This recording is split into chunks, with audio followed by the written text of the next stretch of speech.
can't see me. We're live. That's all right. Welcome to another session of Chaos Chamber, where we are +1 and -1, depending on how you look at it for the party. But excited, very excited to be here, ready to go, ready to pick up with another split party. Not sure where you guys are going today, but I can't wait. So we're going to actually be lacking Amro for the first time in a very long time. Amro the player, not Amro the character, who has disappeared a few times on us now. So going to be an interesting session. Amro, I am ready for the recap whenever you are. You are on it. I will be. I will still be in there via Discord, but we'll see. Talking limited. So. All right, I got you. With that said, picking up after last time, last session picked up. We'll call it mid-battle, but frankly, the battle had pretty much been done as you guys were ambushed / provoked in a back alley as you were making your way to the supposed home of Warwick. At which point, called out the Phandalin Phive for some of your previous actions and transgressions, questioning the moral character of the group. You guys decided to attempt to end the battle in a hurry, and in doing so, with a quick banishment, started a fight. As the group that had been in waiting and hidden for you began battling, you guys, with pretty much ease, dispatched them, putting them down, nearly killing multiple characters, and finally, after returning from his banishment, tying and having a brief opportunity to interrogate one of them, the one that had called you out. Chamb3r, meanwhile, going around and healing the rest of them, bringing them back to some form of stable life and unconsciousness. As you guys had a brief discussion with this man that stopped you along the way, this man that had called you out for perhaps your past, perhaps your decision making. You now know him as Hans. Calling each of you out a little bit for perhaps some deals you've made in the past as well, and where all of your alignments truly lie. At which point, Hans took the opportunity to disappear from your understanding and escape. You guys did put a little bit of a tracking on him, running the northeast. However, decided not to pursue. At which point, you made your way to the House of Warwick, which turned into quite a nice location from what you expected. Beautiful little place, tastefully decorated. And you guys got some rest in, some recuperation, a little opportunity to touch base and just settle it back down again and figure out what your next move was. The next morning, heading to the teleportation circle and managing to track it down, you guys found it. However, at the last minute, questioning where it was you really wanted to go. So instead, Siddle and Keldrum took the opportunity to memorize each of the Harper circles in the line. As they made their way through doing so, going from circle to circle, now having that in their repertoire and making things much easier for the Phandalin Phive to travel and much harder for the DM to plan for the chaos that is the Phandalin Phive. And with that said, we will pick up as you guys have returned from the chaos, or from the teleportation circles. You guys are right there. It is still fairly early morning, only about 11 o'clock. You guys got a pretty, 10 o'clock. You guys got a pretty early start to the day, and then even with the memorization of the teleportation circles, trying to decide what you want to do. So you are in the attic of this house right now, still in Neverwinter, and we will pick up there. With that said, let the chaos ensue. I want to look at the girl that's kind of managing this. I cannot remember her name. You mentioned you were going to go find the logbook. You couldn't remember who was the last person to use this. Yes. Unfortunately, there was no dwarf of your description that meets that has previously used this circle. I'm very sorry. I'll look back at the group. I mean, I know Emroch has magical boots, but it doesn't seem like he's come through the portal here. And for the record, that is Sandice. Sandice, thank you. Oh, that is Sandice. Okay. Yes.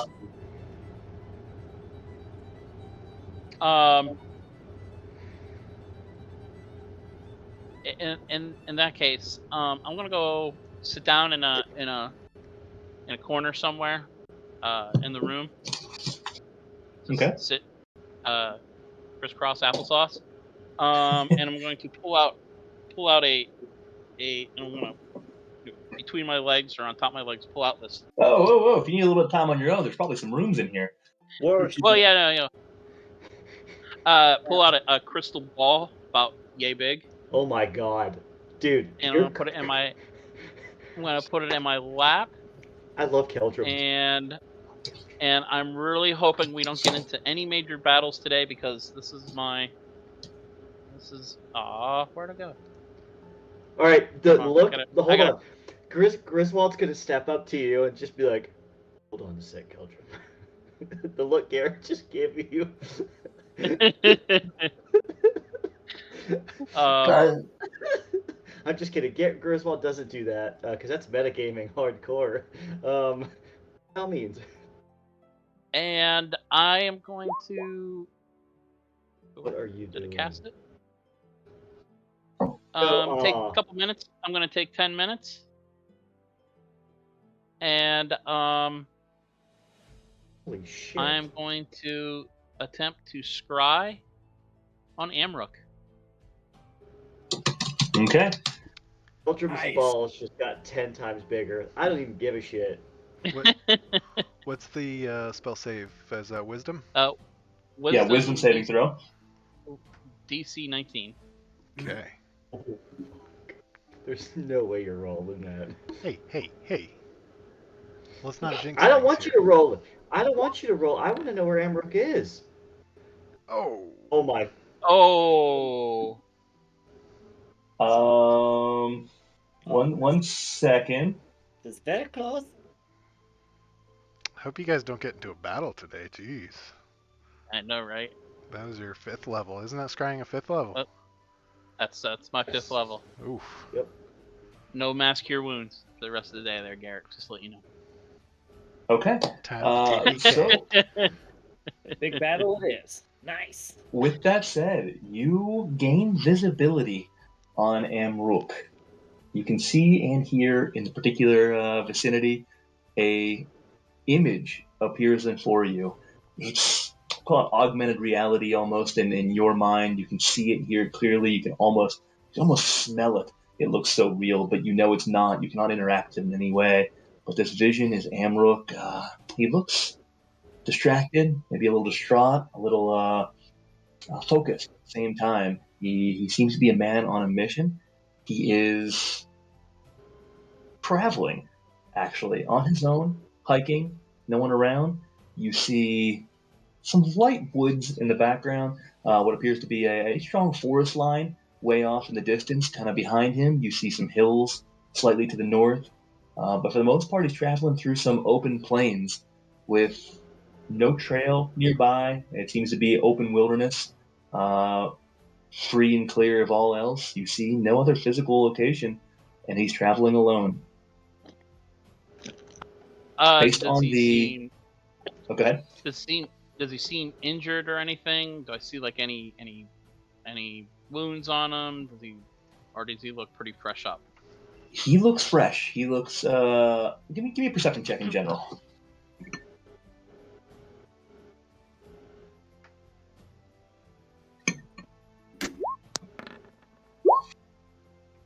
Okay. Yeah, he looks fresh and well rested. No sign of injury. No sign of any underlying illness per se. He looks like the strong Amrook that you've always known. You see a few battle scars from before. You can pretty much note what each of those are from the things that you've done together, but nothing that's fresh. Most are well healed. He is moving at a good pace that seems, no limp or anything to that extent. And he, if you didn't know any better, was just a man on a hike. Although he seems to be determined to reach some destination. With that perception, you can also kind of get an eye of the height of the sun in the sky. You start to get a little bit of a feel for it. And it seems like he's traveling to the east, maybe a little southeast from what you can tell. But again, you're not quite sure what his starting point or launching point is. You don't recognize the terrain. There's nothing that stands out that allows you to recognize it. Can I tell what weapon is at like his side as opposed to which one is stowed? You see the Giant Slayer at his side, as normal, ready to within swinging distance as needed. It appears the other axe may be hidden of some type. You don't see it out by any means. It would obviously fit in his pack, but you don't see it out. You see the Giant Slayer as usual. Okay. I think that's it. It Would, looks Okay. safe. Go ahead, Siddle. And I will. Well, yeah. Go ahead. Oh, sorry. I was giving you a few minutes here. What were you saying, Siddle? I was gonna say, I would recognize what's going on, right? Yeah, I would say you're familiar with this, since you have the possibility of learning this spell as well. You've seen it, you've heard of it. You're well aware. Okay. So I'm gonna look over to Caldrum and say, hey, so correct me if I'm wrong, but can't scrying give us a location? Does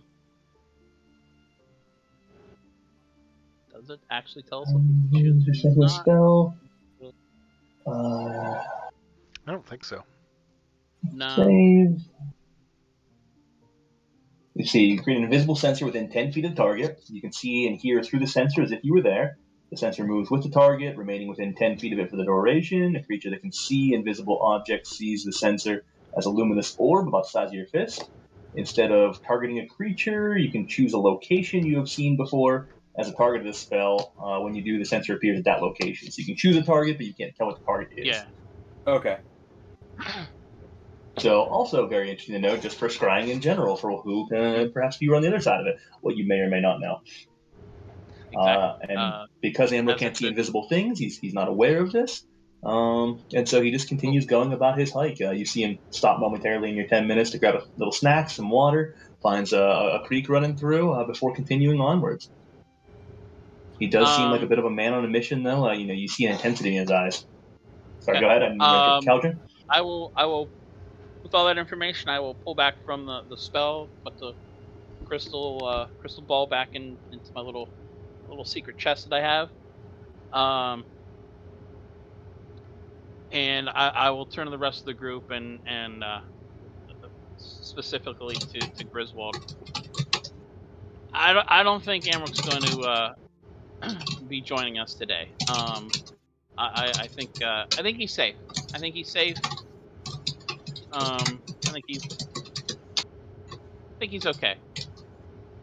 But Warwick or Siddle, Warwick probably, since you already kind of talked to him, giving him a location of where we're going is probably not a bad idea. Yeah, I can do that. Are we? Did we decide on? Are we going to Wave Echo Cave or Phandalin? Where are we going? Knowing that Amrook is not going to be joining us, and we are so close, I think it'd be best, especially knowing that Gauntlgrim, hearing that messenger outside, that Gauntlgrim has closed, or the forge is not lit, and knowing that Wave Echo Cave is considered another forge, I feel that we should at least check on it. I appreciate the long and detailed explanation. Does Griswold have ball bearings? I don't believe you ever picked any up, no. I don't.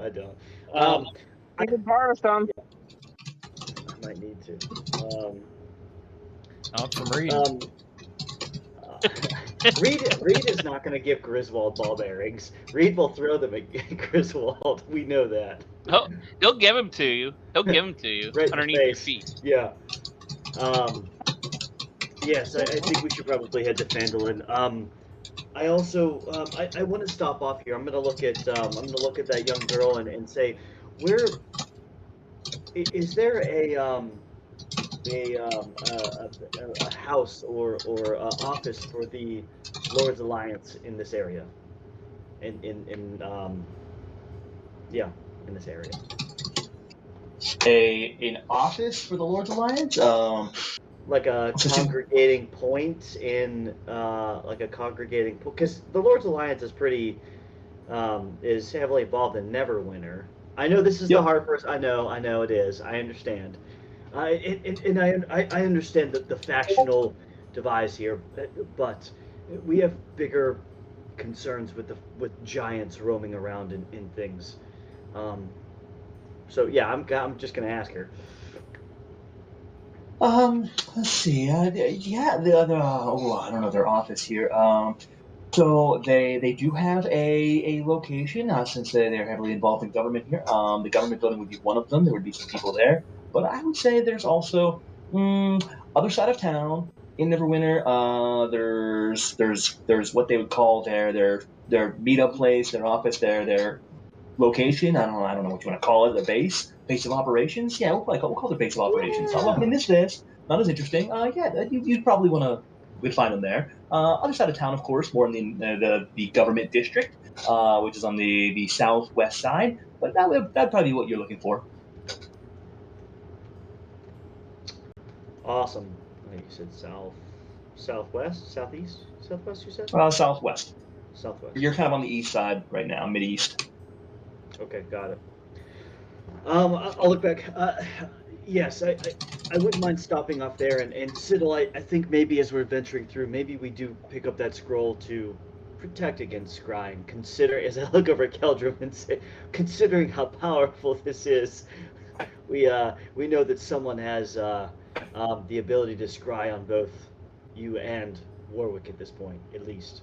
Well, I mean, the thing is if we had a way or a means of, if somebody had a device that maybe allowed to see when things were invisible, that might be Yeah, helpful too. that's a good point.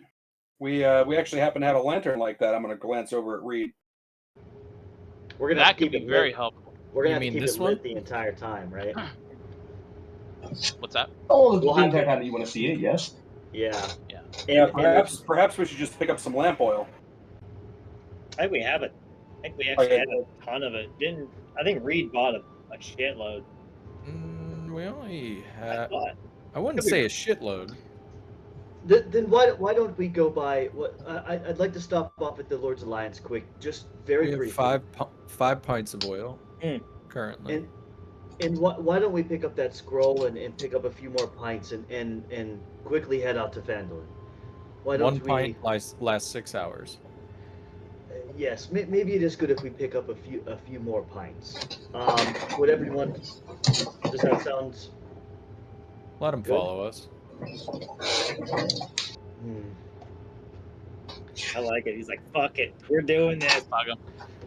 I got Does that sound? Does that sound acceptable to everyone else? I'm in. Okay. You gotta convince me.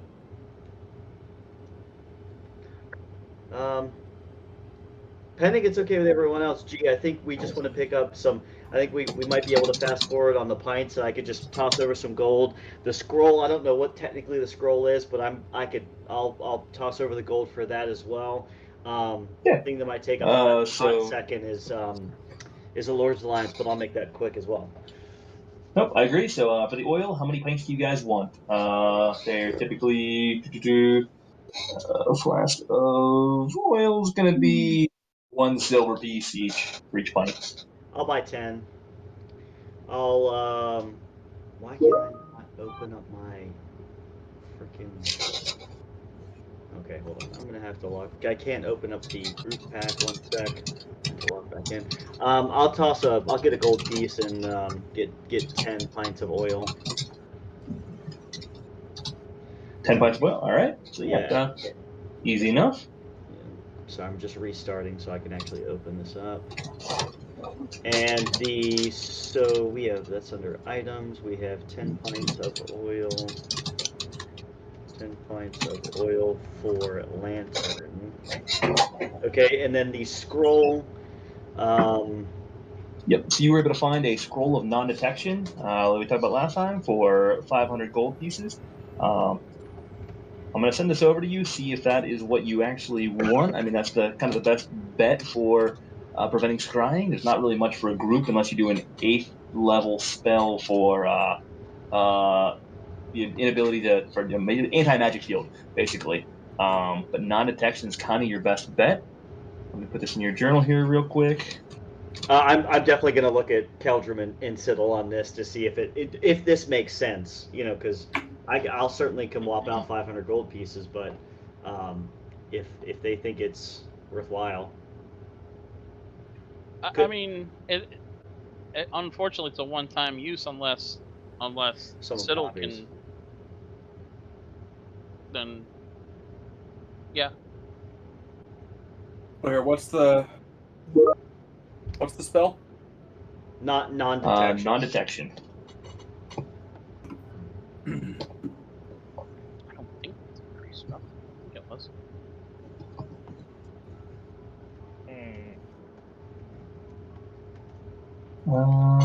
Oof, that's 'Cause we that's have- an expensive spell to cast too. It's a 3rd level abjuration. Yeah, that and it's 25 gold pieces worth of diamond dust that's consumed. I think we can. I think we can. I'm not so much worried about the gold. I think we have other means of bringing in coinage, but Yeah, just have to read. if And yeah, we'll ask Reed. The problem is we can only cast it once. Yeah, Well, wait, is It it? lasts 8 hours though. it's not. It's It not. lasts 8 hours. It's not concentration. They could. This Nasana person could really, if she could scry on all of us. Well, Yeah, she probably fair. doesn't know me, She but knows- she could scry on all of you. So Yeah. Then maybe we just nix this and move on for now. I mean, The...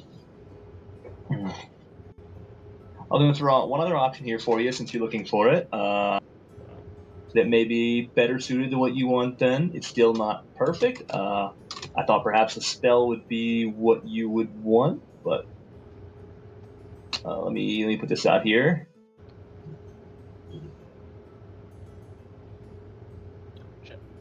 So you're able to track this down for, it's about the same price. This would only be 600.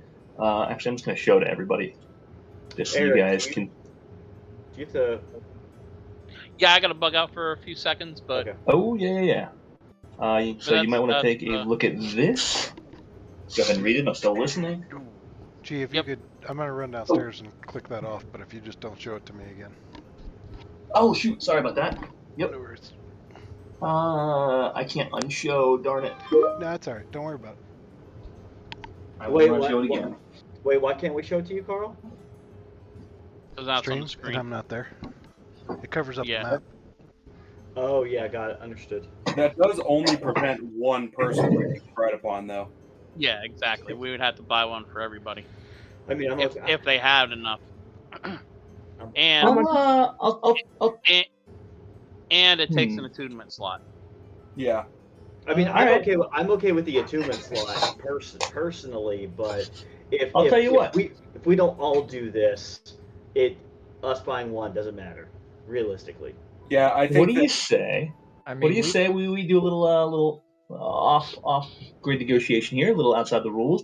What if we made non-detection also able to do instead of 10 minutes, 1 minute? Oh wait, no, 8 hours. Sorry, this is 8 hours and 10 hours, feet. yeah. That's what I was Yeah. looking at. So instead of non-detection per person, non-detection for an area, but we'll say maybe 10-foot radius for 10 minutes. I gotta look at the spellcasters for that one.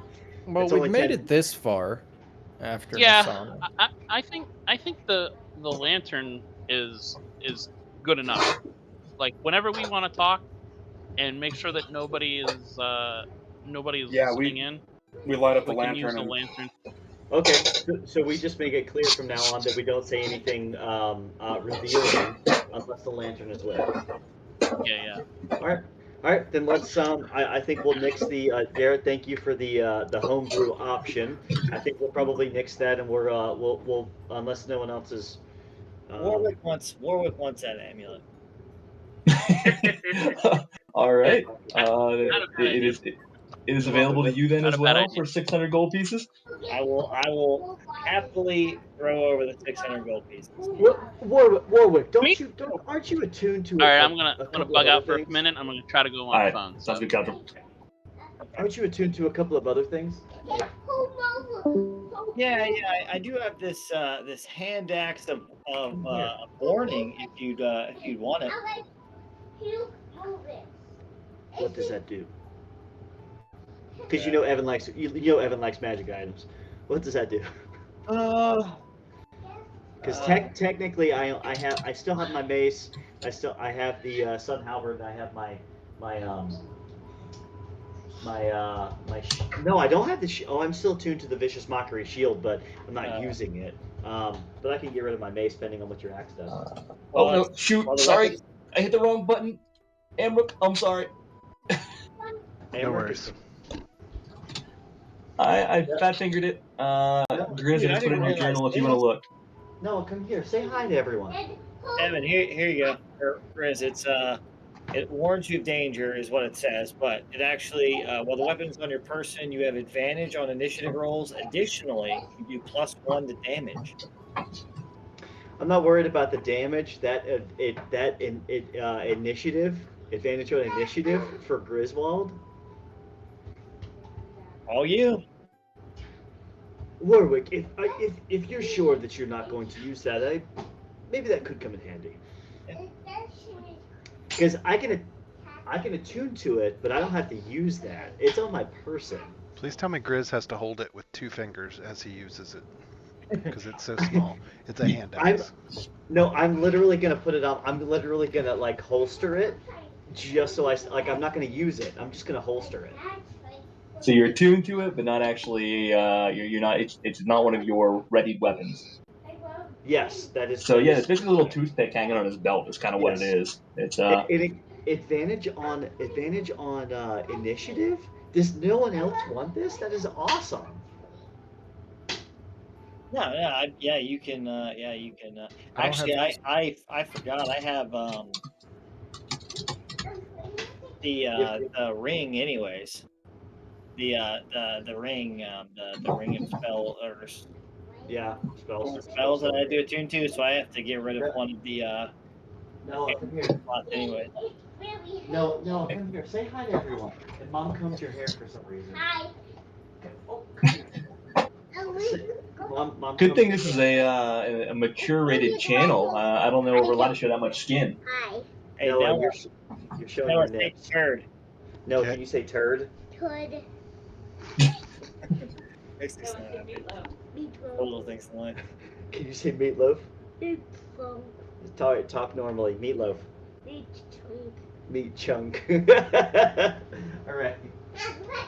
All right, I'm gonna take him upstairs real quick. I plan on venturing to the Lord's Alliance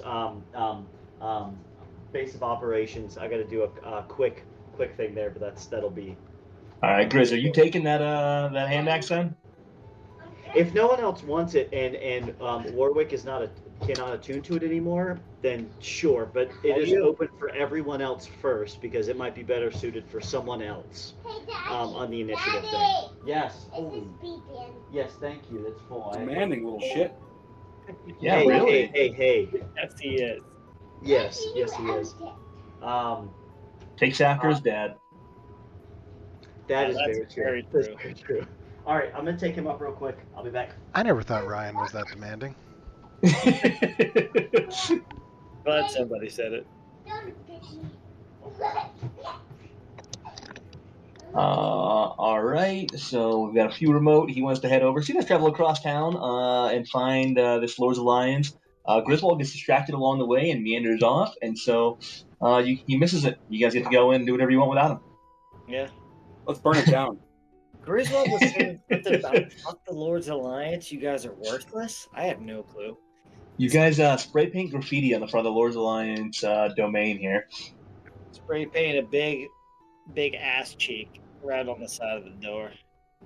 And I'm gonna put Griswold was here next to it.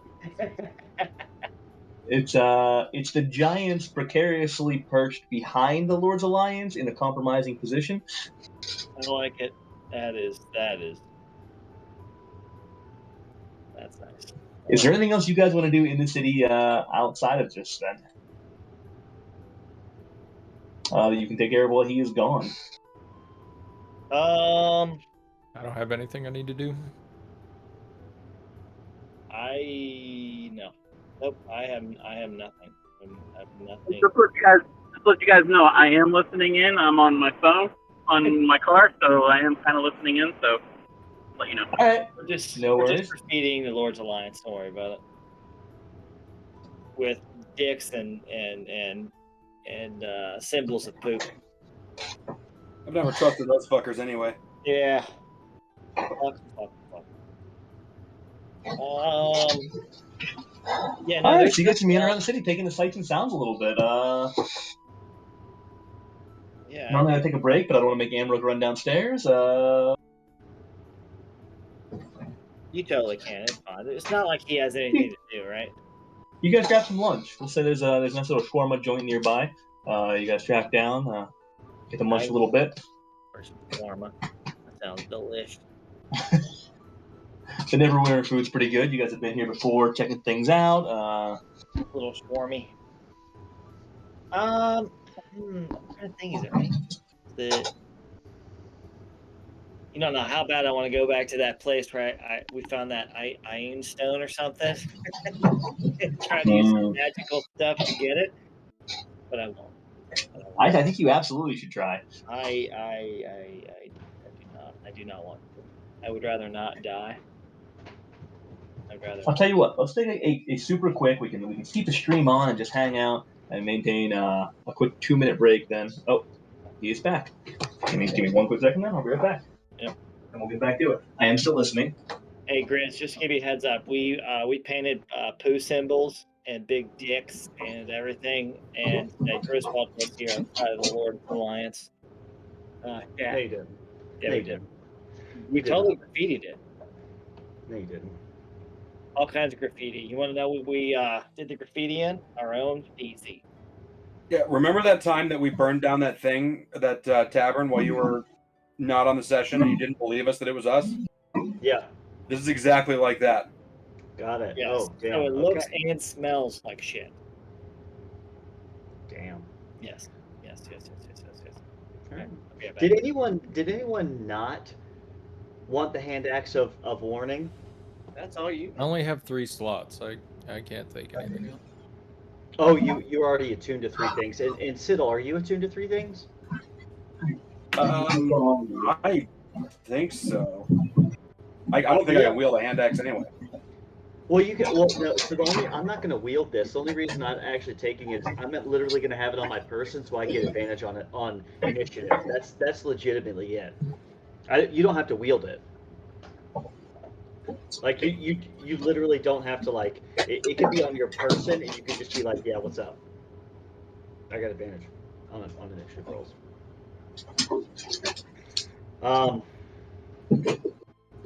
Yeah. Okay. Yeah, I'm gonna do that. All right. Cool beans. By the way, so you reach the Lord's Alliance facility. Just a fairly standard government building at this point. You see a few people walking in and out, nothing special. A few guards up front. They recognize your sigil, kind of stand at attention. And you guys have free access as needed. As I walk up, who's in charge here? Not all like like who the fuck's in charge? I'm gonna kill you all. Like just inquisitive. Geez, sounds a little demanding though. Just inquisitive.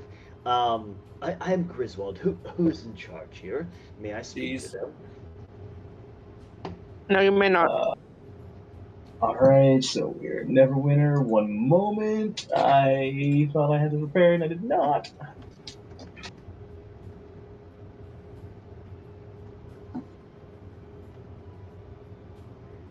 Oh, come on.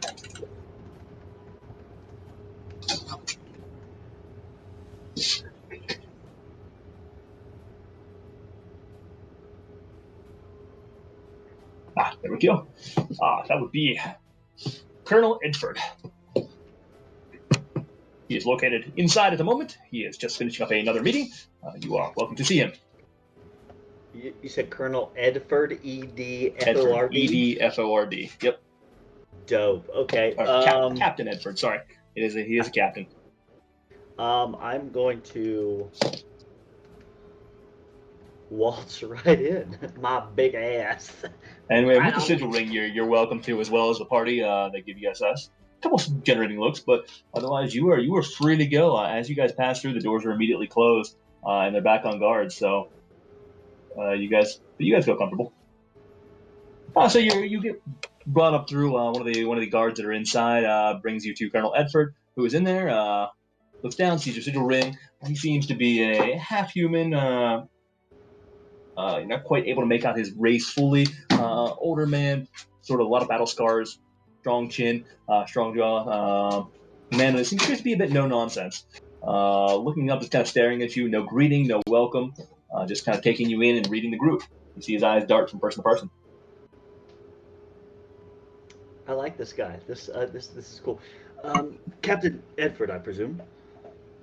That is correct. My name is Griswold. This is the rest of the Phandalin Phive. And I'll go through and introduce everyone because he seems like a no-nonsense kind of guy. Your reputation precedes you. You have done good work. The Lord's Alliance appreciates the efforts that you have put in. How may I help you today? Two things. One, I need a better way to be in contact with the Lord's Alliance. As you can imagine, and from what you've heard, we take care of things rather swiftly, and our powerful mages have been in contact with the Lord's Alliance using some of their own spells, and I think maybe I'm hoping that there is a better way that I could be in contact with the Lord's Alliance without replenishing their magic, as we typically need that. I understand. Such as sending stone or some other means of shit. Are you looking to contact one particular person within the Lord's Alliance, or are you looking to reach the group as a whole? I do have a means of communicating with multiple parties as necessary. There is no limit on location or number of times to be used. Is that something that would be of interest to you? That would be of interest. There are a lot of things that are going on, and I have been in touch with Sildar, with Umrag. If I'm sure you have heard, but we were able to turn away the 20+ frost giants at Port Last and get them to leave. I'd like to keep everyone up to date. 20? I heard there were 60. 60. Oh, yes. Did I say 20? I meant 60. My bad. The report has come in. I'm well aware of what you thought. Yes. But if there is a way that I could contact the Lord's Alliance to keep them up to date, ask questions, things of that nature, that would be very beneficial, as we travel quite a bit. Understood. In that case, the most versatile item is the item of thigh. He's gonna reach over. You see a box with a bit of a. It's appears to be like a 1.5 by 1.5 foot kind of box. It has a cloth over it. He's gonna reach over, kind of look at you as he pulls it off. Inside, you see what used to be a pigeon with a little ring around its leg. Meat thigh. Able to deliver unlimited messages, no daily limit, no magic required. Can take it to whatever location you prefer. Just tie a little piece of paper around his leg. There is no word limit. It is a bit slower, but this will allow the versatility that you desire. Sorry, Evan's laughing. Not Griswold. At that point, you see a smirk come to Edford's face. As he's a deep chuckle. Kid, I expect this is not what you wanted. This is mine. Thigh is mine. I'll give him a little chuckle and say, "That was good, Captain Edford. That was good." Chuckles are something that are not common these days. So well played. But yes, I am looking for a more direct path to contact the Lord's Alliance. Although I understand that Thigh may be very versatile and worthwhile, something a little bit more quick is my preference.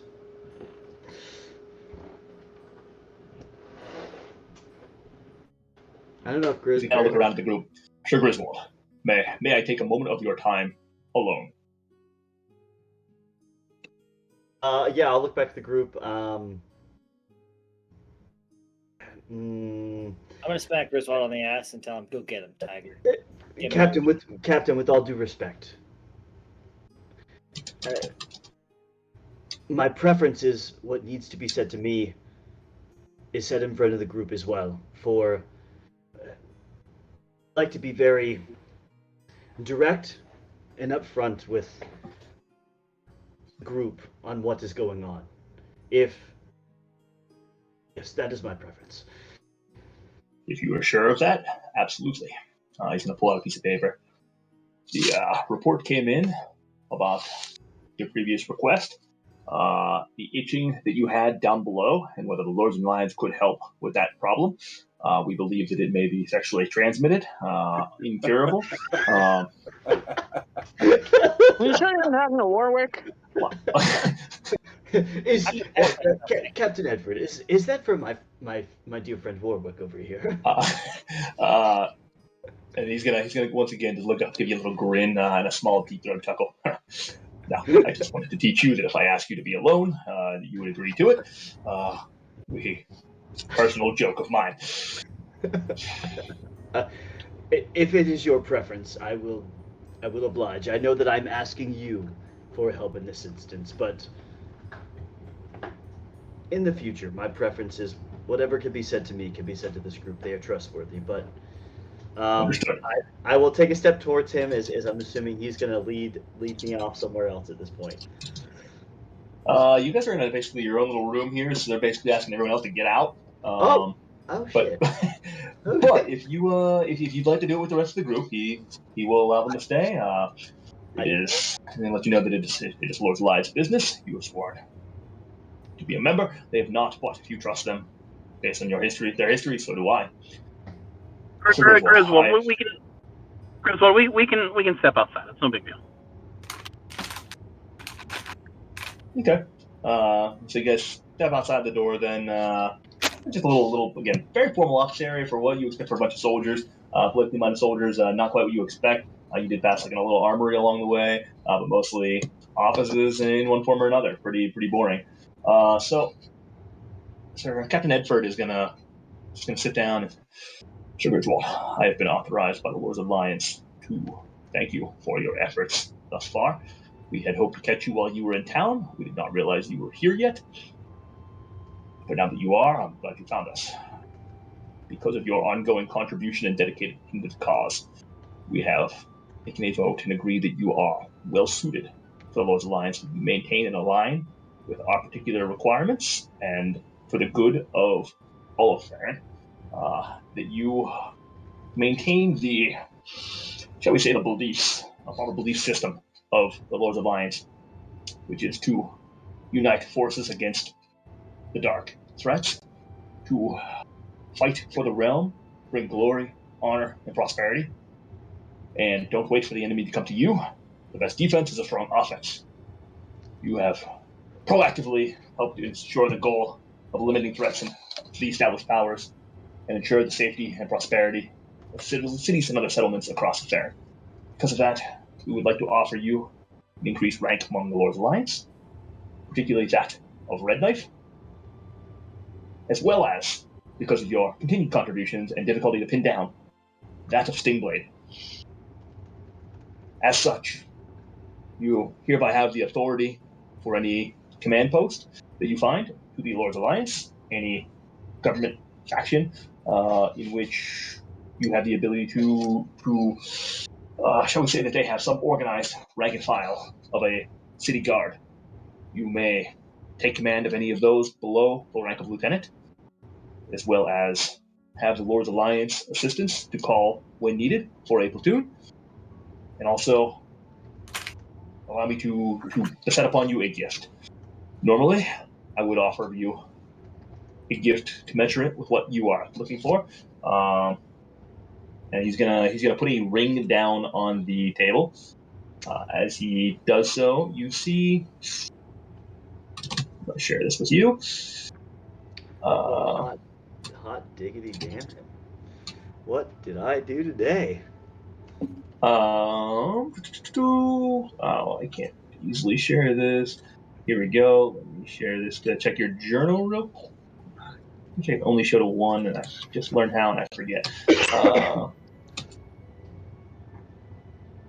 All right, I just put 1 ring in your journal for reference. However, based on your request today, I can offer you an alternative option. He's going to drop a second ring right next to it, much more plain than the first. The first you see is very, very gaudy, very bright reddish orange tint with some blue gemstones inset in various formations. Almost looks like some type of anatomy, like an inset brain of blue cut gems. Very interesting. Second one is very bland.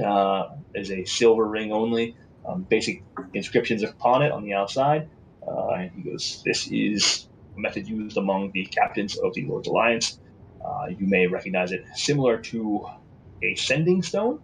However, this particular ring has been crafted to not allow you to choose who you reach out to outside of the Lord's Alliance. You may only speak with somebody from within the Lord's Alliance in the various cities and parties that are a part of the organization. So basically, it's called but homebrewed. It allows you to cast sending, but that sending is only to Lord's Alliance party members that you do not know yet. So it's basically an interwoven communication network amongst them. That's not cool, because this other one's pretty dope as well. Damn, You Garrett. Damn. Cool. You may choose one or the other. I'm just reading the description of this other one.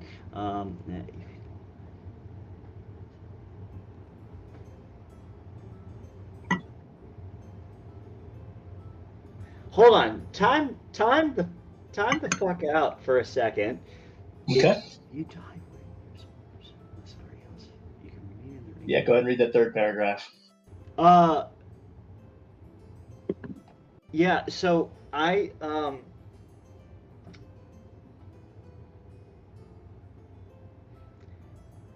does that there's other spells Go ahead, ask what you need. Yeah, so since the soul is, if there's not a soul in there and it, like, I die and it sucks mine in, that helps. Like, I can communicate, but it also with any creature wearing it. But wouldn't that technically help with some type of is it raised dead? There's something where if the soul hasn't gone, I think it's raised dead, where if the soul hasn't been released to the afterlife, this would oh shit. It extends your options a bit more, and of course, under this situation that you are dead. Yeah. That's the thing. It means that if Griswold has died, but it also means that my soul has not potentially moved on. If I've chosen not to, but it's a place for it to be stored. What kind of nefarious shit is the fucking Lord's Alliance up to? Are you out of character? Because, you know. Yeah, out of character is a ring of mind shielding, a standard uncommon magic item. Quick summary: while wearing the ring, you're immune to magic that allows other creatures to read your thoughts, determine when you're lying, and know your alignment, that sort of thing. You can use an action to cause the ring to become invisible or on and off, so basically hide it. However, it also adds a third perk because it's connected to your mind and has that presence that if you die while wearing the ring, your soul will enter it, basically maintain it as a presence.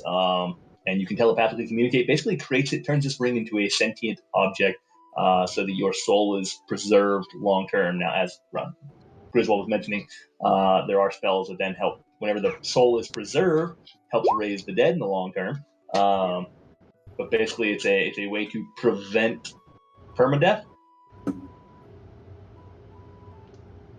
Yeah, that is stuck with this fucker forever then.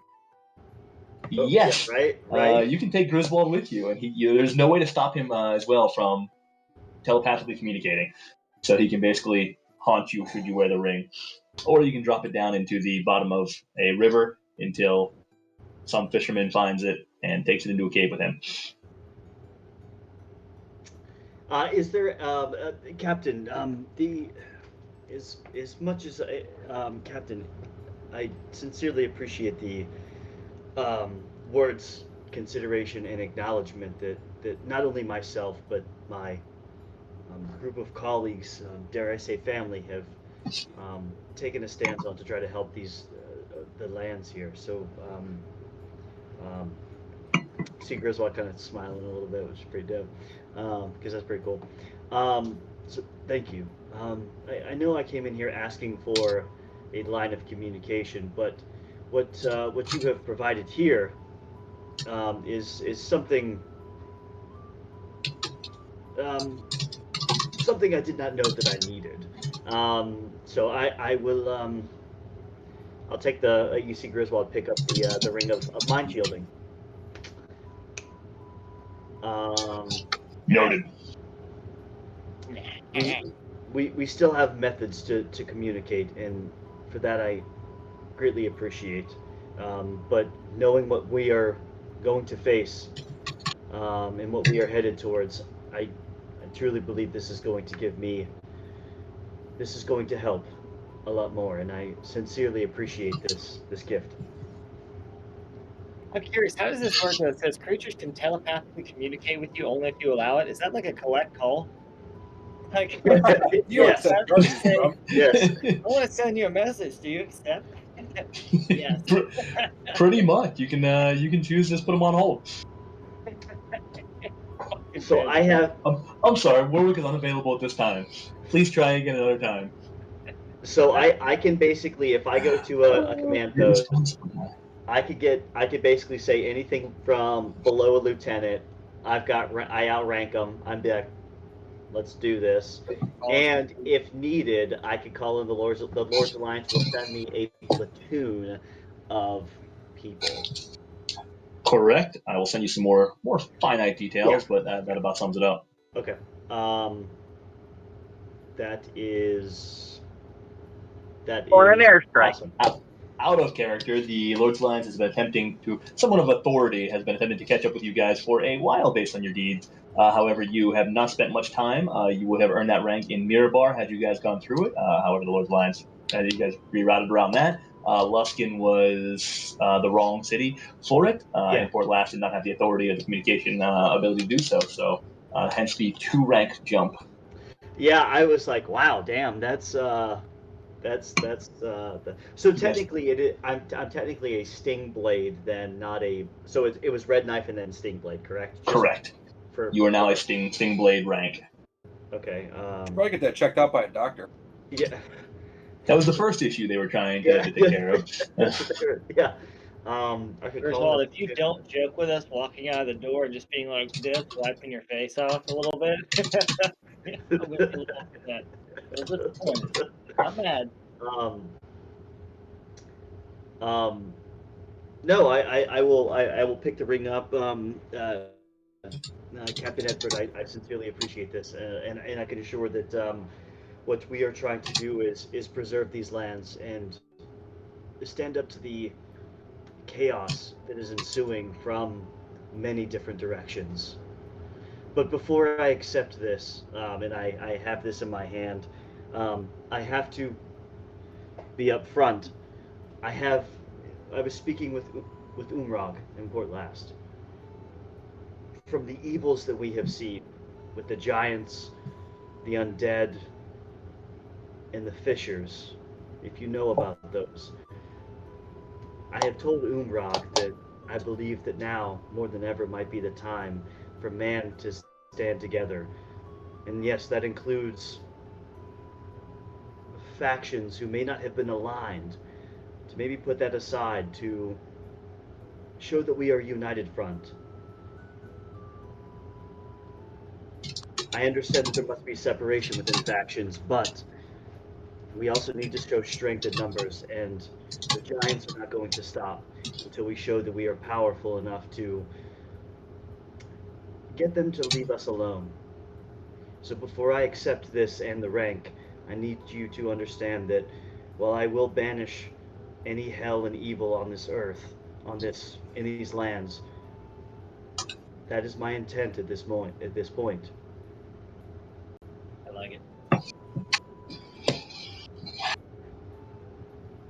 I appreciate your candidness, Griswold.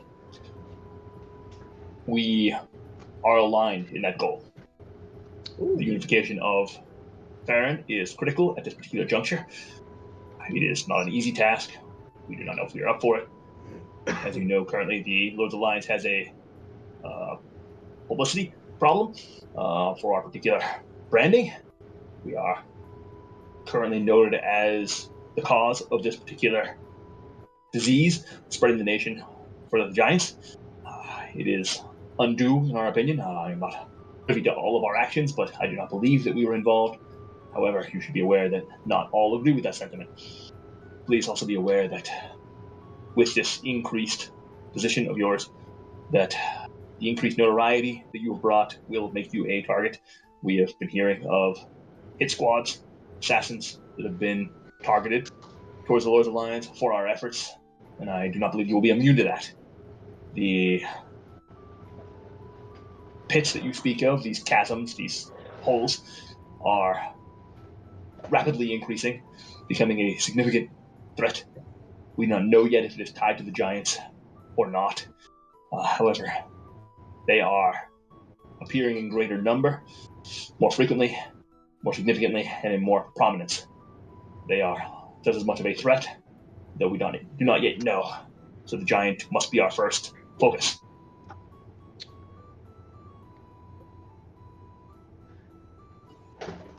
There's someone, you said that they are, I'm going to show him the map that I have of the Fishers. To someone from the Lord's Alliance, do they have a more updated map? And I'm going to look at him, my eyes are going to glow wide a little bit and say, outside of the Lord's Alliance, it is my oath, for one reason or another, to cleanse the lands of these Fishers and the evil that is pouring out. The evil that you speak of is something you know not. It's something within my bloodline. Just try to keep this evil at bay. The information that you can provide, keep me up to date with. Well, yes, I do agree that the Giants are more prominent at this moment. That can shift. Man, he tried to tell you about your fissures at the start of this conversation. He did. Griswold, that's gonna be a big problem, buddy. First of all, I didn't think you were gonna hit me with all this, G. You stopped anyone to know. Information comes. First of all, I would appreciate if you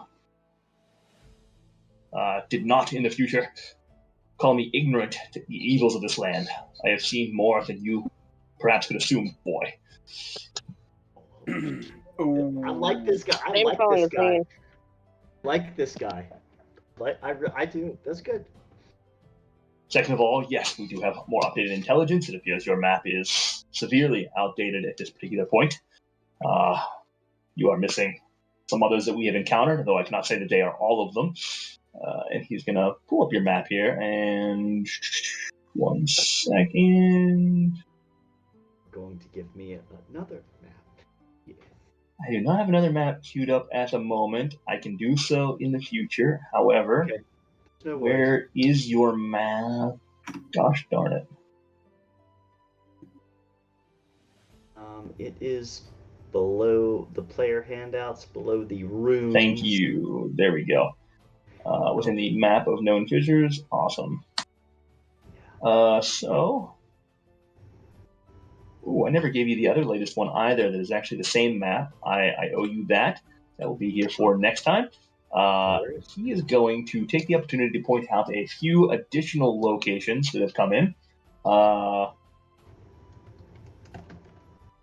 He is going to mark one. Oh, you're not going to make it easy on me. All right. So on the map screen that you guys are all on, allow me to shift click here. One that is right there. Around Olliston's Hold? Around that? Right in the outskirts of the Evermoors. There is a close... He's going to mark one there. He is going to mark 1. Actually, he is going to mark 3 in Anarok in the desert. 1 here.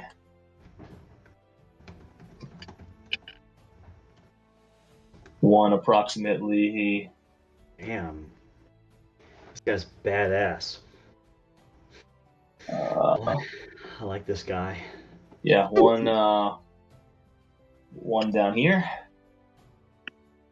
Damn. All right. And 1 down here. He is going to add another. Let's see.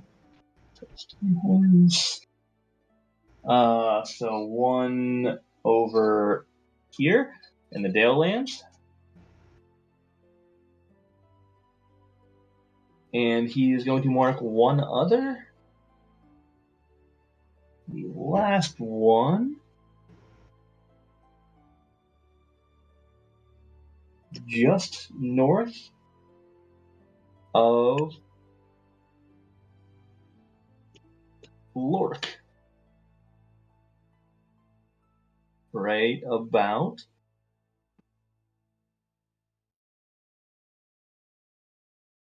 right about up in here. Okay.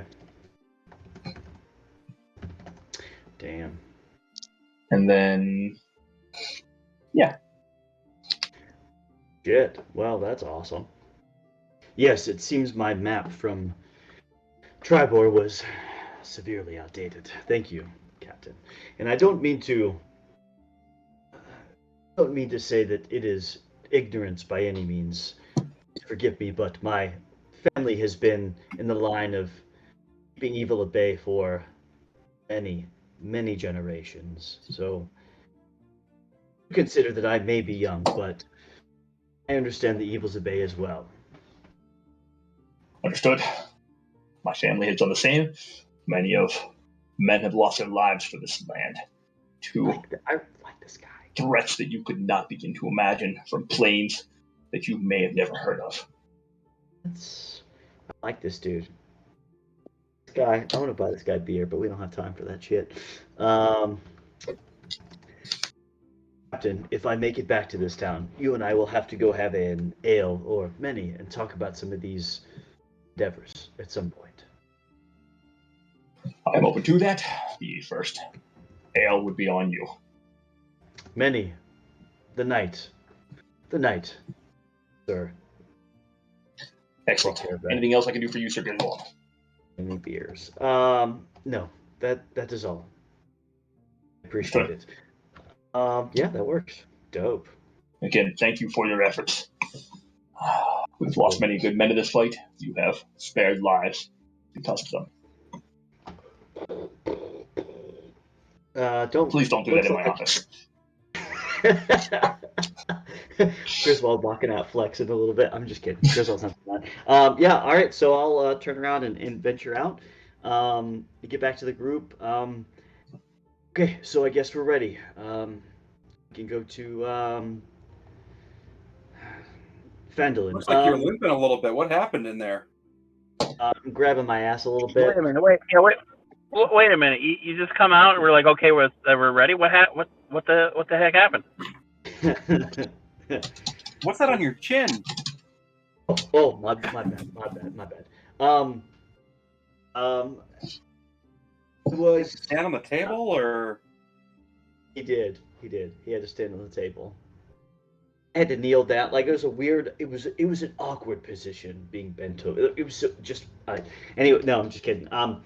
Because of the work that we have all done, I was given a higher rank in the Lord's Alliance. I can.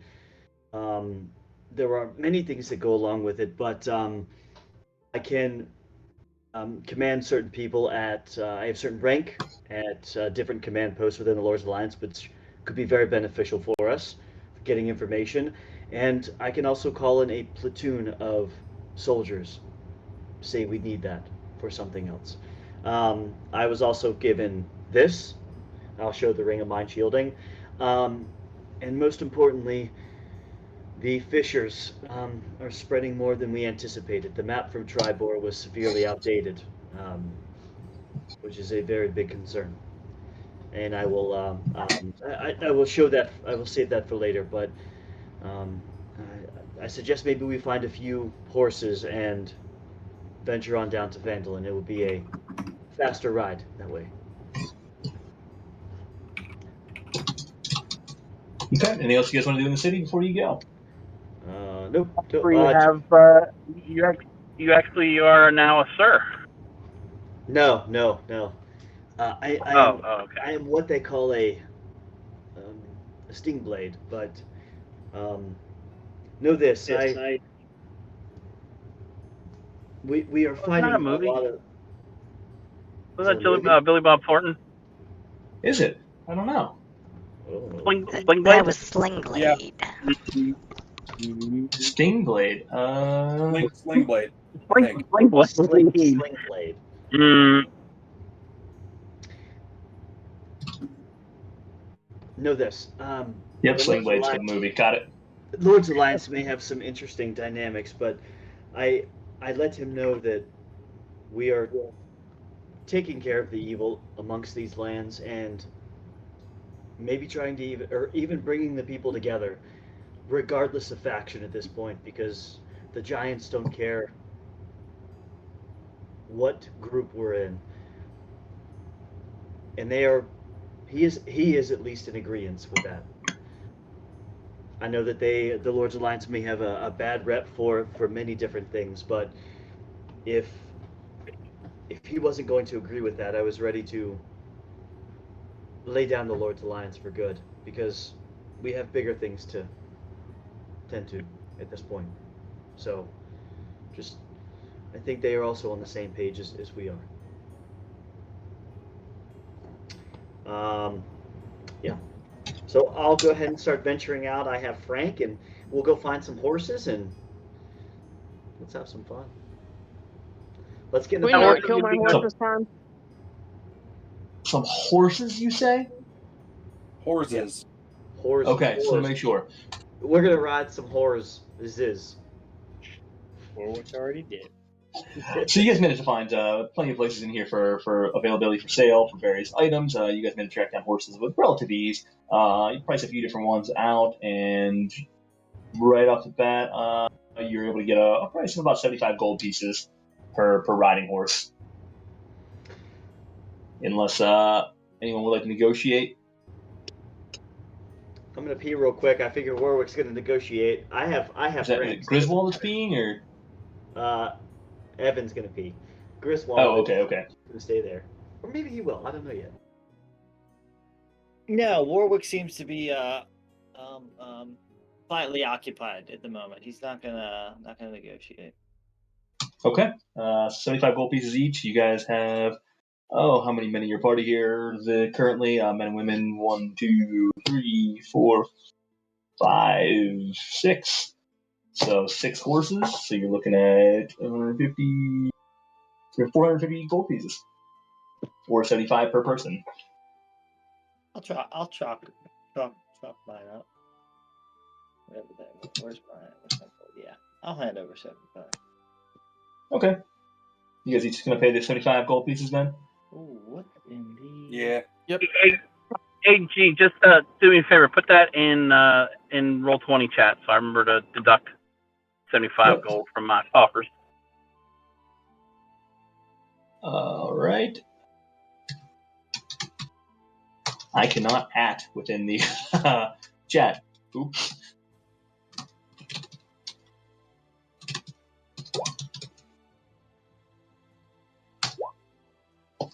Okay. So good. You guys each now have 6 horses. Very good breed, very strong, very nimble. Seem to be very fast. Then taking off out of town and just heading south. You guys cutting off road, heading straight across, taking the hypotenuse. You guys gonna follow the road that you followed previously, and were attacked by goblins 3 years ago outside of game, 6 months or so inside game. I want to fireball goblins. Let's go. All right. Yeah, let's go down the high road, and then Yeah, let's go down the actual high road, and then we'll cut off to get to. Yeah, we'll just follow the high road. That'll be good. All right. So you guys begin making your way down the high road in a journey that you are quite familiar with at this point. It seems like so long ago. Once again, retaking in the events of the past so many months that you've undertaken, coming back very different men this time than you have previously. Wondering what's ahead for you within Phandalin itself. What is to be expected? Will you even be recognized at this point? It's been so long. Many thoughts on each of your minds. Garrett, two things. Yep. One, how long has it technically been since we've been back? How I know we've been playing for almost 3 years now, but how long? I have to double check the dates. I believe you guys have been gone 4 to 6 months or so. Okay, Maybe that was my 3 to time 6 months. Yeah, I have to double check.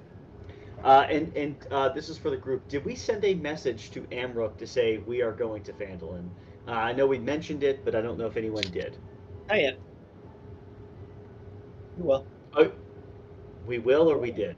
We did not. Okay. You have not yet. No. Just asking. Okay.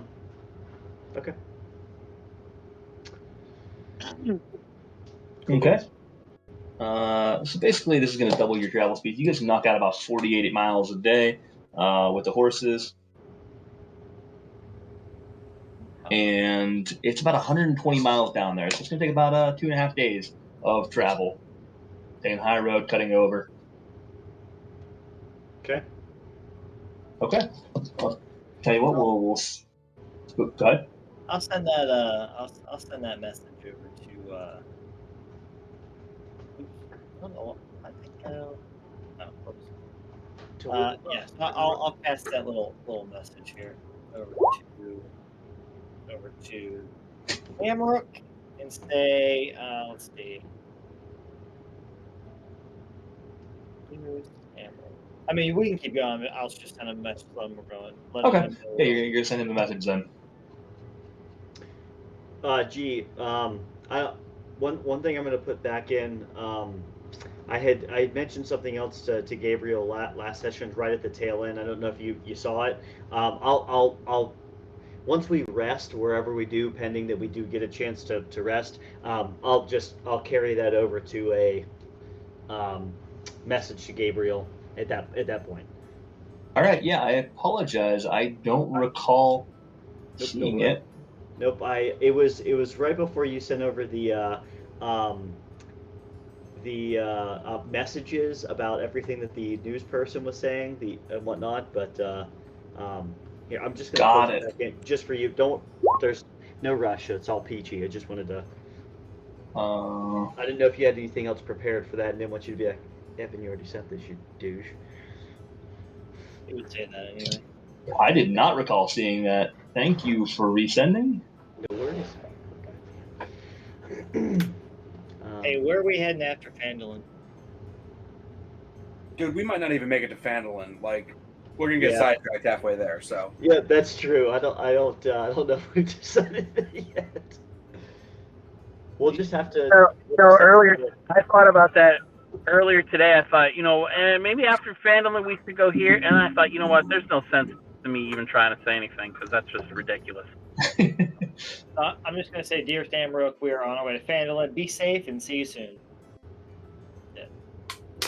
Anything else? No. Once go to us, soul. That'll be it. That's all I'm saying.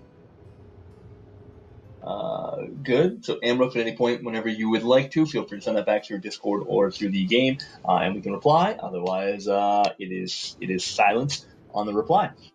Griswold, I will get back to that when we have a quick moment here, but we will pick up the journey in the meantime. Good. So you guys begin making your way to the south, heading the high road again. Once you were quite familiar with horses in tow this time, helping you make the route a little bit quicker.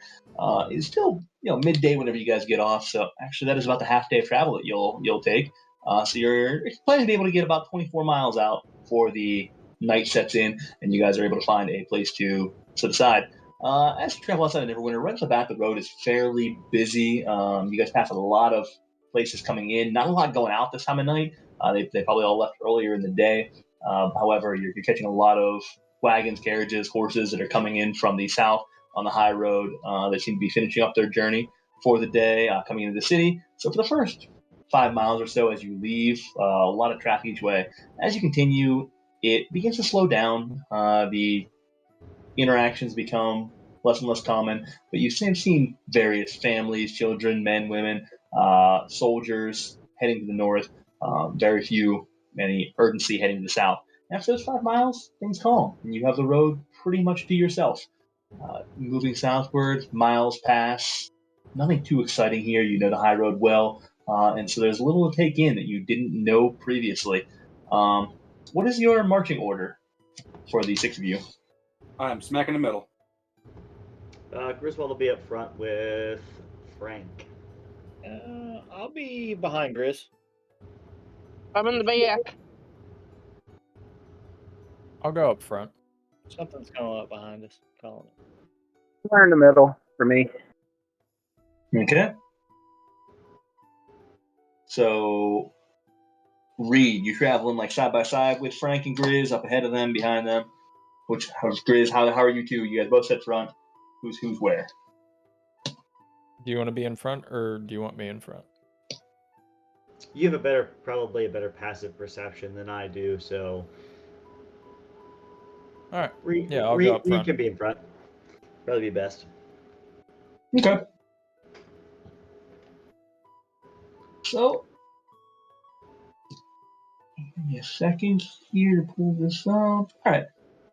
So, after a little while, you get 10, 15 miles out of town.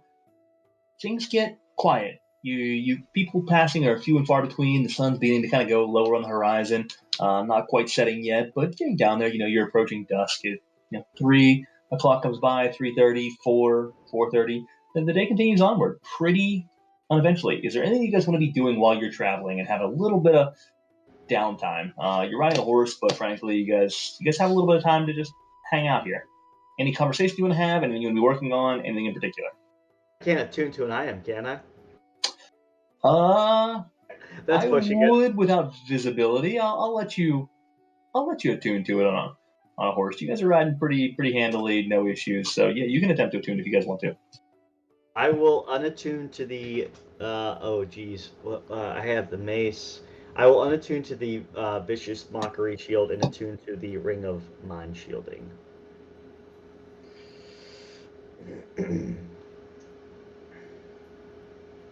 Okay. Anybody else want to do any of the attuning for the exchanges that you've made? And Grizz, now you were sitting on the hand axe. You have not yet attuned to it, correct? I figured you wouldn't allow me to do two in this. If you will, I'll switch that for my mace, but I didn't want to push. No, I wasn't sure if you were going to disconnect from the mace or how you wanted to handle that, what you were going to be attuning to or not. So just wanted to be clear. Yep. At some point, I'll unattune to the mace and put the axe in. Okay, but not urgently by any means. Got it.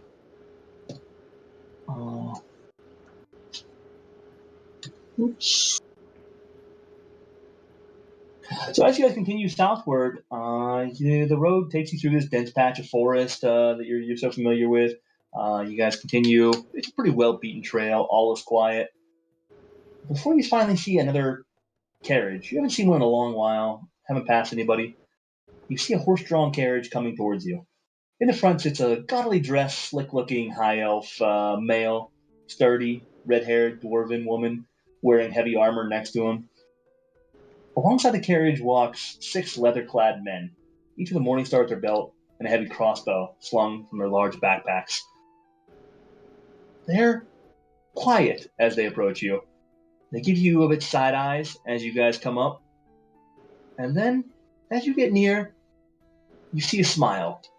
A couple friendly smiles from the man and the woman in the carriage. The other men let their guard down. They seem to relax a little bit. And the gaudy dressed man at the front now gives you this big grinning smile, thousand smile, lots of teeth, and he gives you a big wave. Gentlemen! It's so good to see you. Oh, you. If I recognize you accordingly, you are the Phandalin Phive. Am I incorrect here? May Something I like ask? And as they do this, he's going to pull his horse to a stop and carry just in front of you to your left. So you guys are still kind of going. You're trotting past him, but he's now come to a full stop and is trying to engage conversation. Sorry, Reed, go ahead. And Chris, you can ready to say something? I just said something like that. Yeah. I'll hold back and say that is correct, but who, may I ask, are you? With a guarded group as all of these fine soldiers. You call me Elythian Ellendil, and this is my lovely wife, Bertha Goldhop. You may call me Ella, though. Ella? Ella, yes. My friends call me Ella. Generally, I am Elythian. Very formal, very formal. You, however, you are friends. We are friends now. What was the wife's name? I'm sorry. That was Berka Goldhop. Oh, Burka. Burka. I love Berka, it. Berka. So, With a Elythian Ellendil was the elf. Berka Goldhop is his lovely wife, the dwarf. Dwarf. Okay. It is nice to meet you. What can we do for you? I was purely saying hello. Just such noteworthy travelers. It's so impressive to see someone of your notoriety traveling here. I could not help but stop and say hello. May I ask, what adventure are you going on now? Are you slaying some beast to the south? Are you hot on the heels of some threat? Can you let me in on the lovely tales of the Phandalin Phive, the harrowing upcoming adventures? I'm gonna look back at the group, say, we are taking care of some evils, checking in on some things that we have not looked at in a little while, and ensuring safety upon the land. So not letting me in on the secret at all. No tips that you're heading for. No, unfortunately, I cannot. There are methods that have hurt us in the past, so please do not take any offense. But our quests are our own. Understood. Reed, I'm just gonna you seeing these guys. These six guys seem a little on edge. They're kind of glancing around, not at you at all. They're looking into the woods, looking to the sky, looking around.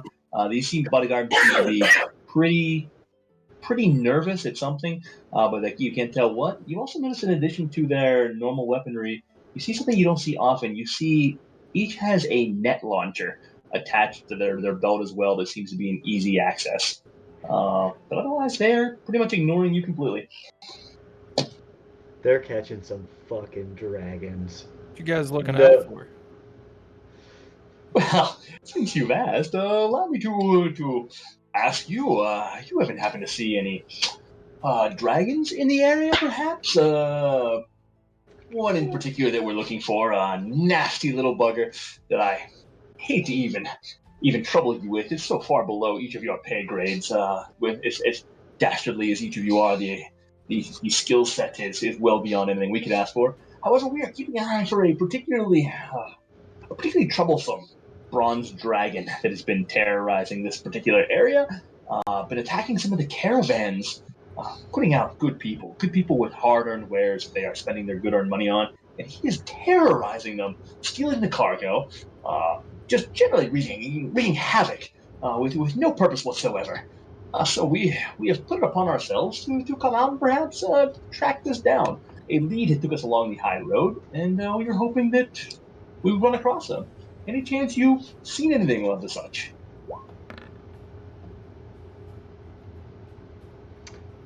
Is he bullshitting? 19 on insight. Hold on, I can let you know. With a 19, you will determine.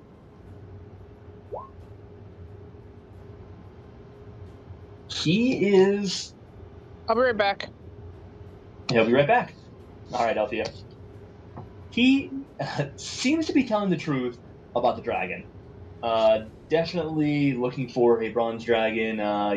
You sense sincerity in his eyes. This particular dragon does seem to be meddlesome. He is generally curious if you are asking if you've seen him. However, you catch a hint with that insight of an underlying agenda beyond the dragon itself, or beyond the stated purpose that you can't quite make out yet.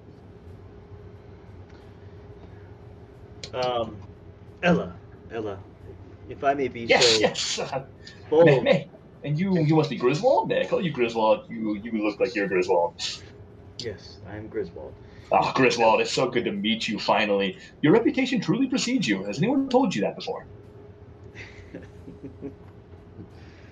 No, they have not, but thank you. Well, they Ella, should. Ella, may I be so bold and so forward? Of course you may. What? Please. I understand that you may be looking for a dragon, but what truly? As this is going on, I'm watching I'm actively watching the guards. Okay, give me a perception check. I'll For second the that as watching. well. I'm in on it too. All right, we'll work Yep. as well. Both of you guys give me a perception check. Oh, what? It's. 14. We've been doing this for quite some time, and we've ran across many things. So I must ask boldly and bluntly, because we have. Please do. Griswold, let me stop you right there. We are friends here. We are open communication. I'm an open book. Please, you can speak frankly anytime you'd like. I like this guy. I want to. Do I have? I do have that. Oh, I want to. That would just be so good. Wait, I didn't cast that, did I? Okay, good. That was an accident. What's that, Althea? What? Did you say something? I'm back. Oh, okay, I heard you talking in the background. I thought you were saying something about the ongoing discussion. Never mind. Sorry, my apologies. Continue. Yeah, bullshitter. What? Good. Sorry, you were saying. So I must ask, what are you truly looking for outside of this dragon?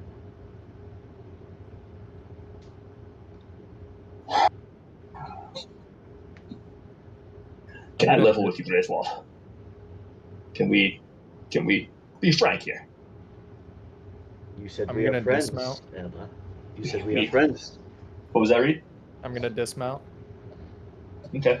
And you, real quick, while this is happening, Warwick and Reed, you guys are keeping an eye on these gentlemen, and they are only giving you second glances. They are a little nervous, little on edge, but they don't seem to have an interest in you guys whatsoever. They occasionally give you the glance to make sure you're not getting too careful. Their hands are constantly kind of twitching for their weapons, but otherwise they're not making a move. They are in kind of a formation here around the wagon, keeping an eye out for various distances. It is a bit cloudy today with a nice little wind gust coming through, but you still have some visibility off in the distance. So no fog cloud. That's why. Oh, got it. Just throwing that out there. It's a bit of a cloudy day, so not a huge amount of visibility, but not terrible either. But they're looking. As you dismount, you don't seem to gain too much of their attention, and this Ella's going to pull you in a little bit, Grizz, and just come a little closer as he leans forward in his wagon with his wife. Griswold, this dragon may have been more trouble than I initially inquired to you. I didn't want to distract, but there is a bounty on his head. He has been a nuisance in this particular area. It's not just casual attacks on travelers and caravans. He is systematically taking out significant shipments along various roads. Recently it has been the high road. However, he has worked his way across the continent. I try not to scare others. I don't want them to be afraid. But he is very wise very powerful, and not one to be trifled with. That's why to be frank, allow me to be open with you. I did not want to split the bounty. We have been tracking this dragon for a long while. Phandalin 5 has a reputation. I feel that you could easily wipe this dragon out, collect his bounty, and we would be left in the dust. I apologize if I was somewhat shady about that. I'm assuming. What, Ella? We should kill Ella? We Well, lied. We gave him one chance. Dunzos. Griswold's vengeance doesn't work. Isn't that harsh, but it would be funny. I'm going to look back at the group at this point. What is said to me must be said to the rest of the group. And if the group did not hear, if the group, I will look back. Yeah, they heard all that. I mean, you're still on your horse. He's on his wagon. You guys are a little bit apart. I mean, he was leaning forward to kind of talk to you, but you guys are generally, 10 feet apart as far as this goes. I mean, you're kind of sitting next to him. Okay. And so it wasn't. It was one of those like, hey, we're friends here, but while speaking openly with everyone around. What is the bounty? Between you and me, 20,000 gold pieces for his head. Chalk it up. We're killing the dragon, and then we're killing them. All right, let's do it. Or we let the dragon. Wait, why would you kill them? I want to split the bounty with them. He has no proof that he turned in the bounty. He hasn't killed the dragon, right? I know. Why are you killing him? No, we killed the dragon because I'm assuming we're all going to go together. Kill the dragon. Kill that. Or, I can't believe Reed's going to be the voice of reason here. We just killed the dragon. We just kill the dragon and say that we were the ones who slew the dragon and get the 20k gold. That is out of character. Griswold's not saying that because Griswold doesn't care. Griswold does not care about the getting any more gold. Although splitting and getting 10k gold is pretty badass. I'll look back at the group. We do have many things to attend to. I will not make this choice alone. I'll look back. If a dragon is causing problems, it may be something we might want to consider, but we do have important things to accomplish, and quickly. Okay, just because I'm getting caught back up here. We found an elven couple that has a bunch of guards around him, and he's like, "Hey, we're buddies. There's a dragon that's causing a problem. We're out after him." They have net launchers, and then he's like, "Hey, no, this guy is systematically fucking with people. There's a 20k bounty on the dragon's head. Do you kind of want to help us?" What color are the scales of this dragon? Bronze dragon. Bronze.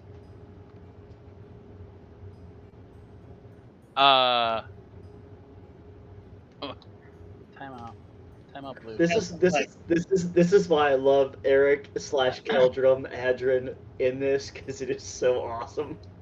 He's like, hold the fuck up. Hold up.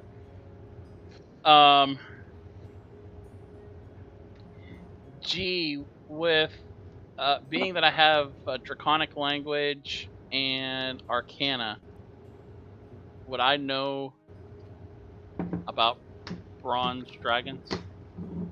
Go ahead and give me an Arcana check.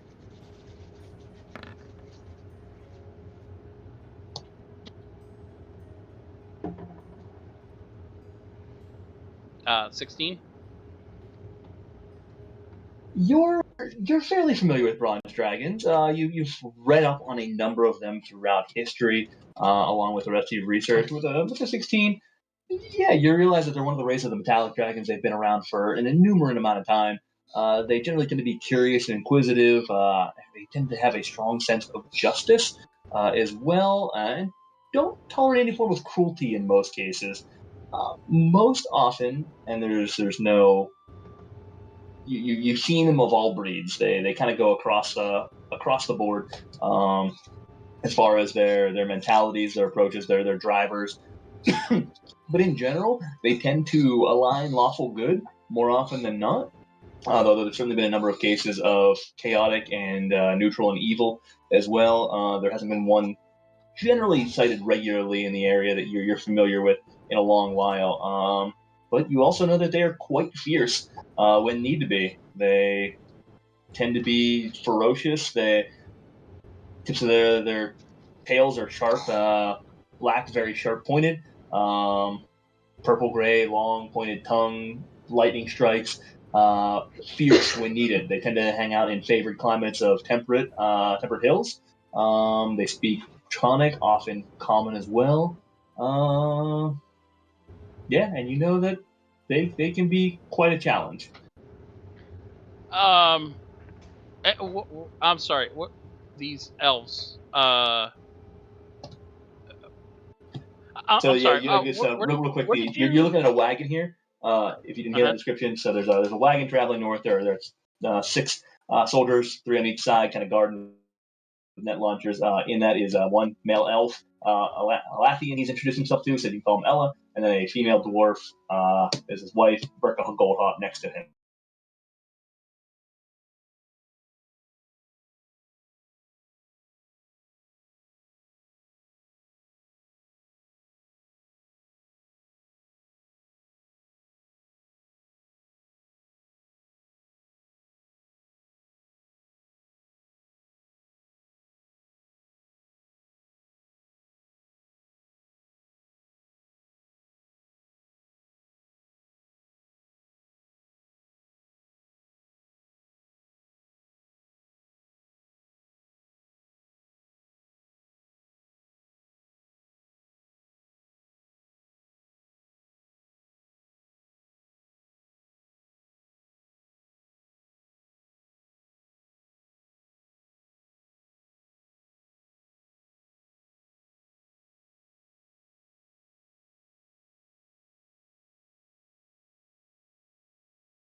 You sense a notable undercurrent here that is not reaching you. The bard's right in as he says this. You notice that there is some recognition, some connection, that he certainly knows the town, is familiar with it. It does not seem to be his where he is from by any means, but there's certainly some connection to it. So there appears to be some level of truth with that.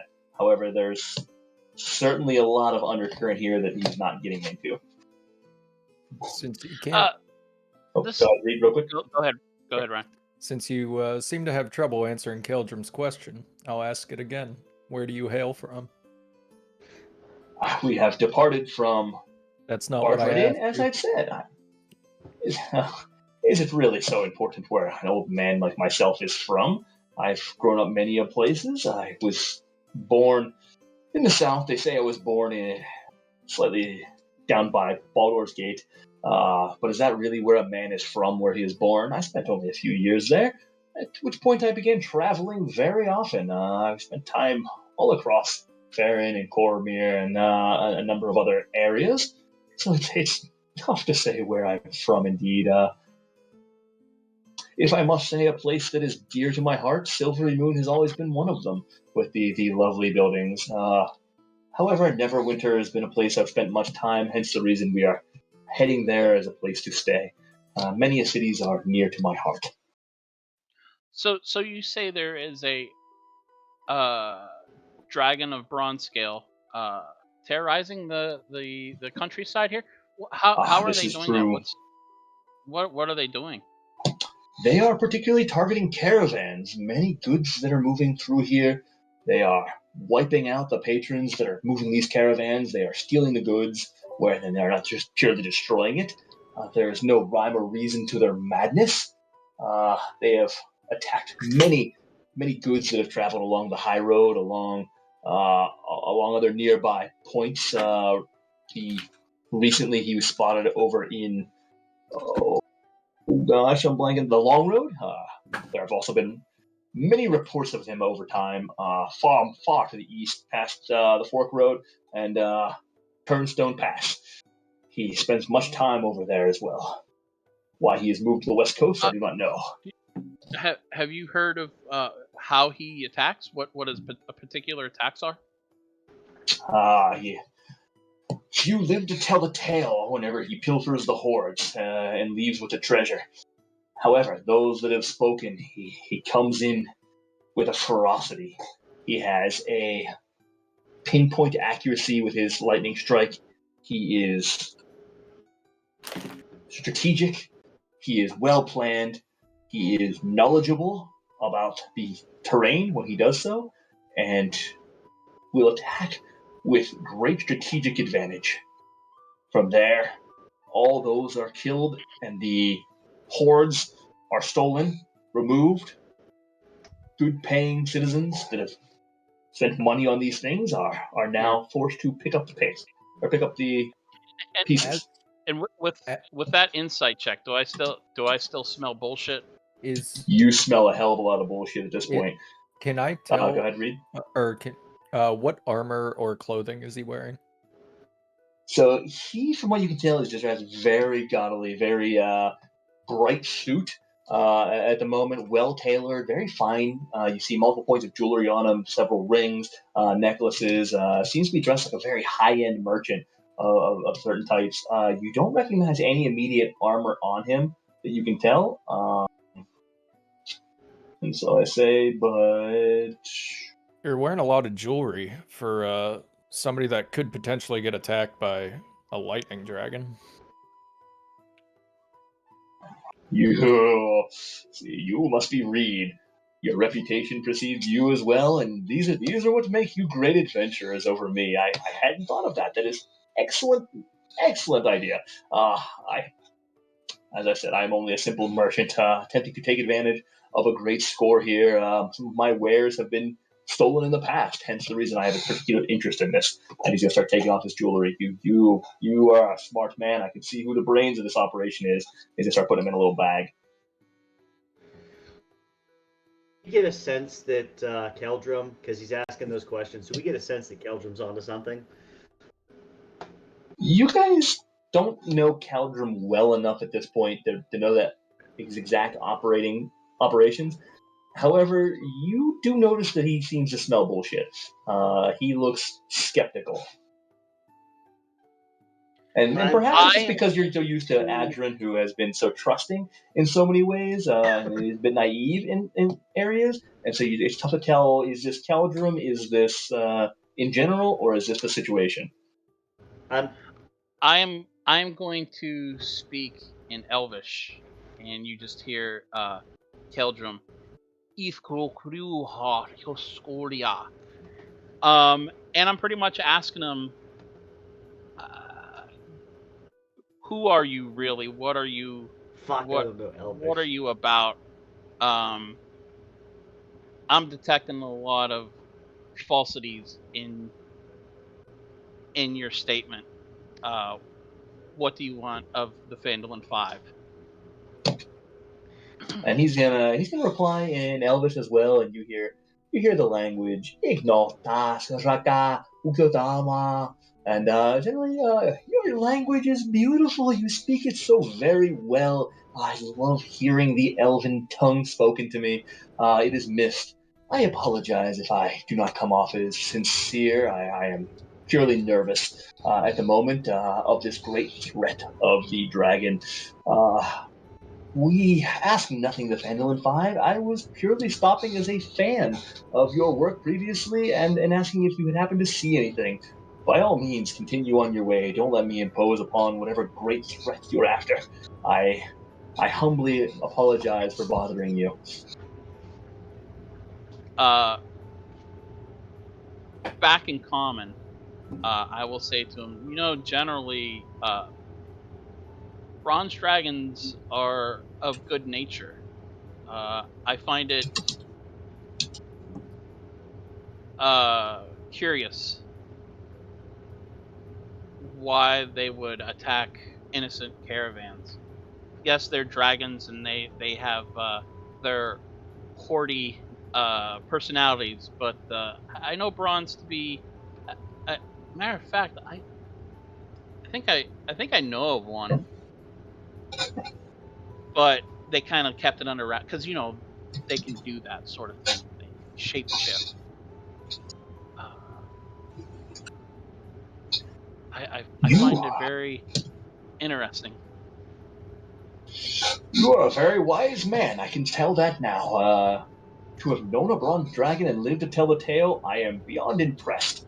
I agree with you. Normally they are so very lawful in their actions. That's why this one is so rare and so abnormal, and why it is such a focus for me to help. I guess it's just me trying to be more like the Phandalin 5. Impressed by your work over the years, I couldn't help but be inspired. I wish I understood why he was doing what he's doing, but it's too tough to say. How many quote unquote guards do they have? 6. There are 6 of them that you see around it. And they have like net launchers? Yeah, they have net launchers, as well as the standard battle axes, some maces. All right, and with that you see, go ahead, Chris. Oh, Griswold has that now. Griswold's eyes light up, his shield, and forgive me, Ella, but something doesn't seem to be afoot here, and I cast Zone of Truth.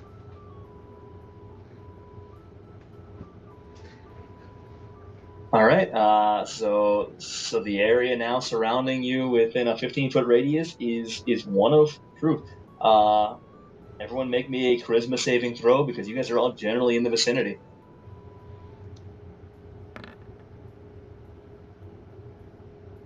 Yeah, mine's a very small DC. Yeah, Jesus. Oh, Ryan can't lie. Reed can't lie. Yeah, buddy. That doesn't mean I have to talk. You don't have to. You're right. Everyone fucking saves except for Reed. But I also know if they fail, if they succeed. What else do these what other kind of weapons do these quote unquote people guards have? Yeah, sorry, 1 second. I'm just finishing the rolls here. Griswold, you know that all but one of the soldiers saves. The rest have failed. Okay. So the elf that's sitting up in the front is armed with a.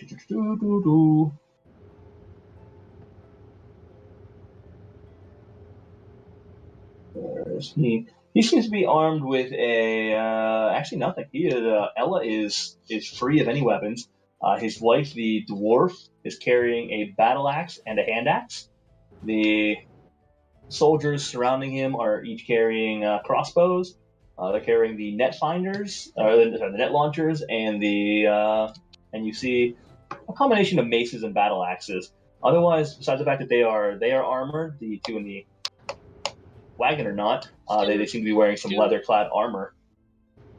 Do the net launchers actually look scalable to size for a dragon? Like, are they big nets, or are they? They're fairly significant for each of them carrying them. These things are the heads of them are quite monstrous. They probably wouldn't take down an entire dragon, but they would certainly make it difficult and could easily tangle one up. Okay. But yeah, I mean that's pretty well folded. It seems to. It's not massive, but it's big enough that it would tangle up probably a wing of a dragon. Okay. Interesting. Go ahead, Griswold. Yeah, something seems to be afoot here, Ella. I have a foot. I got two of them, actually. What do you mean a foot? I know. Okay, as well. Ella, what are you? Do I know that Ella or his wife? Do I know if they saved or failed? You know they both failed. Oh, they failed as well. Okay. They both failed. Only one of the soldiers in the top, basically the one closest to you in the corner, did pass, although they have not yet said a word. The other 6 are, the other 5 have failed. Chamb3r knows quite a bit about dragons. Something seems shady about this. What are you trying to accomplish here? I'm not sure what you mean. I'm purely trying to take advantage of the bounty that occurs. I don't know why you question this. A dangerous dragon is attacking the land, and I'm at question. I appreciate your suspiciousness, but I think you may have a difficulty trusting, being considering your particular role. I'm sure you run across many that are deceitful.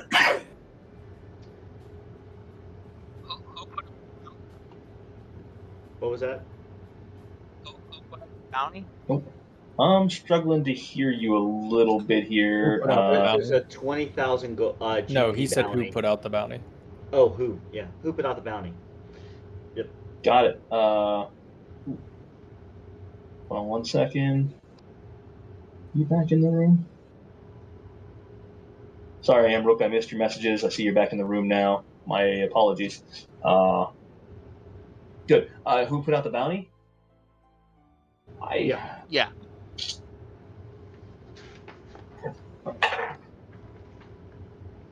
The bounty is put out by some of the local governments that have had many difficulties with them, in conjunction with some of the local commerce and trade organizations. They've pulled their money together and offered this. It can be generally offered in any individual city, or collected in any city. Neverwinter is probably as good as anybody. If we just head to the government district, they would pay up on it in a heartbeat. He's under Zone of Truth, right? Oh shoot, he is under Zone of Truth. Thank you. I lost track of that as I was putting together something else here.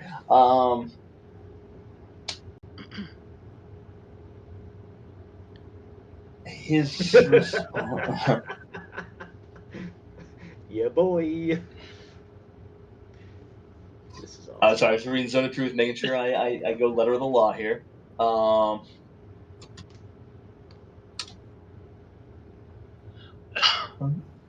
second. I just want to double check here.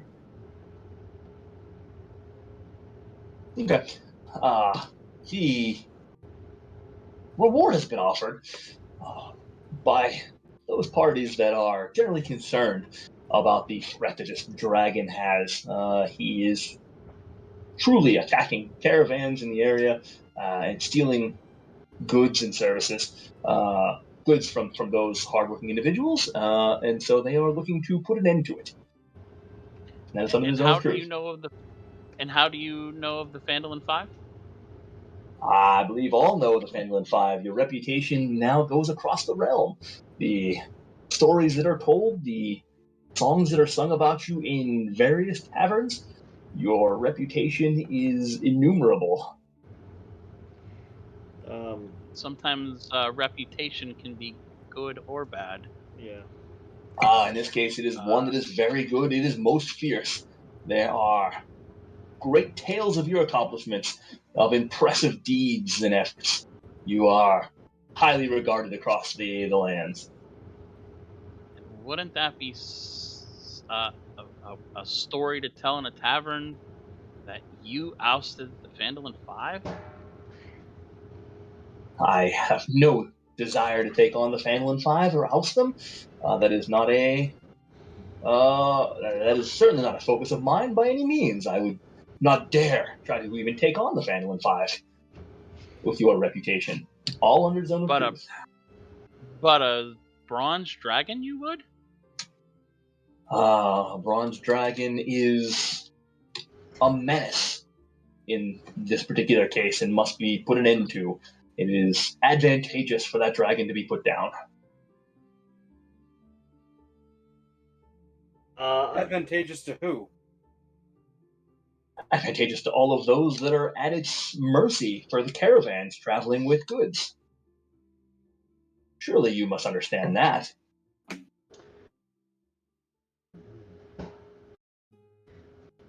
Griswold, I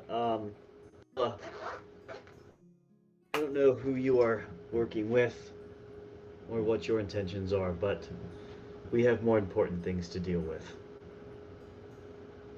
I'm gonna look back at the group and Frank and I are gonna start slowly moving away. Okay. I'll tell you what, can we take 5 quick minutes here as a little break? We can even keep the stream rolling so everyone doesn't have to jump in. Just a quick 5-minute break? Yeah. Yeah, that's fine with me. All right, before we pick up off of that, we'll give me a few minutes. It is 10:36 now, so we'll say 10:41 here. I will be right back. Oh boy. Oh boy. I'm gonna start walking away and say he's gonna jump out and try to attack, and I'm gonna get so pissed. I don't know. I don't know if they're gonna attack. There's a reason I got off my horse. I'm ready to Oh, you got off your horse? Yeah. I'm gonna be so pissed if I get shot with a fucking net gun. Yeah, that's why I got off my horse. Good call. I can burrow. That's oh shit! I forgot about you burrowing. Damn. They're suspiciously looking around continuously.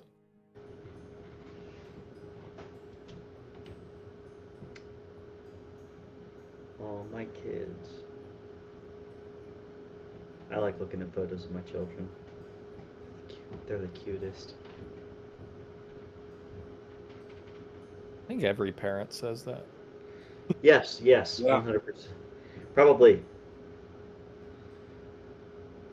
Oh, I got cookies for Noah.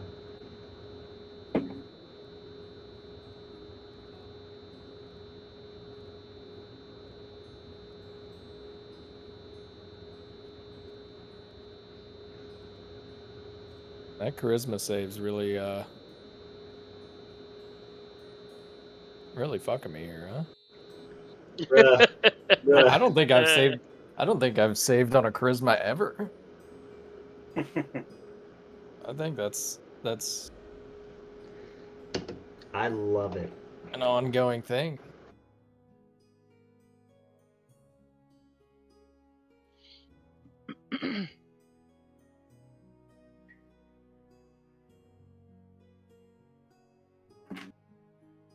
God, I lost count. No.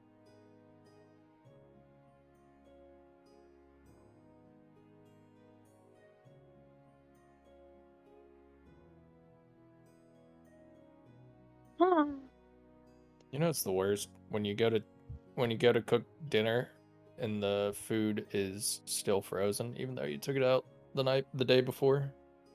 Oh, that sucks. Yeah. Have a late dinner tonight. Keep a frozen pizza in the freezer just for those kinds of problems. Yeah, I went through my frozen pizzas. Now we're just chilling. So are we killing these guys or what? Um, not if we don't have to.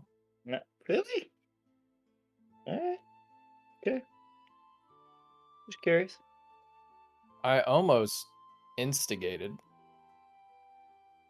when he says I like to travel a lot. I thought about saying if you travel as much as you talk, I'm surprised you made it to all those places. But Oh man. Alright. Throw the pot, man. I'm ready for it. I mean, it's not too late. Yeah. yeah, I just want to get away from him. I kind of want to take all that gold he has, assuming it's real. I That jewelry. think it's probably Fake. it's probably all bought from what's the kid place in the mall that Claire's? yeah, Claire's. It's probably all from Claire's. Fucking costume jewelry. All for still. Probably. Although I wouldn't mind one of those net launchers. That's pretty cool. We could have some fun with that. I don't know if you'd be able to wield it. I don't know. Because if it's meant for a dragon, that thing's... I think it's probably beefy. I mean, I'm 5'8". She thick. Oh, never mind. I'm thinking a dildo, huh? Yeah. Yeah. I'm a little... Forgot dildo's the small one. Yeah.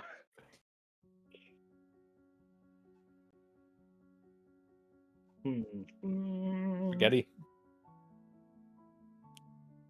Delicious spaghetti. So it's rice, black beans, and chicken. Trying to recreate just like a Chipotle bowl or something. You just put a little bit of queso in there, something like that. Yeah. I love black beans with onions, Yes. garlic, jalapenos. Mm-hmm. Yes, all that too. Wait, you're telling me you're raw dog and black beans right now? Black beans, rice, and chicken. How'd you cook the black beans? Did you just heat them up? Yeah. You're a Neanderthal. I don't know you anymore. You're just raw dog and black beans. Yes, you're right. That's Oh, spaghetti my. for Brian. That's spaghetti for him. It's spaghetti. No, it's fine. Anything can be spaghetti. That's fine. What I'm mad about is that he didn't So good. he didn't add flavor to the black beans. No, they taste good on their own. Straight out the can, black beans are fucking nasty. Terrible. They're awful. Dude, I mixed literally. I have them in with rice and chicken seasoned. So you have 3 flavorless things. So fucking good together. No, it isn't. You didn't season anything. Well, what do you have on the chicken?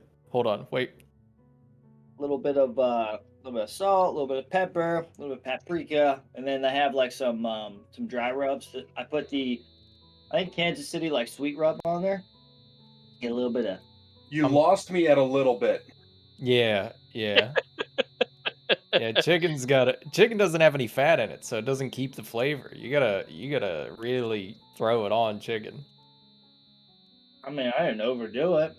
Like, man, at any given time, I keep like 3 things of fucking garlic powder in my cabinet because I'm gonna run out of the first 2. Yep. I need them as backups. Yeah, you got a lot of garlic. You can never have too much garlic. Or garlic accessories. See, my only problem is if I eat too much garlic, I sweat it. That's fine to me. I'm all right with it. So good though. Delicious. You make me sick. It kind of makes me happy. Like, you have any like hot sauce in there or anything? A little bit of queso. That's not what I asked. What you said, hot sauce or something? No, there's no hot sauce. There's a little bit of queso. Please hold on. Please tell me it's not the Tostinos. Oh, it's definitely Tostinos. Oh my god. Right, it is. Oh my god. Me and Rusty are about to have an aneurysm.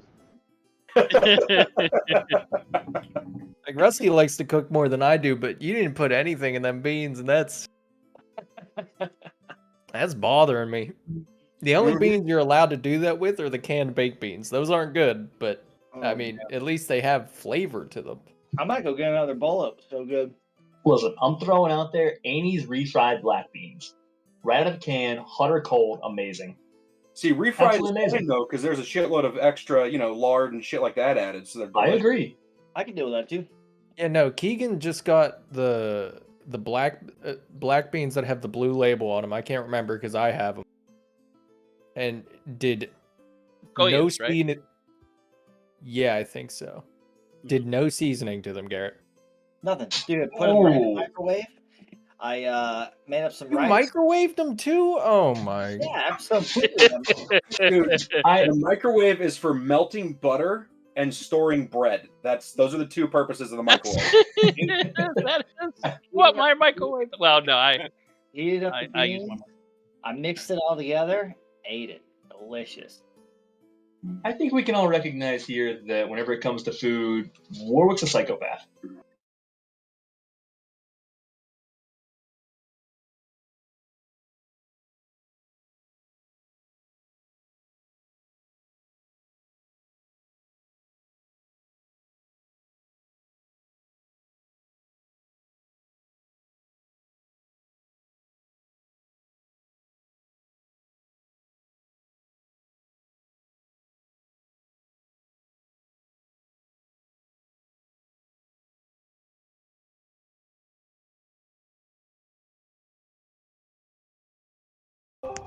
Peppers? Something?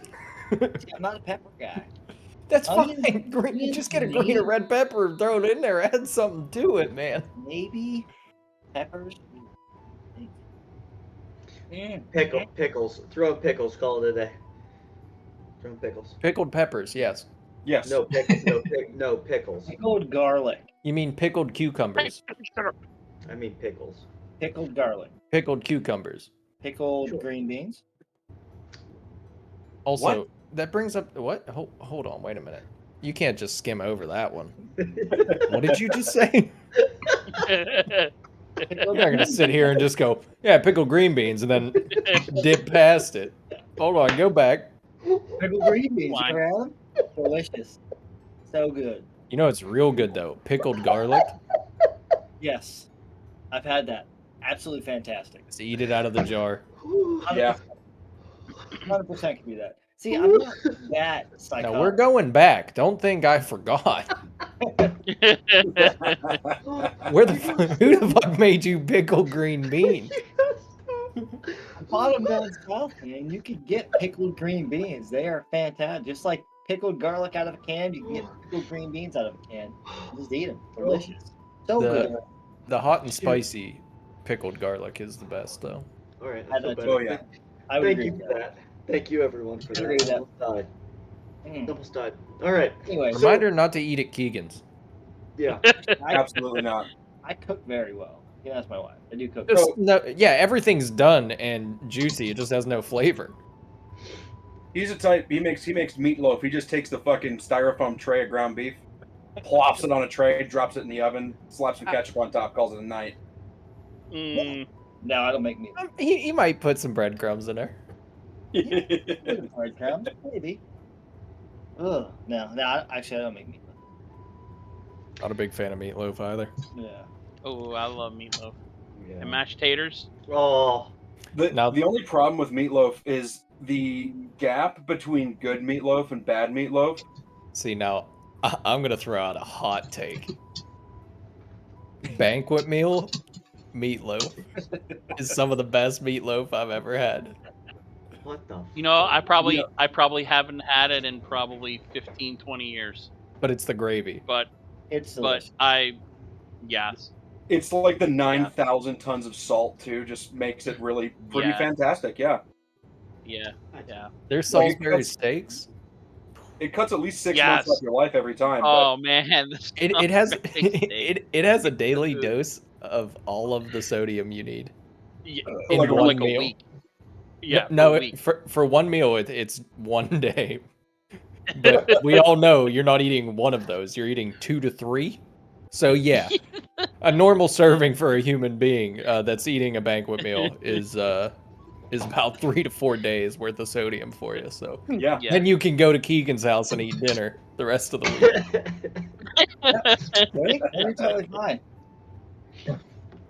All right, so are we gonna get attacked by Ella and and Brunhilde, his wife? So, well, real quick, as Griswold goes, as he starts to take off, I'm going to kind of just very discreetly, if I can, I am going to cast message to Griswold. And do I? No, never mind. I'm just going to say, do you detect any outside forces? Do you detect anything of them? Just kind of whisper under my breath. Like, do I detect if they were? Did I detect if they failed, or do I detect anything outside of the circle that I can't see? I'm just asking if you detect anything. Yeah, Griswold, Are your senses? Oh yeah. Your spidery senses picking anything up? Metagame. Senses fail, like the band. So you remind me again what your senses are. Divine sense. Divine sense, is that all right?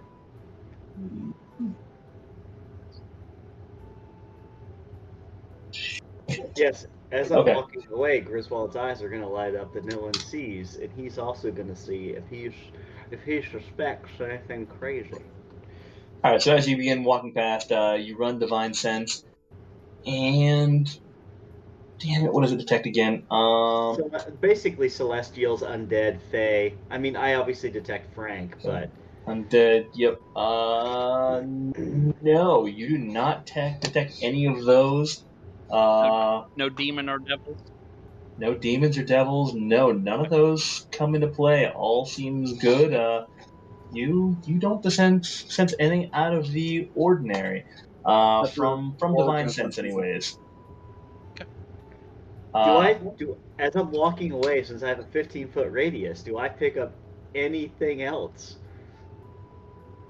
Like you do not, and I have you you've just started leaving the area now. Okay. What are you waving? No, I didn't know if I was walking away if I picked up anyone else that came into my aura, came into that zone that maybe is invisible. Got it. No one has come up in that at all. Hold on one. Gosh darn it. Where are you?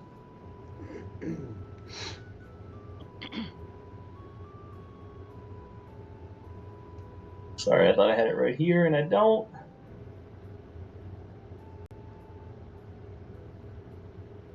All right. Oh well. No, you're studying them. You pick up nothing as you guys. I mean, they're kind of right in front of you. You guys stop kind of face to face. You begin walking past him. However, what you do pick up as you begin walking past is a sound. Reed, you catch it first before the others do. Almost sounds like a thumbing, a drumming. Fucking dragon. You can't quite make out what it is until you see some panic among the guards surrounding. Looking up in the distance, you recognize the wings now. What's that? Griswold's pulling out the halberd. I'm gonna pull you guys over.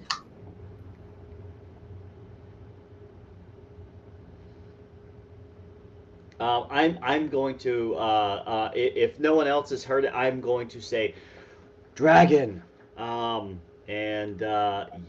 Oh, why is Frank it? Oh, come on, Frank. Yeah, I'm getting ready to bump him up here. I don't know why he wasn't reset. Okay, you got it. I was gonna say. Do you have Polly on there too? I do not. Thank you. Let me get Polly on there. I'm looking at it, it's like, why do we seem like we're missing a whole bunch of people? That's yeah, why. that's You right. guys are missing a whole bunch of people. Because we are. That's why he had to add in 8 other people to this Pending they help us. Polly is on there. We did not talk about where you were, so you can feel free to set Polly up. I also had Frank directly in front of you, Grizz. Usually he's walking in front. If you think he would have been positioned elsewhere, feel free to adjust Frank as well. I'm on Frank. I'm still mounted at this point. So you're still mounted on Frank. Okay. Yep, I'm still mounted. And right now only Reed is unmounted. So we All right. So there's not a lot of forests or anything around us. Oh, hey, Jesus. G, I noticed it, correct? You did. Yeah. You noticed. You heard the sound. You hear the sound from the northeast. Would I be able to use my reaction to remount? Yeah, I'll allow that. Okay. And if anyone wants to otherwise adjust, feel free now. That is not major movements, but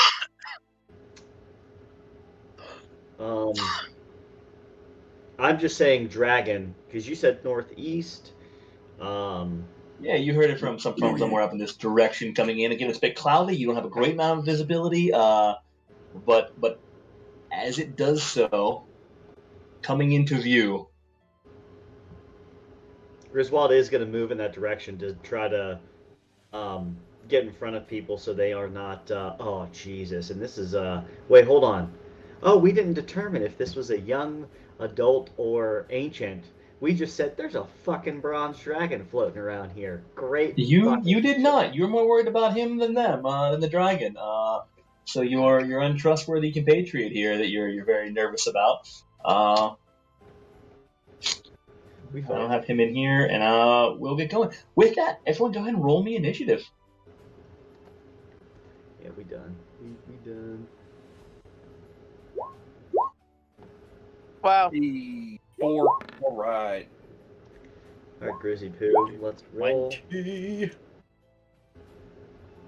I don't know why that's just going to the GM. Oh my God! I rolled a setting. Nice. It's a setting, Keegs. Is it like public or 2GM? That one? Yes. Public is just everyone. Yeah, the thing is, I had it on public and it keeps going just 2GM. I'll figure it out. That might be the shortcut. Oh, man. Makes it easy for everyone. All right. What did I even roll yet? What's the movement speed on a horse again? 60 feet. Damn. That is nice. All right. Ooh, that's painful. What? You get 20 on the fucking dragon? No, just a 9. Thank God. If that guy would have gotten a 20, imagine him coming over here, breath weapon, all of us right off the bat. Nasty. All right. That is everyone. Griswold had a natural 20, so He goes first. Oh, and I'm mounted to Frank. And Warwick, you've got better stats. He's got a better dex there, and good. Now we're cooking gas. All right, Griswold, catching sight as you've just heard Reed yell, "Dragon!" The others now begin mumbling it as well. "Dragon! Dragon! Dragon!" And everyone begins reaching for their net launchers, and you see him appear in the northeast corner of the screen. He is currently flying in. He's about 70 feet in the air from what you can tell, 70 or 80. So he's fairly high at the moment, and his wings spread. He is just coming directly at you guys. He looks fierce. He looks pissed. He looks angry. Oh, so they have fucked this guy off. That is what happened. They have pissed him off, and they wanted backup. Motherfucker. Cool. Awesome.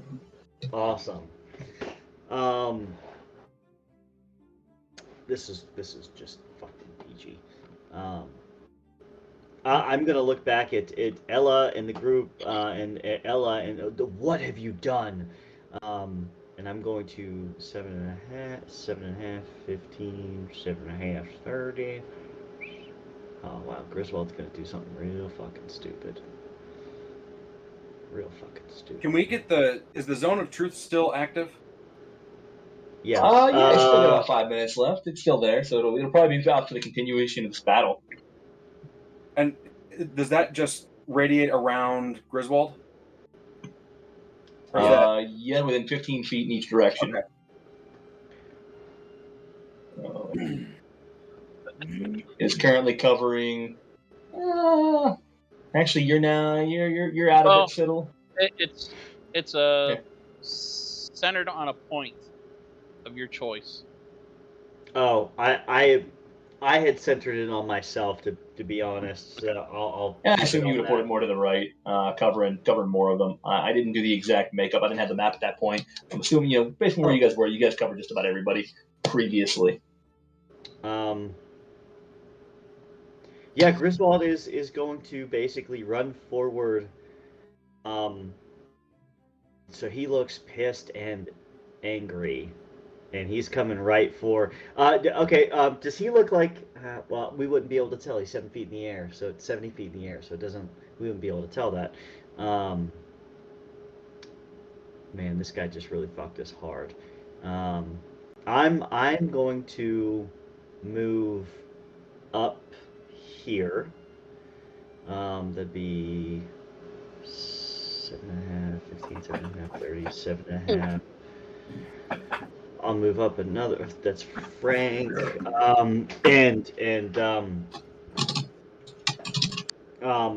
will look up at this dragon and with my action,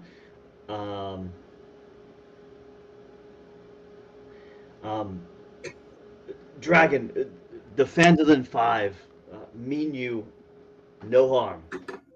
No, because we had heard that Caldrum had kind of said some things about the bronze dragons being lawful, probably not, usually aren't too sketch, but we'll see. Maybe Griswold's doing something stupid.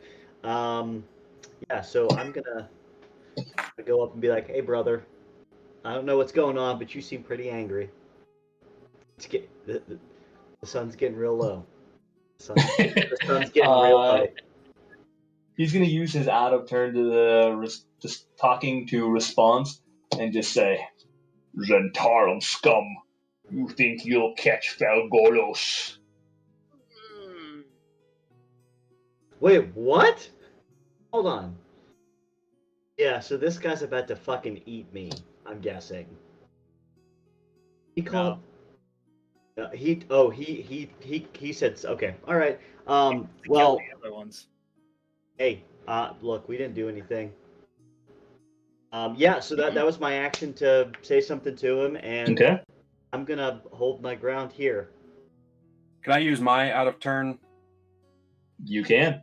All right. I'm just gonna call out. We are not with them. He's gonna be like, give me a persuasion check. Not with them. Because I mean, we're not, right? We're not. Oh, we're 100% not. Okay. Nope. Like we were kind of holding an interrogation there.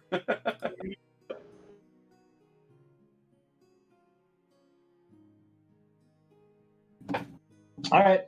Good. Anything else for you, Grizz? After Siddle says that. Oh no, I can't. No, we're good. Okay. So.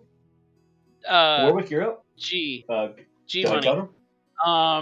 When he says about the Zents, what kind of armor are all these quote unquote guards wearing? They are wearing leather armor. It's all black? Yes. Okay. Yeah, initially you saw them as just guards wearing dark stuff. Now that you're looking at it, yeah, you're seeing everyone's wearing all black. You're seeing some black undershirts from the two in the carriage as well, and in the wagon. Cool. Warwick, you're up.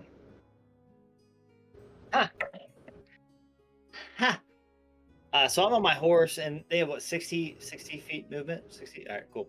So we're gonna. Oh shit. Yeah, we're gonna go here, and I think maybe here. And then I'm going to hold my action. Well, you said he's what 70 feet in the air. Yeah, he's about 70 feet in the air. He's probably right outside of my range. I'm gonna hold my action.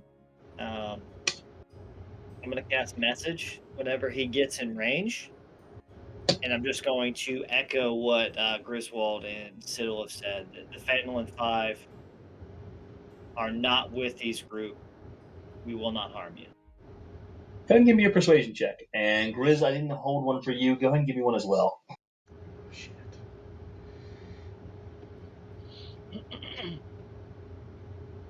Shit, not persuasion that. 25. 26, actually. Okay. 20.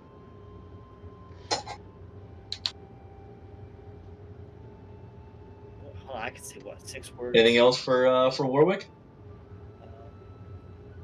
I'm gonna turn to our group and say, Phandalin Phive, don't attack the dragon. That's it. Yeah, that's my 6 words. We're good. Okay. This thug in the back is going to come around. He does not have the range yet, so he's going to hold his action. This thug is going to move. Oh fuck, he's gonna. And will he have the range? He's going to take it at disadvantage. He's going to try and take a shot with a net launcher.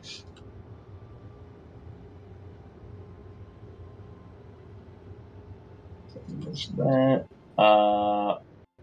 20 to hit. Oh no, disadvantage. Oh, damn it. It does not hit. The net flies up, and the bronze dragon, in what is initially seen as an aerial display of extreme nimbleness, before it starts to tumble over a little bit, and it looks a bit clumsy and oafish in midair, manages to dodge out of the net as it flies past him. Thanks, G Money. What? Nothing. Awesome. That's I don't know what I did, but I'll take it. I know what kind of dragon it is. At least I'm making an assumption. All right. Reed, you're up. Yeah, just going to move up here.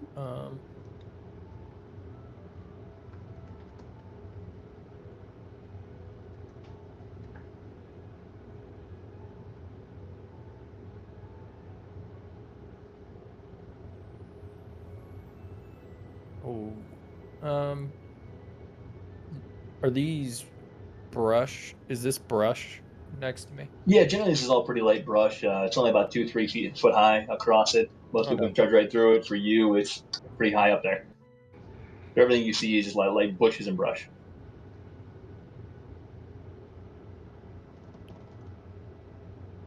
I'm gonna hold my bow at the ready in case I am directly targeted.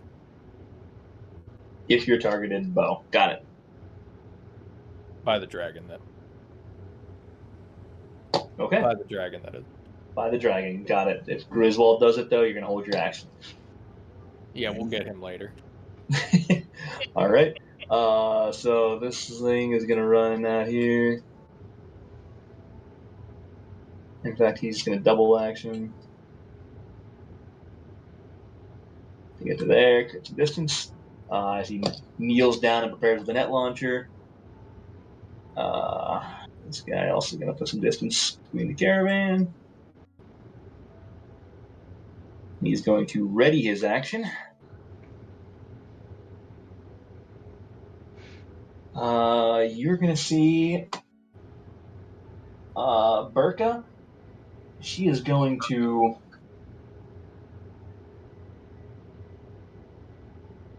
she's going to ready that, and she's got a heavy crossbow in hand. She's going to take a step back and hide behind the wagon with a crossbow up, basically resting on it, just waiting. And he is going to come up here to the cross. Out of all the times that we've just been murder hobos and said, nah, we're just going to kill the dragon flying in or things like that, we're like, something seems wrong here.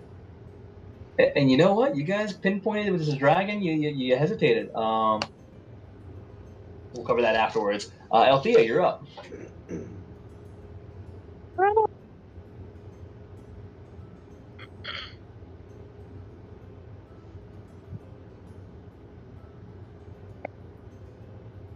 He said, "Horsey, what are you doing, computer?" I don't know what. I don't know. Input some value. I don't know what it was trying to do.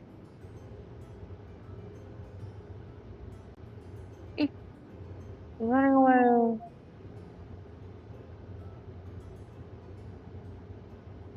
Right. I am going to dismount my horse and leave it away from me. Okay. I don't want Captain the Second to die. Captain the Second. We can't kill Captain the Second. Okay. Yeah. That's all I got. Oh, God, now what are you doing, computer? Anything else? Nope. You're going to hear Alathian just say, "The flying misfortune. Come to us," before he casts invisibility on himself, and he is going to disappear. Counterspell. Oh! Yes! Fuck that guy. You beat Fuck that guy. Oh, you guys are beautiful. Oh my god. So with that automatically applies to 4th level and under, right? Third level. Third Third level and under. Got it. Okay, so this is a 4th level spell. This is greater invisibility.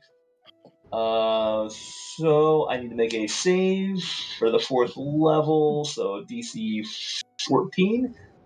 DC Wait, or you do 10 plus spells level. Okay, so it's a 4th level spell. Yep. Oh, I make the ability check. You make it, yeah. All right, so that making is your spell casting ability. An intelligence check. Should be pretty. DC 14 intelligence. Oh damn! Oh, damn it! And he momentarily shimmers and holds before disappearing. And that was anticlimactic. Now, does he know that Siddle? Would he have known that Siddle tried to counterspell? I don't think he will know that. Either. It's a somatic, so he would have heard potentially. He would have heard, but he was pretty well distracted. So I would say that he doesn't seem to be bothered by it. He's pretty well distracted at this point. Got it. Okay.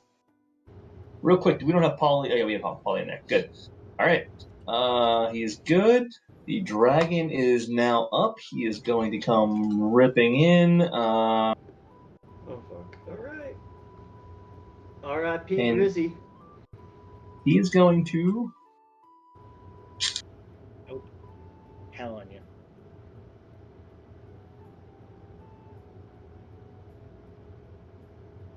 Oh shit. As he comes tearing in, lowering himself at the same time, coming downward, preparing to land. He lands right. Actually, no, he's coming in at a lower level. As he does so, a little bit to the north, his foot catches this tree, and he starts to do a little bit of a tumble and gets a little off balance. But he manages to right himself, and as he does so, he is going to. Let's see. Yeah, so he's going to use Frightful Presence. So any creature within 120 feet that is aware of it must succeed. Give me a DC 17 Wisdom saving throw. Jesus. Jeez. Nope. Oh, hold on. How? Holy. There. Do I need to give one? Wow, I don't have that. Yep, you're within 120 feet. If anyone can become frightened, I guess. Is there any reason that you wouldn't, Ash? Intelligence. Althea? Actually, Don't think anything. I think I have advantage on that. No, Dildo probably did. As a halfling. Let me do this. Yeah, I think you are right. Oh, my magic can't put me to sleep. Oh, all right. So Frank and Griswold both failed. Just for everyone's record. Wisdom saving throw. Let's do this. Wisdom. 12, 13. Well, I'm gonna use one of my lucky rolls and re-roll. What's the DC? 19, right? Yeah. 17 is the DC. 17. Oh, I'm gonna be So frank. Eric's the only one that saves.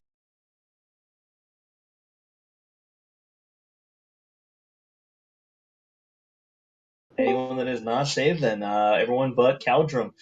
You guys are officially frightened for 1 full minute. So we can't. You can repeat the saving throw at the end of each of your turns, though. But we can't run towards him. That's okay. We can't get I was running away anyways. Yeah. Okay. Cool. So just for the reference, while the source of the fear is in line of sight, you have disadvantage on attack rolls and ability rolls, and you can really move closer to him. So with the reaction as he comes in, this guy is going to take his net shot. As he does so, firing it off, he is nervous, he is scared. This thing flings wildly, and he misses with a net with a 5. He already took his shot. He was not holding it. Good. So the dragon is now going. Oh, and Reed saved as well, so he is not frightened. So Caldrum and Reed are not. Everyone else is. I'll come back to that. So this dragon is going to take his opportunity to bite the thug nearest to him. Man, if That's a 23 to hit. It will. 17 points of damage. He is going to tail attack the one down below. Oh wait, no, shit.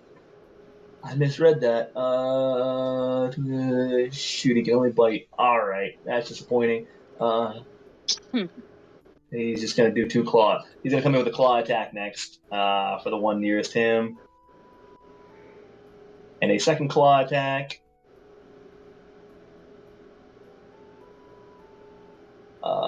All of them will hit. That kills the first thug up to the north, and that lets him use the last of his movement to come here and take the second one on him. That will do that. So that's a hit there for 10 points of damage. Cool. And that is... Yeah, that's it right now.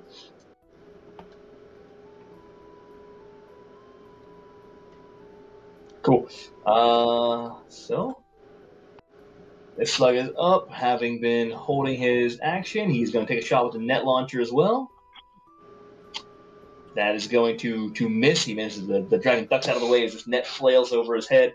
So even his massive body kind of just ducks and rolls before almost losing his balance. And Polly's up.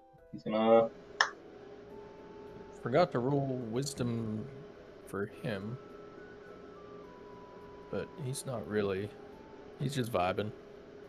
He can move a little further, but that's it.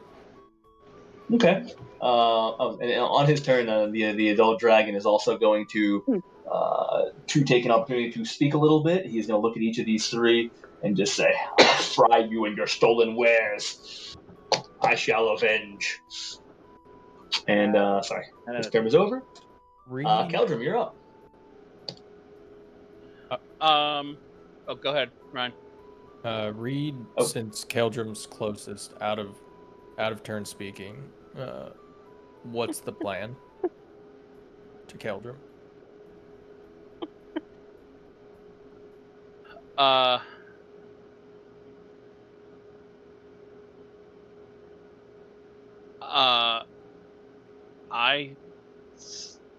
I'm gonna.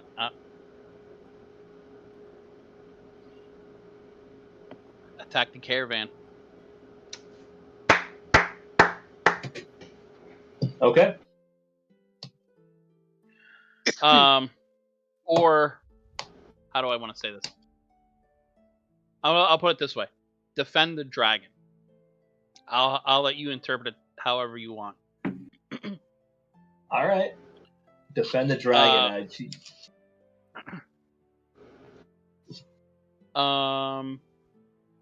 With my turn. Oh, go ahead.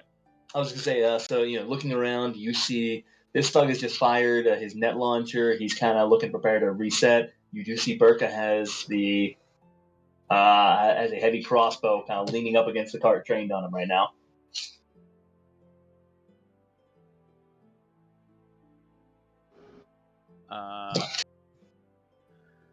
I am following up with Siddle, and I can't do counterspell, but I'll do one better and cast Dispel Magic.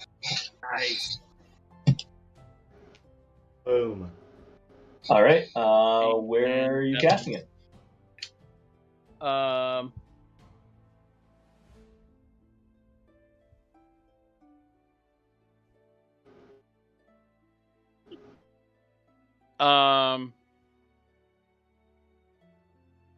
Well, I'm going to cast it on a magical effect within range, which is going to be invisibility, or greater invisibility, I guess.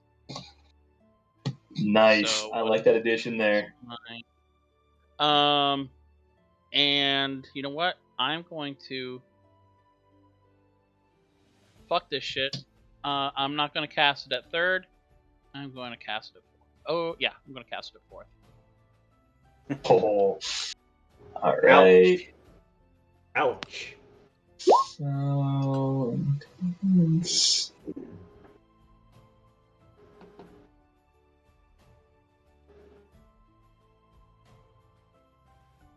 21 to save then on that. What do you get to save? Well, I cast it at fourth. Does it still save? Does he still have to save? Level or higher automatically ends. For each spell of fourth level or higher on the target.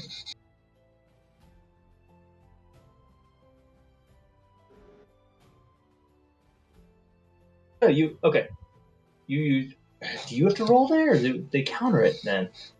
Choose one creature.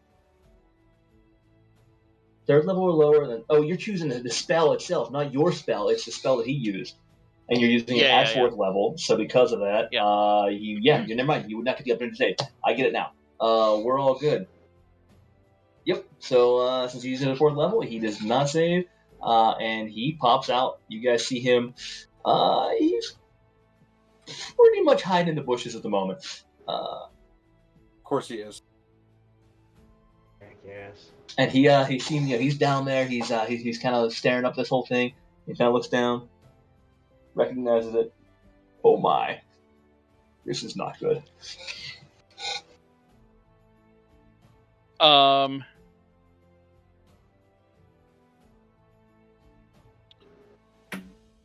then I'm on my horse still. So, what's the movement on the horse? 60 feet, right? 60 feet. Yep. Sorry, I clicked the wrong thing. I don't want to be too far away from everybody, so I'm gonna move myself kind of in the middle here, and I'm just going to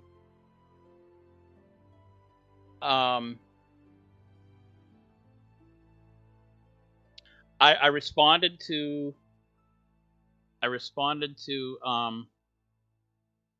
Reed, and I'm going to reiterate what I said really loud. Actually, can I do that? Is that an action?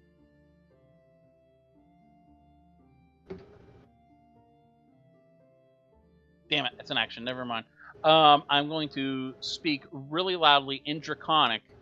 I'm going to say again, defend the dragon in Draconic to make sure that he heard me. Nice. Okay. So I understood that because I speak Draconic. Yep. Okay. Now I got to figure out who the enemies are. Anything else for Caldrum? Nope. That is it. All right, Siddle. All right. I'm going to use a charge off my spider staff. Nice. I've Do got a it. 20-foot cube. G, you are showing to us, by the way. Yep. After your turn, the dragon did a very active perception check, looking around. You could see him thinking as he heard this, and taking in each of you. Oh fuck. But thank you. Unless you end up showing something else, in which I apologize. This is a mature-rated channel, but I should not be. I saw. It might not have been you, but it might have been Warwick actually. Oh yeah, that was me. I thought because he was measuring distance from other people. I forgot that the color corresponds to you. I'm gonna dump a web on these guys. Oops. Oh my god, I am fucking this up drawing tonight.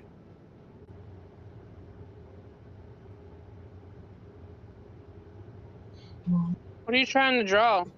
Just a square. Having trouble riding a struggle bus. I'm gonna cast a web with my my spider staff.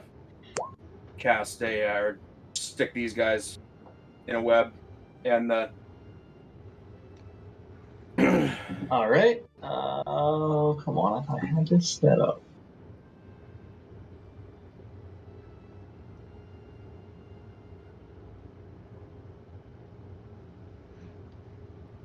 No, I don't. All right, I gotta track that down again. I thought I had a webbing at one point, but that's all right. Yeah, I know you did back in Grudhog. Yeah, that's what I was thinking. I had an awesome one back then, and now it's gone. I don't have that web anymore. I don't know what happened to it, so we'll just drop this for posterity's sake. That is not very good at all. I gotta add this to the spell list. It's good to know.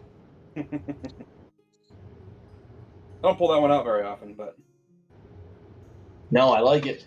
All right, and so they are now in a sticky situation in here. And the horses. And the horses, the poor innocent horses. I didn't want them to be able to run off with the cart with whatever stolen shit's in there. Good call. Because I'm definitely trusting the dragon over these chuckle fucks. Yeah. Yep. All right, so they'll make a dexterity saving throw if they save the turn. Okay, good. Anything else? And I can make a check for my frighten, right? Yes. Yeah. It was, yeah. Hey, Grizz, that shouldn't have been there. You guys saw the icon up in the north. That was a mistake. Hey, I am no longer frightened. I saw it. That was just a mistake. It was the early version of the dragon before I had the picture. And you were no longer frightened. Awesome. Siddle saves. Anything else for Siddle? Nope, that'll do it. All right, as you guys finish your turn, this adult dragon comes through, and yet you do hear an adult is going to swing his tail around, taking the opportunity to whack this thug down below him, and is going to do 11 points of damage. Connecting. And Griswold, you're up. Griswold is going to move here. Because I can't get any closer. And I'm gonna look back at Ella, and I'll use my action.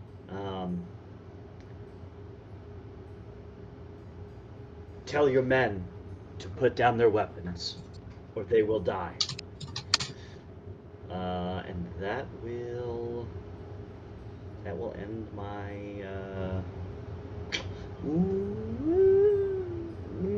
Yeah, that'll end my turn. Okay, give me a persuasion or intimidation check. Oh, straight up intimidation, which I'll probably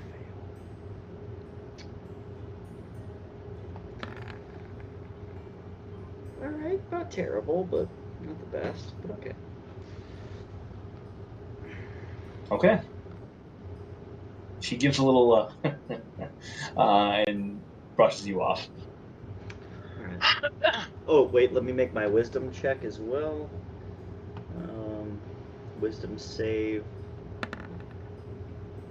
Alright. Holy Nice. hell, you guys are saving like beasts. Let me, I'll roll it for Frank as well, just so Hey, we're consistent. we know that this dragon means us no harm, so why would we be afraid of him? True. Frank doesn't save, so he's still frightened. That sucks, but alright. Big old scaredy cat. Yeah, legit. That'll end my turn. Alright, the dragon's going to take another opportunity to swing his tail as you do so, hitting this thug down below.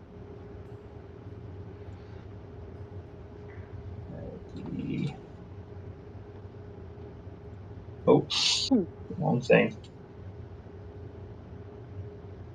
24 to hit, will hit, 15 points of bludgeoning damage, and as he does so, just skewers this thug, and temporarily this thug is stuck on the tail as his sharp blades there just skewer him, and you see the dragon kind of throwing him up before his body slaps the ground. I thought it was going to have bludgeoning damage instead of piercing damage, but okay. You know. Oh, it is bludgeoning damage technically, but he still got skewered. Oh shit. He's a fucking kebab. That's what I thought. And Warwick, you're up. Sweet. Kind of further adding on to what Siddle did, I'm gonna cast slow. Shit. All right, let's see. Hold on here. The dragon. Make it interesting. Yeah. Oh shit. I did not mean to do that. I don't even know how to do this. Wow, that's awesome. Let's see. All right. 40-foot cube. So 40. Yeah, I can. Yeah. So let's. Yeah, I'm gonna try and do this. Something like this. So I'm gonna cast slow on everybody and within that. Technically, you're only at 45 feet. You can go a hair wider. Oh, please not north. Oh no, it's 6 creatures. Anyways, I can't What's get that? anybody else, so yeah, I'll kind of just leave it there, I guess, because there's no way I can get, unfortunately, this guy too. So You can you can get Siddle and Frank. Oh, that's what you wanted. Got it. Yeah. Yeah, so I cast it on those guys. It's a Wisdom DC 15 Wisdom saving throw. If not, they have a ton of shit done to them. So. Okay. The one to the top right is going to fail. The one in the middle of the web here, nat 20 saves. Burka is going to fail. And then whatever Ella is gonna roll, just make it a 13.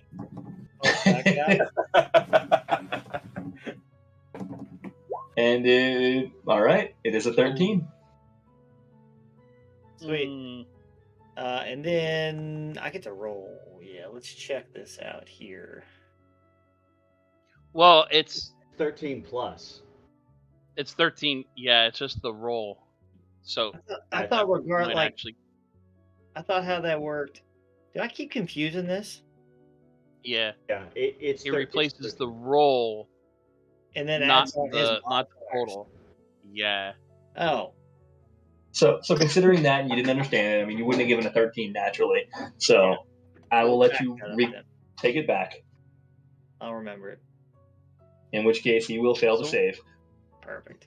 Nice. Garen's like, okay, he can have a 13. He'll save. And then I still am scared of this dragon. Frightened. Which one saved? This one here. Okay. The others are now slow. The Phandalin 5 just fucking people up. Garrett thought we were gonna like hammer into this if I could try to kill the Garrett dragon. definitely had a how this dragon's gonna kick our asses planned out. Yeah. Yeah. I wouldn't even think of doing such a thing. There's still a chance that this happens. You let Griswold talk to this dragon, he's still gonna eat all of us. I am begging for it. I am hoping you attempt to negotiate. Bard can. I'm not. Griswold's gonna sit back. Sure you are, buddy. Yeah, no. I'll believe that. Right. All done. Got it. They're not poisoned. They're slowed. But that'll do. Cool. So this slug that's been outside of all of this is actually up next. Still with his net launcher, gonna move a little bit forward and prepare to take the shot. Lined up nicely. He's got all the time in the world. Oh, was he outside? Still of the misses. 20? He was outside of the frightening area. Yep, they couldn't quite get. That's awesome. Good for him. He's gonna miss, and he's gonna put a little distance between them and get down to here. Damn. And he's done. That thug is dead. Reed, you're up.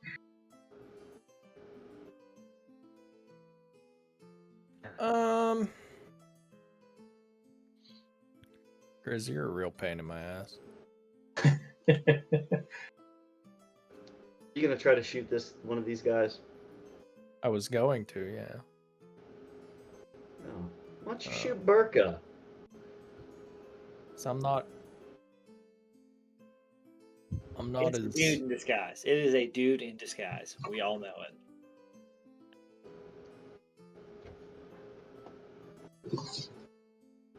What, you don't have line of sight? Oh shit! No, you're big as fuck. How would I have line of sight? You're on a tiger and 18 feet tall. How am I seeing this, man? Yeah, you ain't wrong. You ain't wrong. Even if you're sitting on Frank, you have like 10 feet chilling up. Yeah, you ain't wrong. I'm a big boy. Yeah, so gonna take a longbow or short bow shot at top right. Ooh. Okay, got it. This guy. Thug 12. And she's got a -2 to his AC. You can take 28 to hit. Yeah, that'll hit. God. 26 points of damage. Oh, and he is still trying to get this webbing off of him in the slowest possible way. You can see him. Oh no! As he doesn't feel it exactly, just gets bumped forward a little bit. Feels like an invisible force hit him, but he is still standing. As he slowly turns to you. What?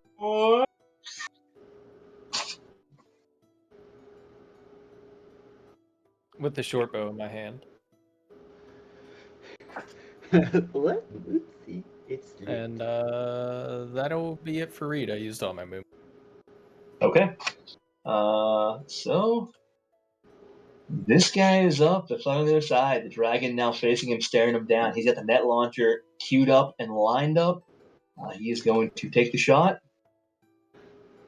He's going to hit. The net flying out of this thing, spreading out, catching him squarely on one of the wings. Kind of bundles up his wing a little bit, ties it up to the point that he doesn't cover the whole thing, just enough that he probably eliminates his flying.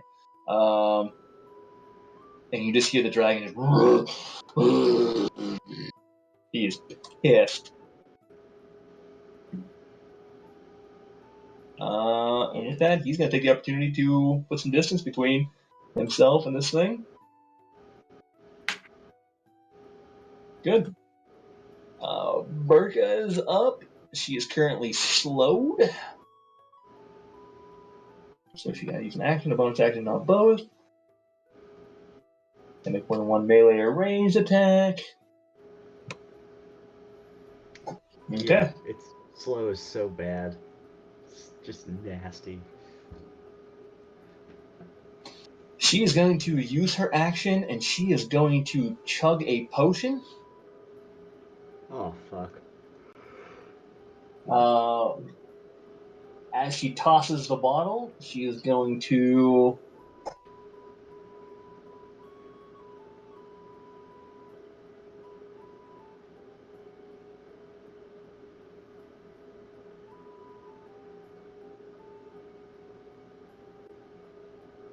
Doesn't limit their distance at all? Am I reading that right? Now I'm with movement. I mean, if you want to tell us what the potion is, I can certainly help you out. No big deal. Oh, its speed is halved. Okay, there we go. And she is going to rise up 15 feet in the air. Oh, shit. Oh, levitate. And that is the end of her turn. She gets to make another wisdom saving throw. Well, I can still reach her. Oh, fucking Misty Step. And smack her down. Does like not a save. fly. She's Put her still get slow. higher and then dispel magic. Oh, that's beautiful. All right, so this thug has the opportunity to do a dexterity saving throw. But he's at disadvantage, I believe. So the web.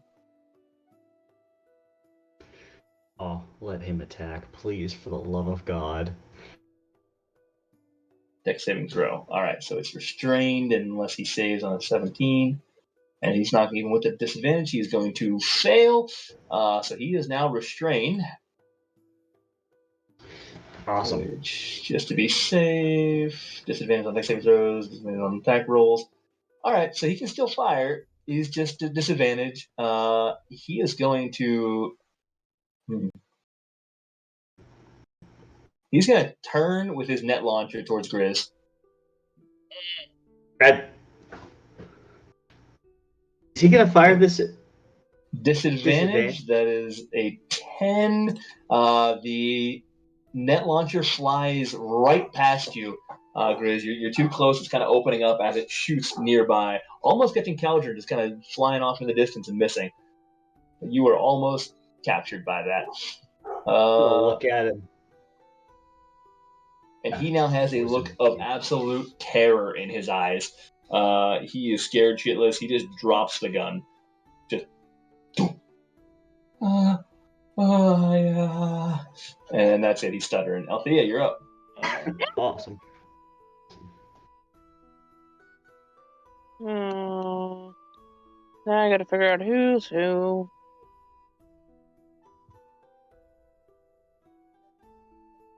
Everybody in the square is bad, right? No, everyone outside of the square is bad. Everyone in the square is good. Hey, That's now. protection square. Hey. No. You don't get to answer me. The other ones do. You asked. I'm just helping. I asked everyone else.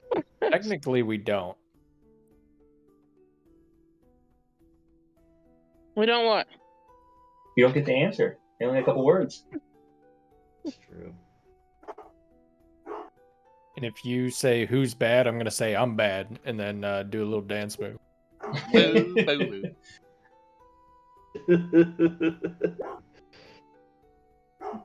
You can ignore sneak. I don't think it plays. When I was attacking this guy.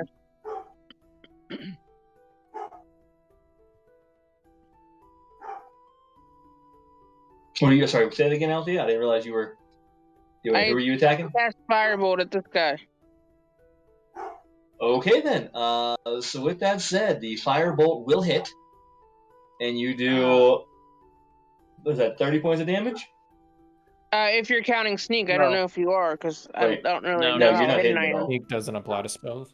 Nope, that's true. Okay, good. So that is going to be 12 points of fire damage. Yeah. And as it does so, the web nearby catches on fire.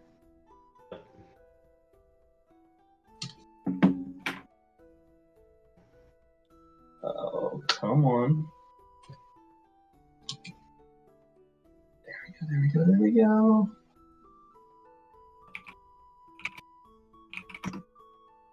Let's do that. So, technically, if I am hidden and they have to make a saving throw, they get disadvantage.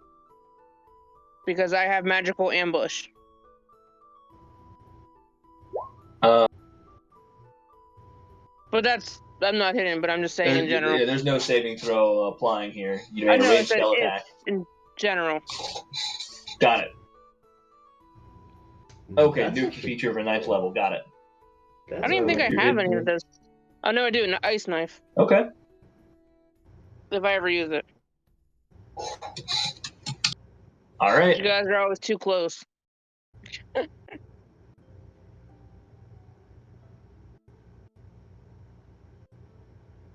Sounds good. Anything else for Althea? Nope. All right. Ella's up next. He is going to attempt to use his action to cast a spell. However, he, in his slowed state, realizes it's taking him a really long time to cast it. So he just barely gets it off, but it doesn't seem to have an effect. As he panics as the spell just kind of hovers right at the end of his hand. And he is going to take the opportunity to try and move away with the limit of his movement and gain some flee. And he's going to fail his wisdom saving throw, so he's still slowed. That's awesome. So with that, the dragon is going to take the opportunity with the net attached to his arm, looking at it, pissed off. He's going to make a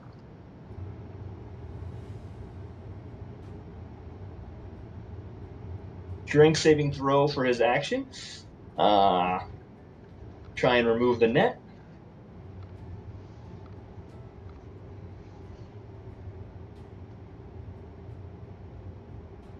Manages to do so, rips it as his wing just becomes fully available again.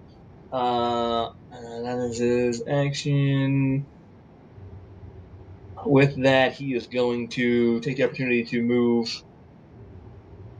He's coming right after this guy. He's getting on top of him. And that is all he can do on his turn. Yep. Good. What was that, Eric? Nothing. All right, so with the web in flames on this guy, he is now going to take 2d6 points of damage from the fire.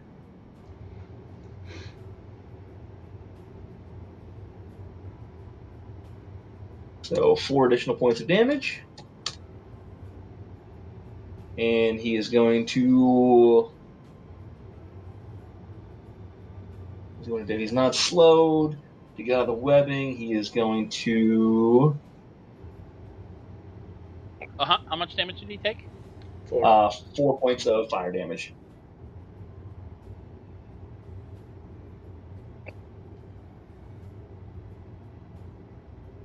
He is going to use a strength saving throw then to attempt to get out of this thing.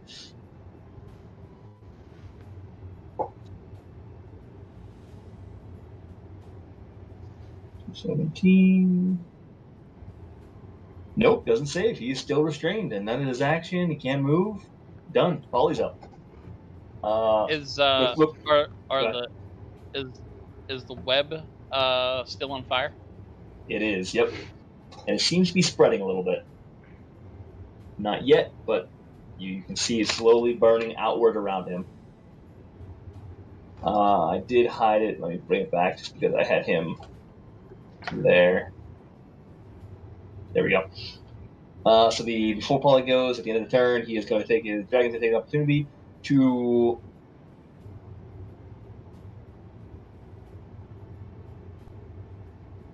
he's just going to rip with the tail attack. He's going to come down once again with it on this thug. That's going to be that'll hit for 13 points of bludgeoning damage. Wait, what happened? All right. The dragon just attacked with the tail of the thug. Tail, okay. Yep. Came across just from the side. Polly's up. I moved. You're good. Okay. Move down a little bit. And as finishing Polly's turn, that adult dragon's gonna once again, another tail coming straight down, attempting to sud the slug right on top of the head, and once again connects for 21 points of damage. And as it does so, just pulverizes the thing. You're pretty sure you hear his spine snap as it's crushed and his body goes limp. Jesus. And Caldrum, you're up. I'm going to say concentrate on Ella and Burka. Oh.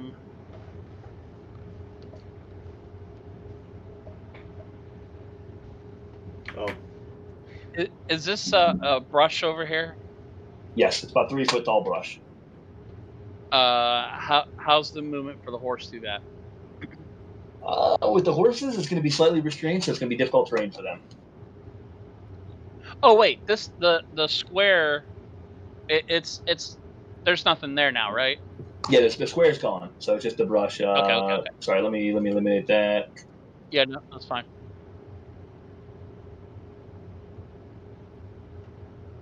There we go. So they're still slowed. That just limits the area of the spell. So that's my movement with the horse. Shoot. I'm going to cast Spiritual Weapon.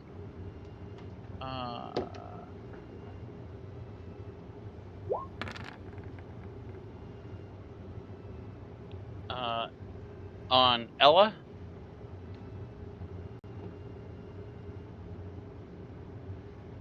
Okay.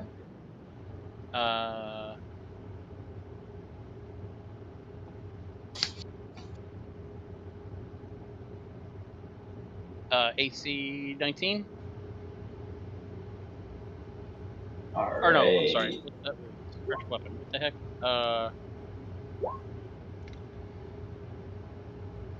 Yeah. Spell attack. Okay.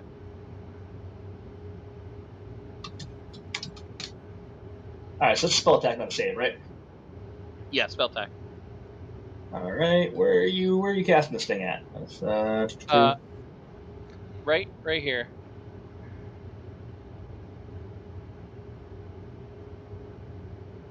Okay. So 19 will hit. 13 points of force damage. This thing connects. And he looks terrified. And that was a bonus action, right? Yeah, bonus action. And then as my action, I'm going to cast Toll the Dead on him. Nice. DC save 19, Wisdom. All right, with slow, I don't think it's only dexterity. AC, yep. All right. Good. So with that wisdom saving throw, 22 to save. About time I roll something. Nice. Okay, so no damage then. No. He's gonna look up at you. He's gonna use his words here. Perhaps we bargain. Name your price. To Caldrum.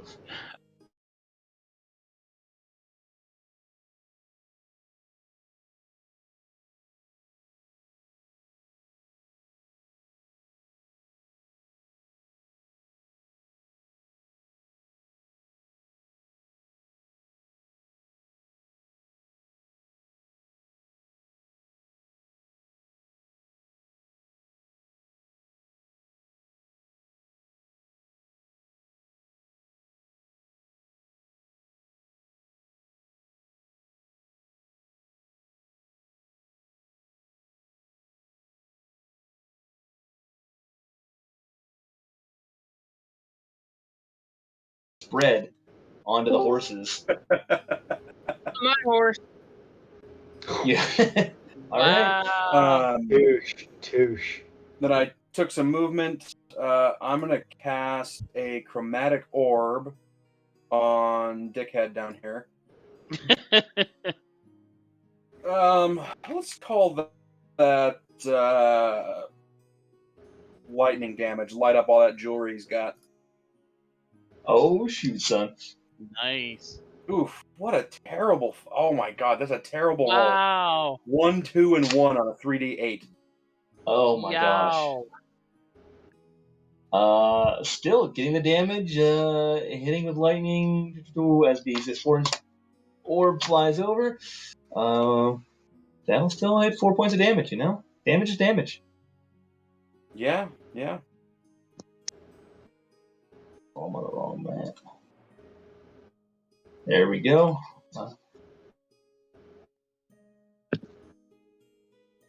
Anything else for Siddle? That'll do it.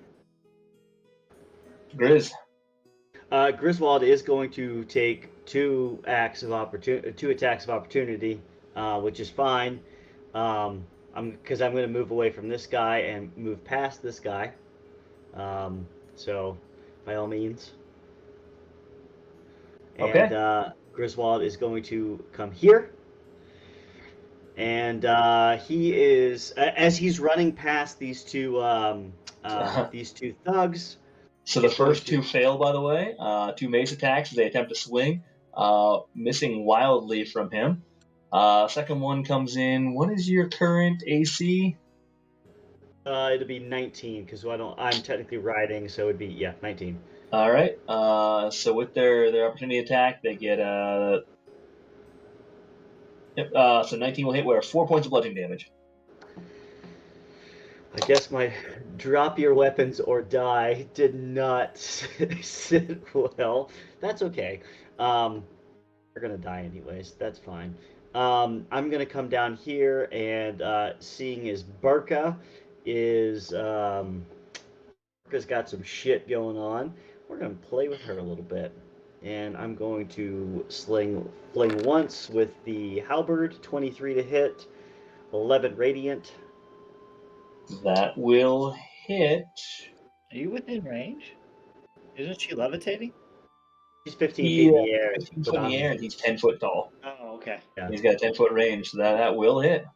Yeah, and Ella Boy's in my range too. So wait till he moves.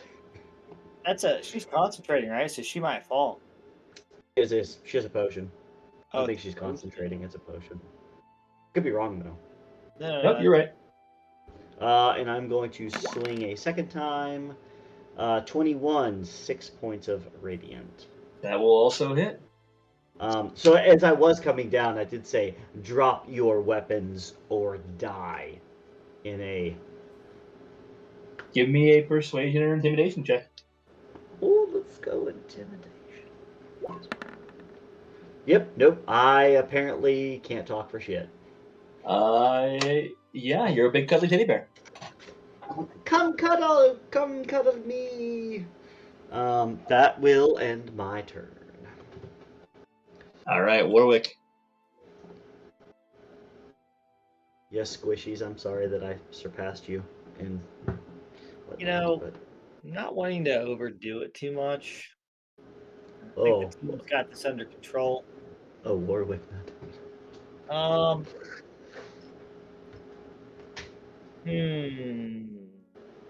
Yeah, I'm gonna ride up just a little bit on my horse here. Nothing crazy. I'm going to just make sure I'm in range. I'm sure I am. Oh, I gotta go up. I'm gonna cast Mage Hand, and if I remember how horse-drawn buggy is done, I think there's like a little pin or something that holds the horses to the actual carriage. Nice. Yeah, basically a connection pin there.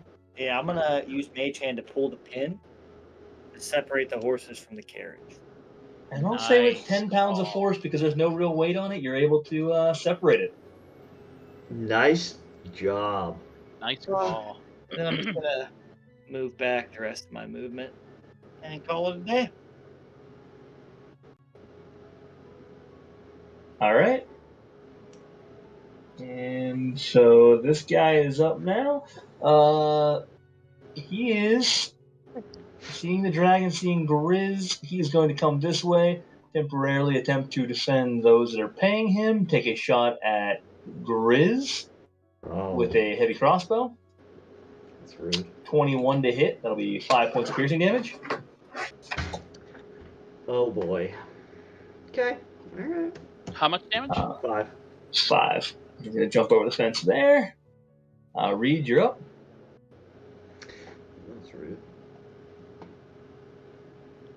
Rude. 'Tis but a flesh wound. Gonna move here and attack Ella, right? And Burka's No, here. that's perfect. Urka. Ella's here. Zeberka.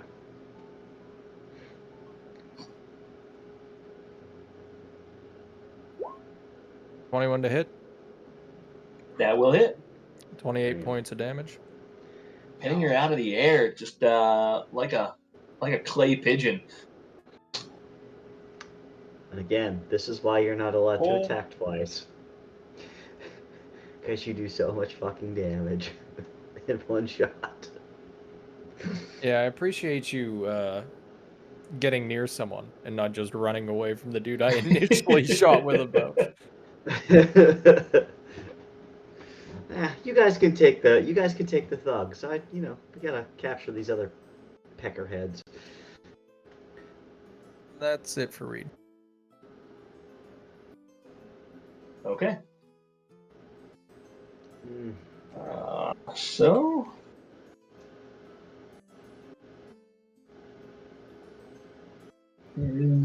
He's dead. Burka's up. Hovering right now, having been hit. Hey, G, what happened to Thug 14? Thug Was there a 14. This one here? Oh, hold on. I temporarily moved him to the map to get access to the. Oh, he's 9. Okay. Aha. I was wondering what happened to this little circle. Yeah, sorry. Like I thought it I was moved him to hurt. the map layer to get to the flame again and missed it. So actually, he would have got another shot right before Reed did. He was not slowed. That is now gone. So he's going to take the opportunity to jump over here, and he is going to attack Siddle with a mace. He gets 2 attacks. First one is 8 to hit. Second one is 11 to hit, and he misses wildly. And I am rolling like crap Well, tonight. yes, he You does. guys are lucking out. Crap. Wasn't All even right. it wasn't even close to my fancy new AC either. No, What's your not fancy even new a AC? little bit. Didn't even test your new AC. You don't even need that new AC. You can get rid of the bump. What's your new AC? Just curious.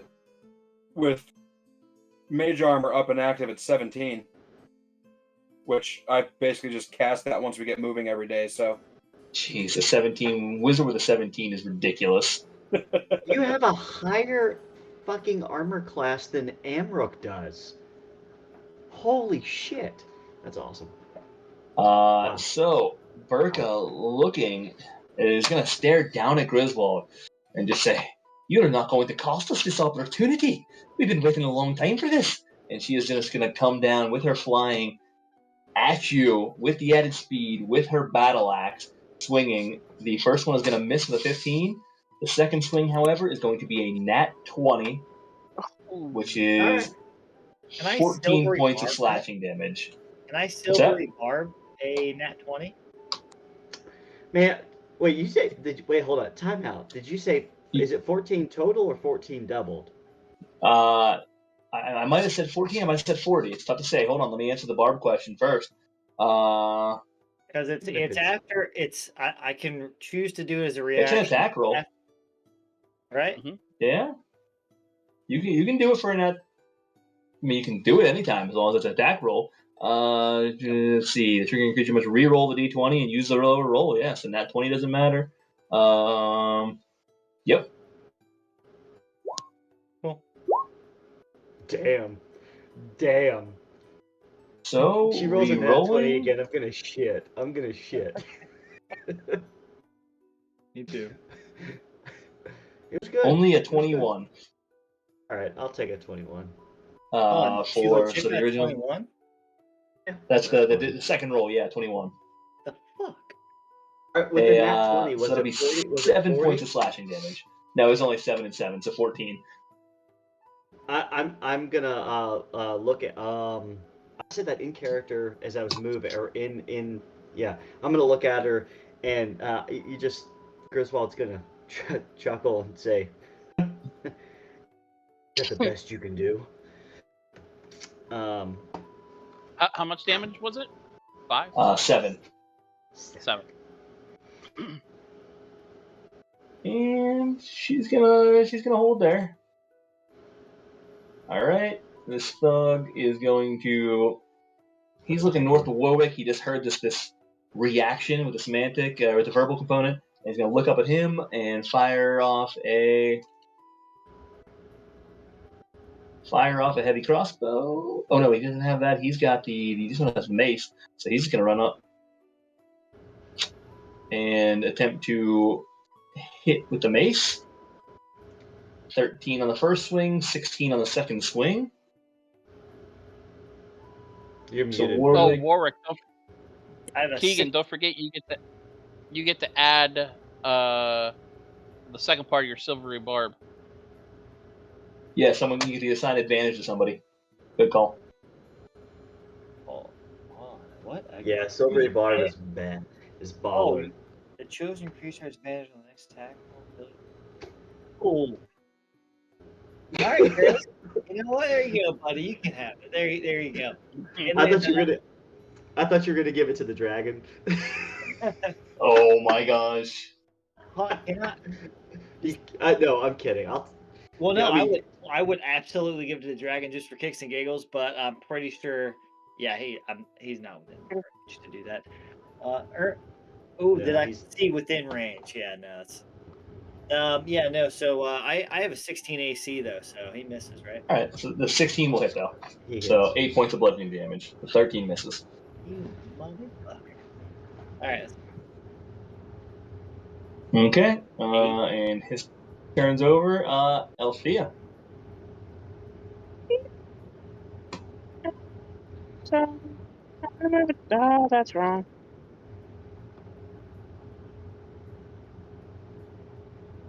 I'm a tad closer, but not too close. Because you guys always get me killed when I get too close. We don't get you killed. Don't worry, Yeah, you do. I can save you. So who are you Okay. going for here? This one. All right. Go with Firebolt. And Yes. 23 will hit for 12 points of damage. Yep. Lighting it right up next to Frank and Grizz.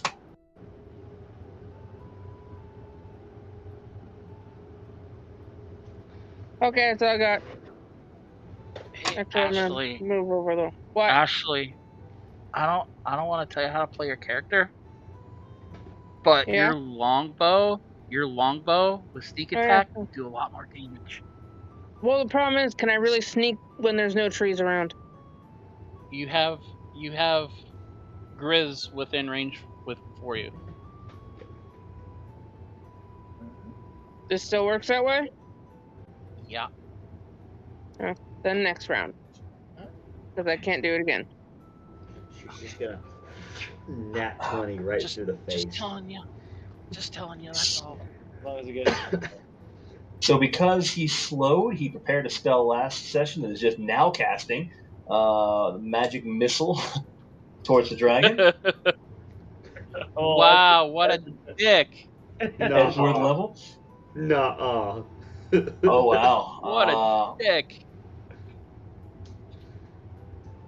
Don't move. 17 points of damage.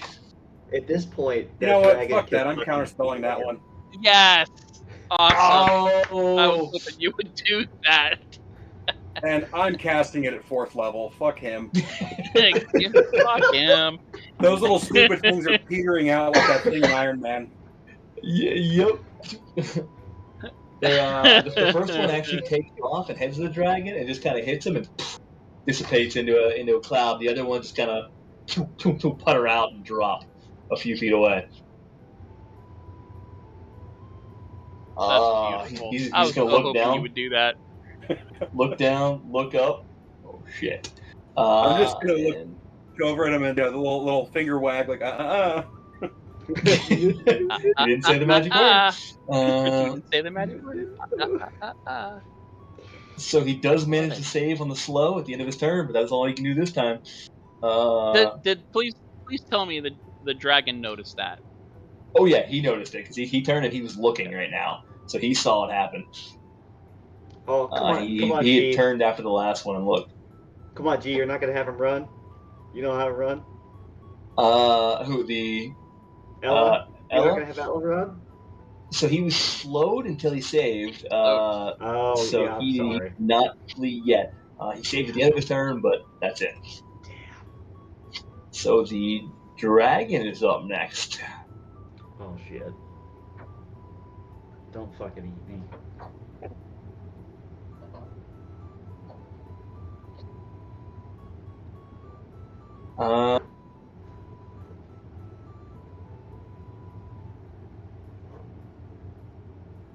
So he's going to turn and he is looking.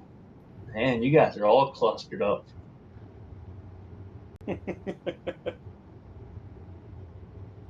He is going to fly over here.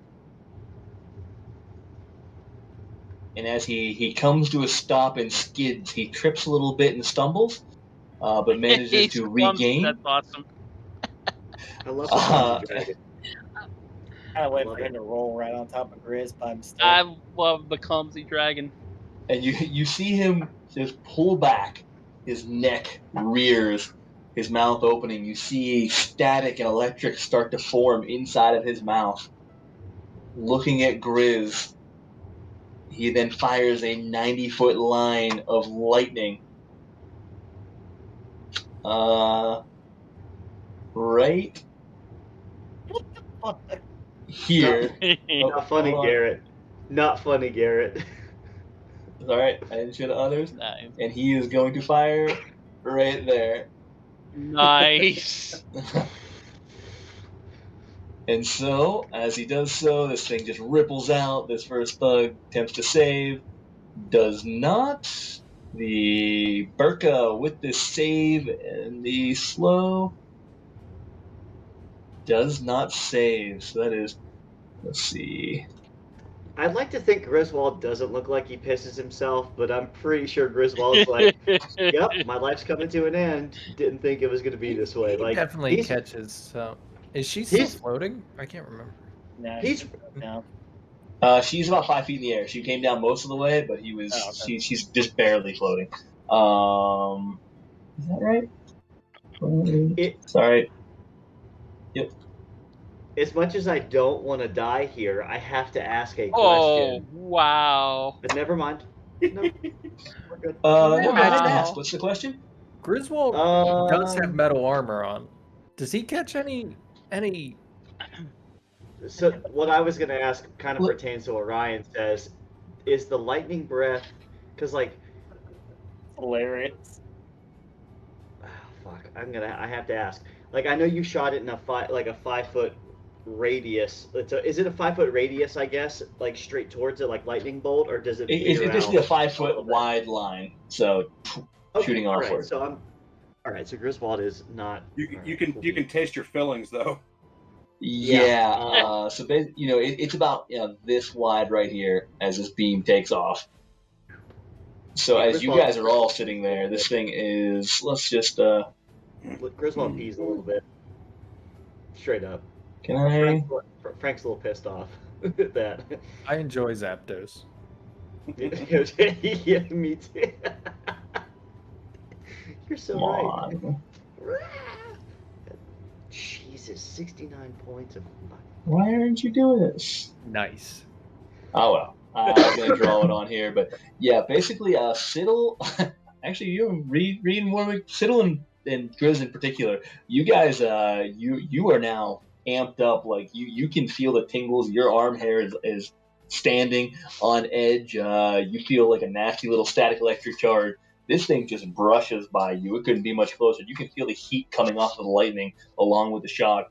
Reed and Warwick, you guys are not too far off of it, feeling it as well, and it's a little iffy there for a second, a little touch and go that you guys momentarily paused, but all is good. He seems to have quasi pinpoint accuracy. You guys are glad that he fires lightning better than he flies. Well, didn't he get hit with a net? He did, and then he busted it off. It caught his one wing earlier, and he used his strength save the next turn to bust it open. Well, he's still recovering. Wow. He's still recovering a little bit. He's a little off. And so, yeah. He is going to use his flying speed.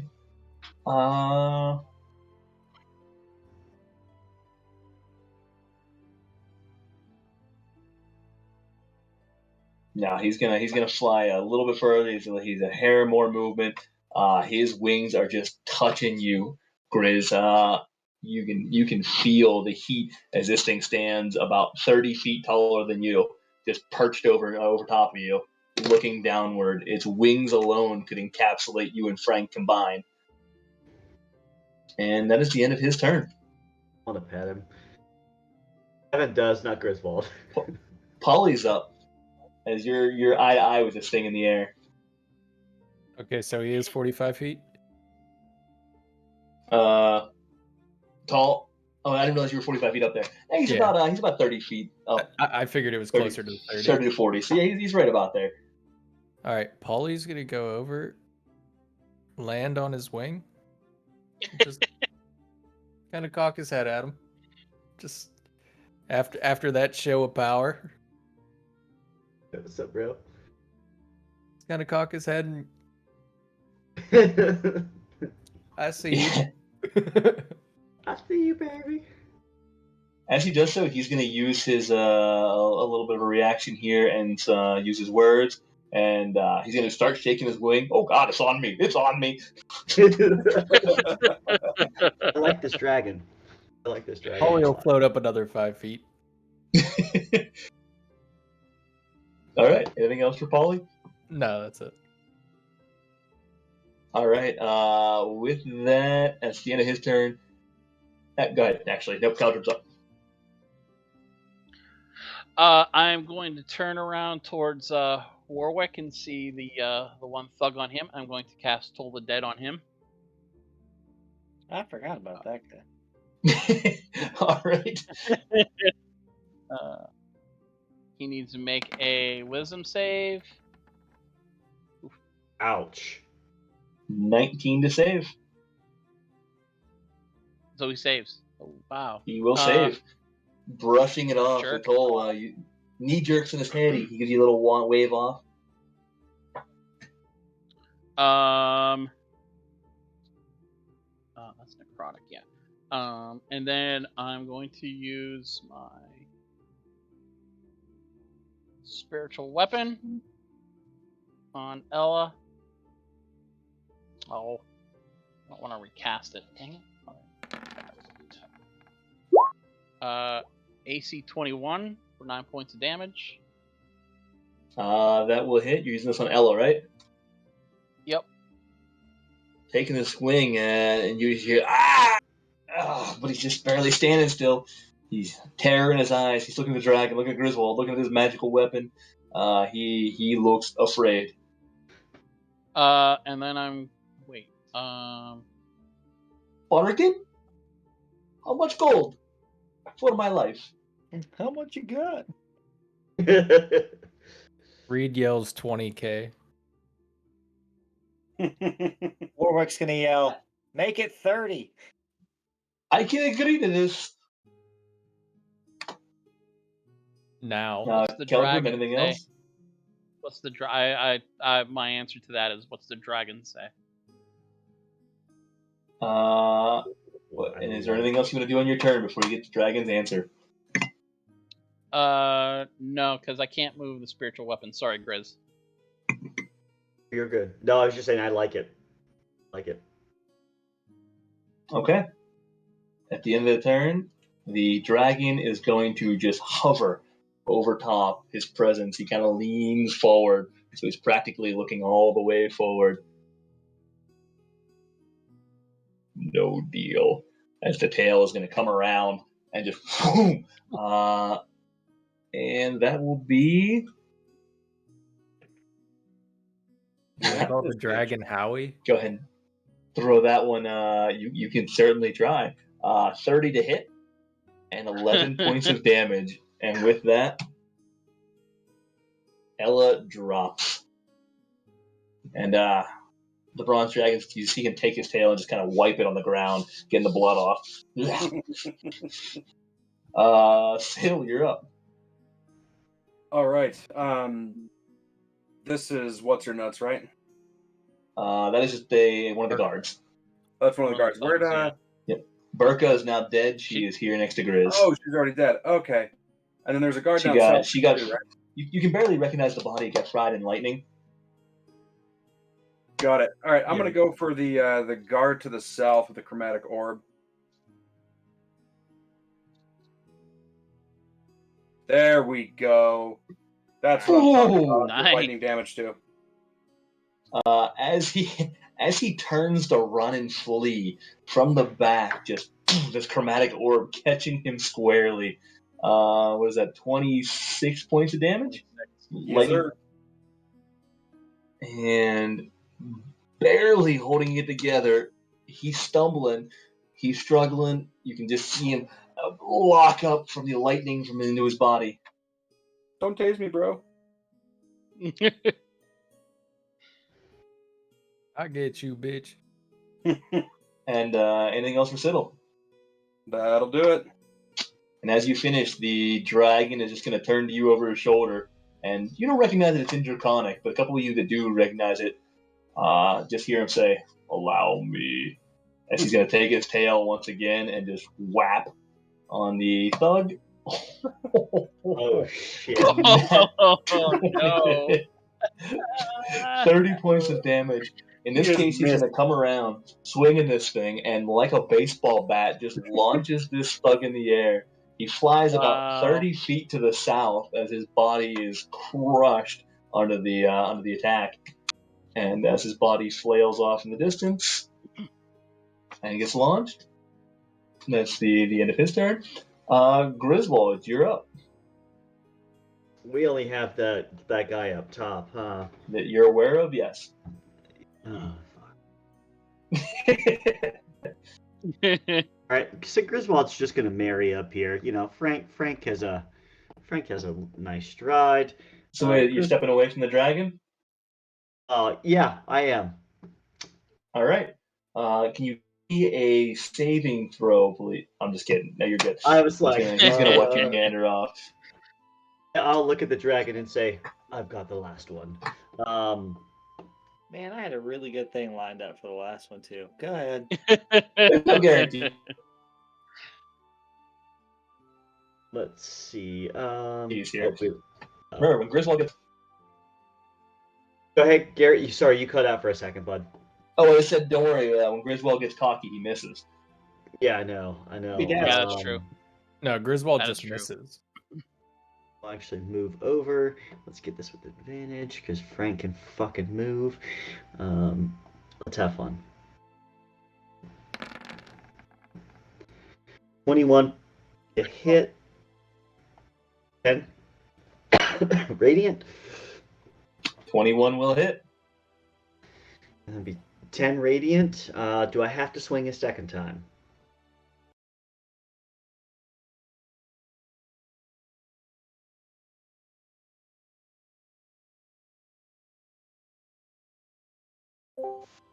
If Garrett allows a little bit of creativity here, go for it. I'm going to. This is maybe a little bit out of line, but it's the last person. I'd like to sheath my weapon, pick this guy up, and hope that the dragon comes and bites his head off. Too far. Wow. It's actually very similar to what I was going to do. I was going to cast Levitate on the guy and just call for the dragon to come kill him. Very similar. Wow. So your killing attack was with the halberd. I'll stab him. That's okay. I'll stab him. We'll say you take the attack and non-lethal, and then can hold him up.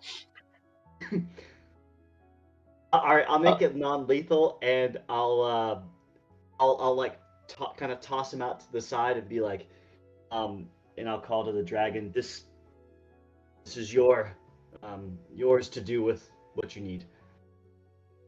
And since we now officially leave turn order, since the dragon is not going to attack, he is going to begin to take off and lift his legs, and as he does so, begins flying up to go after this last thug. Gets caught on the carriage, tumbles into it, crashes face first, smashes this thing up. Luckily, the horses can run because they've already been separated. He's going to pop up, shake these things off, and then come ripping over. About 10 feet in the air, running through, and just grab this last thug in his mouth and fly over here with it, about 50 feet in the air, and then just drop him. Wow. That's awesome. That's awesome. Before he's going to wrap back around. He does a big old loop. So Warwick's up next. He casts Firebolt at the dragon.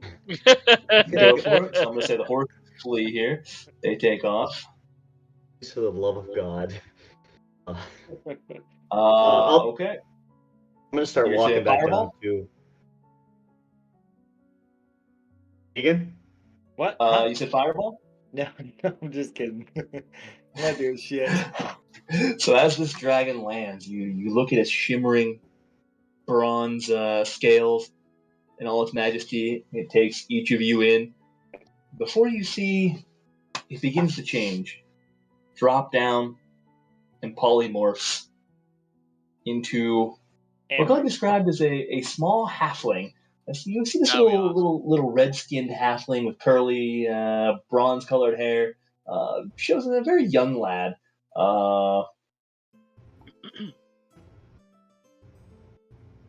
Yeah, very young halfling. In place. What? Belgolos, nice to meet you. What can you? Wait. What? What was the name? Did you say his name? Felgolos. Felgolos. Hold on. Ah, no. The hell's my journal? There it is. Wow. So add a character. Can you throw that in? Can you throw that in chat? Fel. I can. There we go. That's what he looks like. Out of character, can all metallic dragons? Do all of them do this? Do all of them polymorph? Or do you're not entirely sure? Out of game, yeah. I'm gonna look at him. Griswold's astounded. Griswold gets down, because he's never seen wizardry like this before. Like, you guys can do some cool shit. This guy just turned into a fucking dragon. Griswold's like, not exactly, good sir. My true form is a dragon. This is so I blend in. Have I done a good enough job? Yes, no, I mean no disrespect by that. I am not familiar with this kind of magic, so I wanted to spell magic so bad. You blend in quite well. I'm just going to... So? Was that Fiddle? Sorry. Go ahead. I'm just going to call out and say, man, I am really glad that what we heard about bronze dragons being kind was true. Yeah, me too. I think it's good for the both of us. Although, I don't believe they fared so well. He's just going to look around to each of the bodies laying around. So, he's going to walk over and just kick it. Fel, my name is Griswold. Felgolos. Felgolos. Oh, sorry, Felgolos. Felgola. Let me hyphenate this. My bad. Felgolos. My bad. Don't. Turns to a dragon, kills Griswold. Yeah. This guy won't shut up. Bye. My name is Griswold, and this is we are the Phandalin 5. A pleasure to meet you. He's gonna take a step back. There's a little fence right here up against the railing. He's just gonna sit down on. I'm gonna. So what was up? What was up with these guys? Oh, them? Zentarum. The usual. Theft. Bad general nastiness. They had stuff I wanted. They stole it from somebody else. Felt that it was only right that I took it. Interesting. Out of character, this guy sounds a lot like Warwick and D-Shags. Yeah, right. Holy shit. Somewhat. I'm gonna go up to him. Like, did we just become best friends? Yep. Very well may So- have. And he's gonna, while sitting on Gee, this fence, he's gonna reach out to shake your hand, Warwick, and he is going to lose his balance and fall backwards. And you see this halfling land on his back before he pops up. Sorry about that. Brushed himself off. My bad. Felgolos. Warwick. Nice to meet you. Gee, what do we know about the Zentarum? Go and give me a. Let's just go with History. history will be best. Oh, what the hell? It's terrible. You know a little bit about the Zentarum. You know that they generally go by the Black Network. They're basically a unattached collective of thieves and mercenaries. They kind of quasi-organize themselves. There's a lot of spies, assassins, malevolent wizards, who serve no general purpose other than what they may unite behind at any given time. You know that they're active in a lot of major cities, but beyond that, you don't know too much.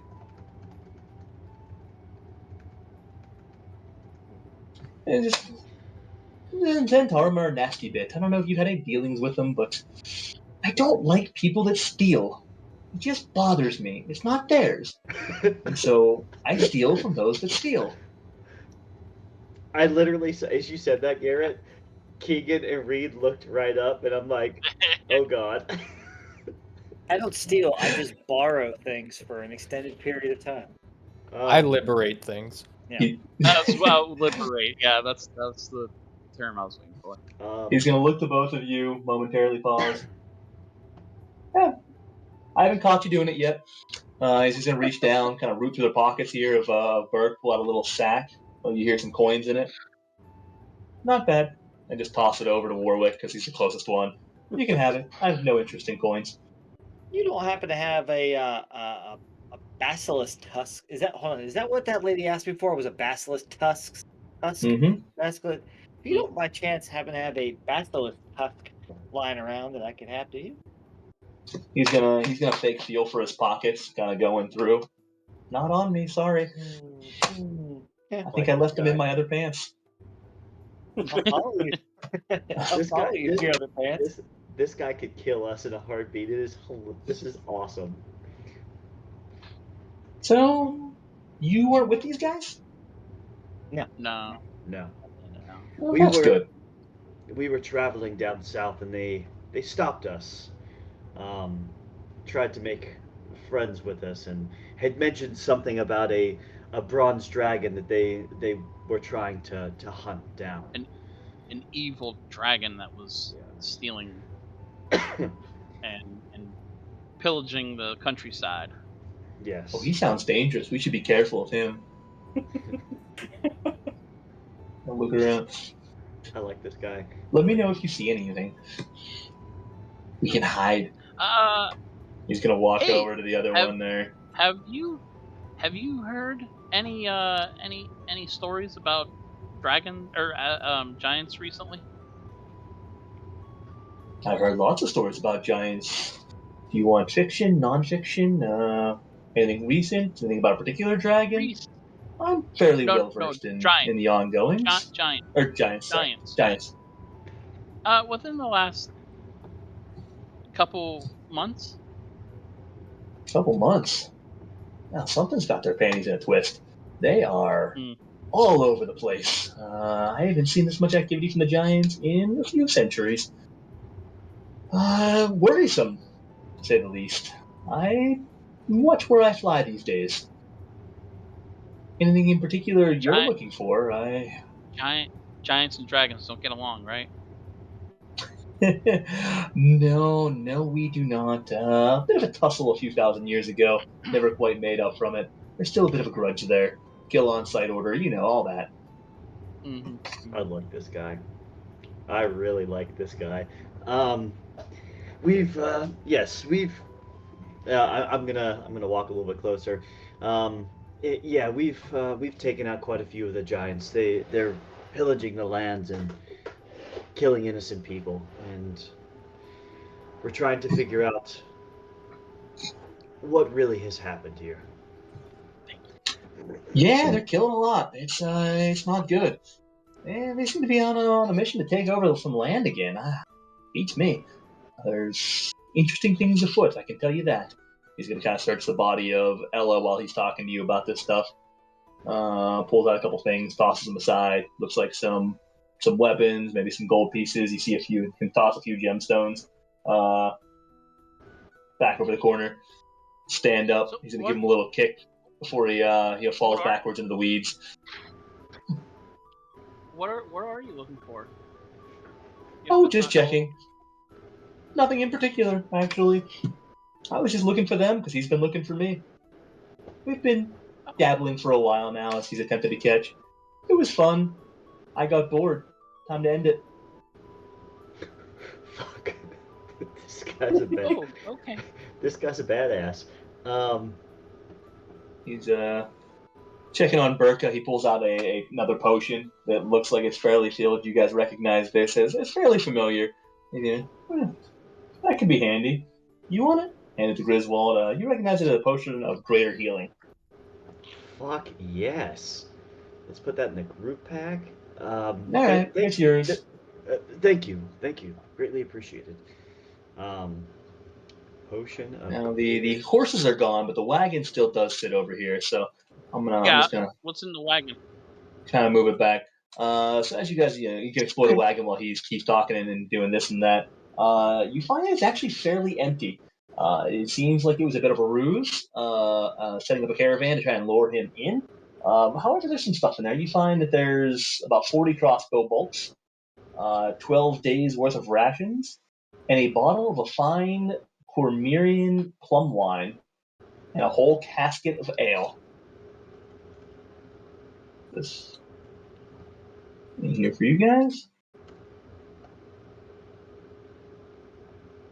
I'm not going to put the ale or the casket or the wine in the group pack. Someone can pick that up, but you're not taking that. I figured that. Felgolos, it seems there's some ale over here. Do you want to kick back and have a beer? Ale? I don't know if he's gonna take a look. And an excellent year for the wine. I believe this is fairly new, probably only 30, 40 years old. Not bad. Take a little sip of the wine. Cool. I'm gonna have some ale. Because why not? So, where are you off to? What did you say? The Phandalin Phive? Yes. Ironically, we're headed to Phandalin. Yes. Ah, very interesting. I haven't met a group that names themselves based on their destination. It's a long story. All right. Well, any chance you'd like to join us? Oh, fuck. If you cast a gesture, I swear to God. I swear to God. There's no way that works against a dragon. I appreciate the offer, but I do have my own destination in mind. I apologize. I guess you can call me the Escor Felagos. Or Felgolos. Is that how you do it? You name the place you're going first? So, yeah, I'm the Escor Felgolos. Where is a score from here? Look, Haven't been there before? It's a pretty good distance over to the east, over by Anarok, the desert. You know, fly past Silvery Moon, sit a bit of Felbar on your left. Once you hit the Vordorn forest, you turn south a little bit, and you'll be there. I'm gonna Felgolos, one last thing. Let me see this map real quick. Sorry, I'm pulling this. Oh, yeah. Got a bit of business over there. You guys don't want to join me, do you? Could always use a good set of help. We'll call it some other unfinished business similar to this. Just gonna walk around a little bit, check out the other thugs. We unfortunately have things that we need to take care of down in Phandalin.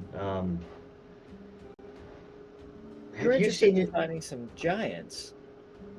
Maybe we'll call on you at some point in time, and maybe we'll team up if you're interested. He's gonna hop up and sit on the caravan here, the wagon. So you've got a vendetta against the giants too, huh? What'd they do to you? Kill your parents? Brother? Sister? Kids? Everybody, actually. Steal from you? They're killing people across the land, Felgolos, and we're trying to get to the bottom of what really is going on. If they want to qualm among their own selves, then so be it, but them raging across the lands and killing innocent people in the midst of their bickering is not something I can deal with. Ah, yes, that is concerning. Concerning for many of us. We keep a weary eye on it. I can't say that I haven't done a bit of scouting myself on this. In your scouting, have you found any... Go ahead, Eric. No, go ahead. In your scouting, have you found any fissures, chasms in the earth that may have been, I don't know, given itself to evil unbeknownst to this world? Oh, you certainly have a way with words, don't you? I'm aware of the chasms that you've referenced. I've run across a few of them in my day and generally keep my distance from them. Some nasty stuff coming out of those things. I find that it's best to just keep my distance and move on. Understood.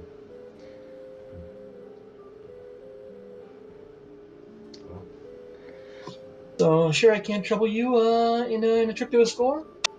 It'd be great to have some help. Can you get us all there at once? I can carry a few of you. Don't have too many methods of getting you there on me. I don't know I can carry all of you, especially a big lug like yourself. Well, I won't force you. You find your way over. Let me know. I can always use a good helping party, and you can help me out, get my horde back. You can have whatever you can carry, for all I care. Do you have any basilisk tusks? I'm sure there's some in the horde over there somewhere. Whenever you have 1,000 years of stuff stored up, you tend to have a little bit of clutter. Interesting. And who might have your horde? Who might have stolen that? Couple of nasty blues. Took me by surprise. A little stronger than me whenever 2-on-1. Wasn't quite fair. On a good day, I think I could take them. But once they got there, nothing I could do. Was that perhaps Chamb3r and Annixter? Ah, you know them. Yes. Yep. Chamb3r and Annixter. Nasty little buggers. Did we kill them or something, or no? I can't remember. No. We I wish you learned did. of their names. Interesting. We learned their names from Harshnag, I believe, right? I believe so. I'm trying to find that note. I can't remember where you learned them from. You learned a little bit about all the some of the dragons that are concerning. Might have been harsh. Fighting a little bit above our weight. I think it was harsh. Anyways, I thought we had a deal. They stay in the desert. I have the bordering lands. They decided they didn't want to hold up the deal anymore. I don't mind most of it, but I did have some lovely pipeweed that meant a lot to me. I would love to get it back. Pipeweed. Yeah, it goes back a long ways. I have a beautiful little silver pouch that was, it was my father's. In particular, it was sacred to. I don't know if you've ever heard of the halfling goddess Yandala. Familiar? Anyways, them and her and my father go way back. It was a favorite of hers, gifted to him, gifted to me, and then that's the only one I'd love to get back someday. So, Wow. that's my next trip. Knock out a few more Zentarum scum on the way. We'll see where the winds bring me. I'm half tempted to try to convince the group to go with this guy. I'm half tempted to go willingly. Yeah. Honestly, like Evan wants to go with the dragon so bad. Evan wants to just flat out go. Griswold, however, So just because I'm not looking at a map, how long are we talking to get there? Like weeks? Here, I'll pull you guys over to the map just so you have it real quick where we're talking about. We could teleport to Silvery Moon, because I have teleportation to Silvery Moon. So keep in mind, its score is right. There we go. Let's just click it. It's 315 miles away from Silvery Moon. We travel 750 miles from your current location. Yeah. We travel 48 miles a day on horses. So yep. Yeah, you're talking around a week-ish just to travel from Silvery Moon to a score. Well, guys, I'm not gonna lie. What's his name? Not Legolas. Felagos. Legolas. please don't. please don't. It's pretty convincing. I kind of want to go. Amrook standing in Phandalin. I'll pull you guys back here. The Travolta. I think we have a couple of things we have to take care of. Yeah, the Travolta. Warwick, we have someone missing from our party as well. I mean, I certainly don't want to speak for everyone, but how about this? He's gonna come over and pet. He's petting Frank, by the way. He's just walking up. Felagos, I got a question for you. Would you help us? He's gonna land on his shoulder. Would you help us retrieve a book from Candlekeep and then he's gonna pull out a little meat from his pocket, hand it up. You're pretty sure it's part of the thug. Nice. Would you help us retrieve a book from Candlekeep and then maybe we go settle your issues in a score? I'm not much of a reader. It's just a little side quest that we've been on for a little while here. Something that we need to take care of. So you want to acquire a book? Not read a book. Acquire it. Acquire it, and then provide it for those who are asking. So I have to say, my history with the monks of Candlekeep does go way back. I'm quite close to them. I'm familiar with the way Candlekeep works, and I don't think procuring a book from there is, shall we say, within the bounds of legality? Interesting.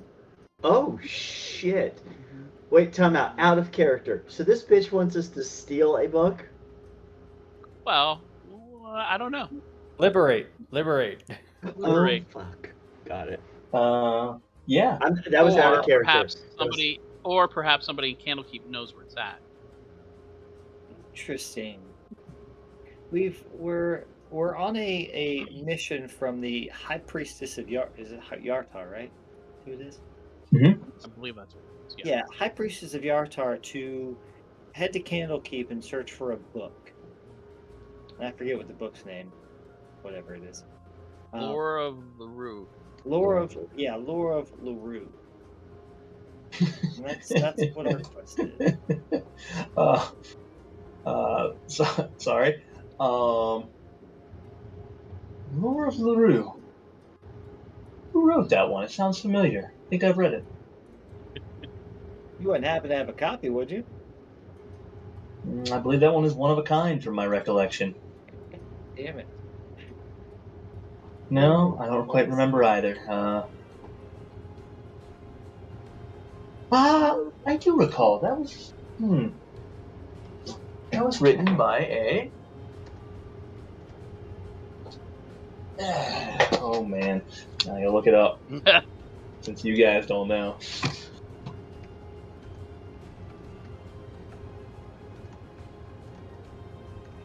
Yes, Ecumane, one of his personal works. Now I recall. Good man, easily distracted. Interesting. Sad So- story. Somebody else in our party. Who the fuck are you talking about? I think we all know. Were you Yeah. distracted when he said that? Yeah, I was. I was writing in my notes. And so, you have been tasked with going and retrieving this book from a library well protected for monks that are trained to keep copies of the books on hand, and there is no checkout policy. I like your style, taking on unobtainable goals. Interesting. You're making me curious about this quest that we're on now. Now I need to ask more questions. Yeah, it was a pretty vague request. Always be curious.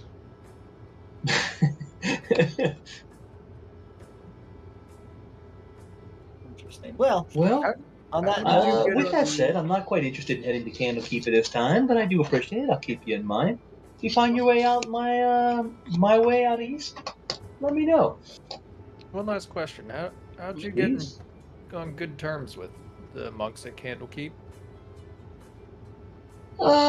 We did some magical studies way back when. I helped them to acquire some unique articles of their request with some of my fellow whores, some that I've collected. Turns out they really like old books. I just happened to get them when they were new. So between that and recording some of the history, correcting some of their facts, I've turned into a good resource for them. We got along well, and those men can also drink. You bring them a nice 500-year-old ale, and they appreciate it. nice. I like it.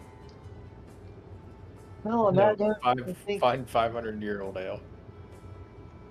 I know it's tough to find good new stuff, but it should be around. Well, I think this is where we will part ways, but I will not forget you. Best friend. Well, in that case, we shall part. And he's kind of backing up, and as he does so, he trips over a rock and almost falls before catching himself. Yeah. It was a pleasure meeting you. I greatly appreciate your assistance in this matter. Keep out of trouble. Try to maintain better company next time. It was half a stance. So it is, as so many things are. Never met him. I like this one. With that, I shall bid you adieu. And he's going to turn, and his clothes get caught on some of the bushes here. I have to tug them off. Sorry. Expected to make a grander exit than that. Let me try this again. As you sit there and watch, he reverts back to his original form. Fuck.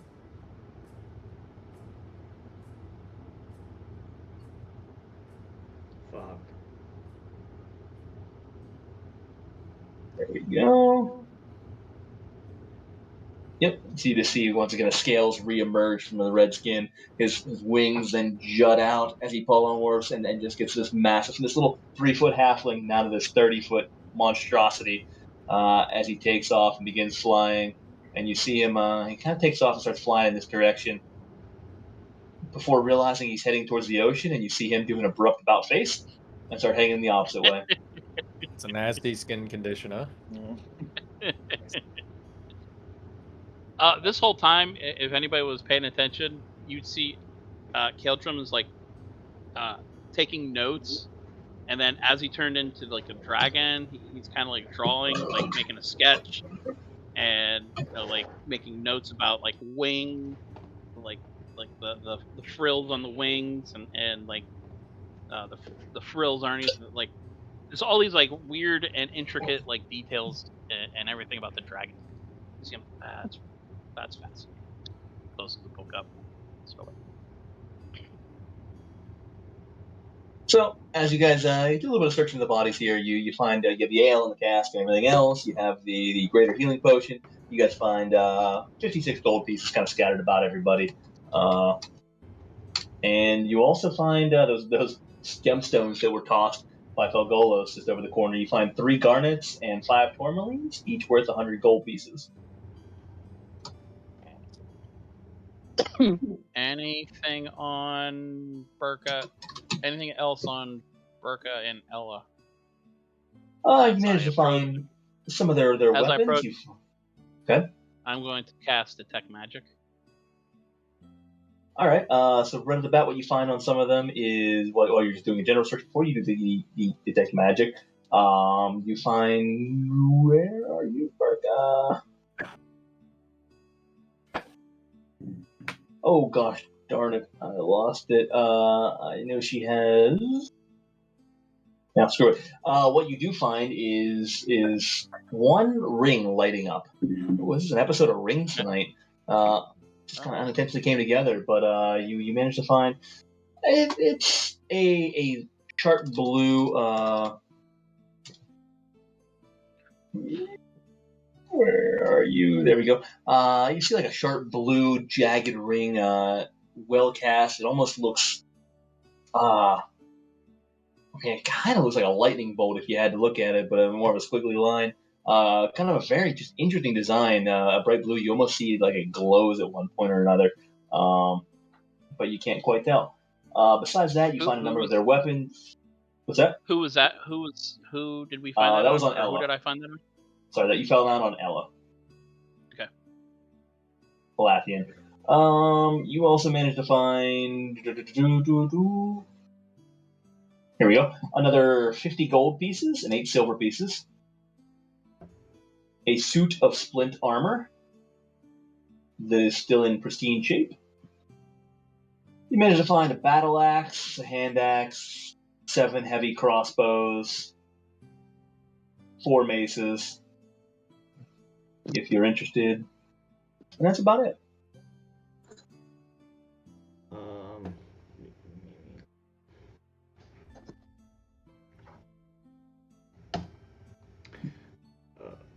Uh, 18 GP per person.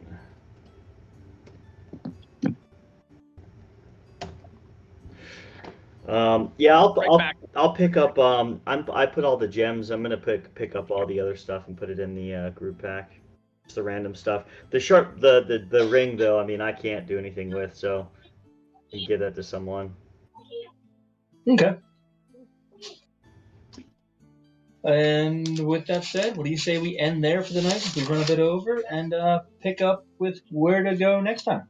It is dusk now too, so I don't know if you want to camp here, move on a little bit, up to you guys, but we can... Basically, you guys can find a nice spot nearby. We'll just say that, and so you guys can head into campfire chat and a long rest over the break.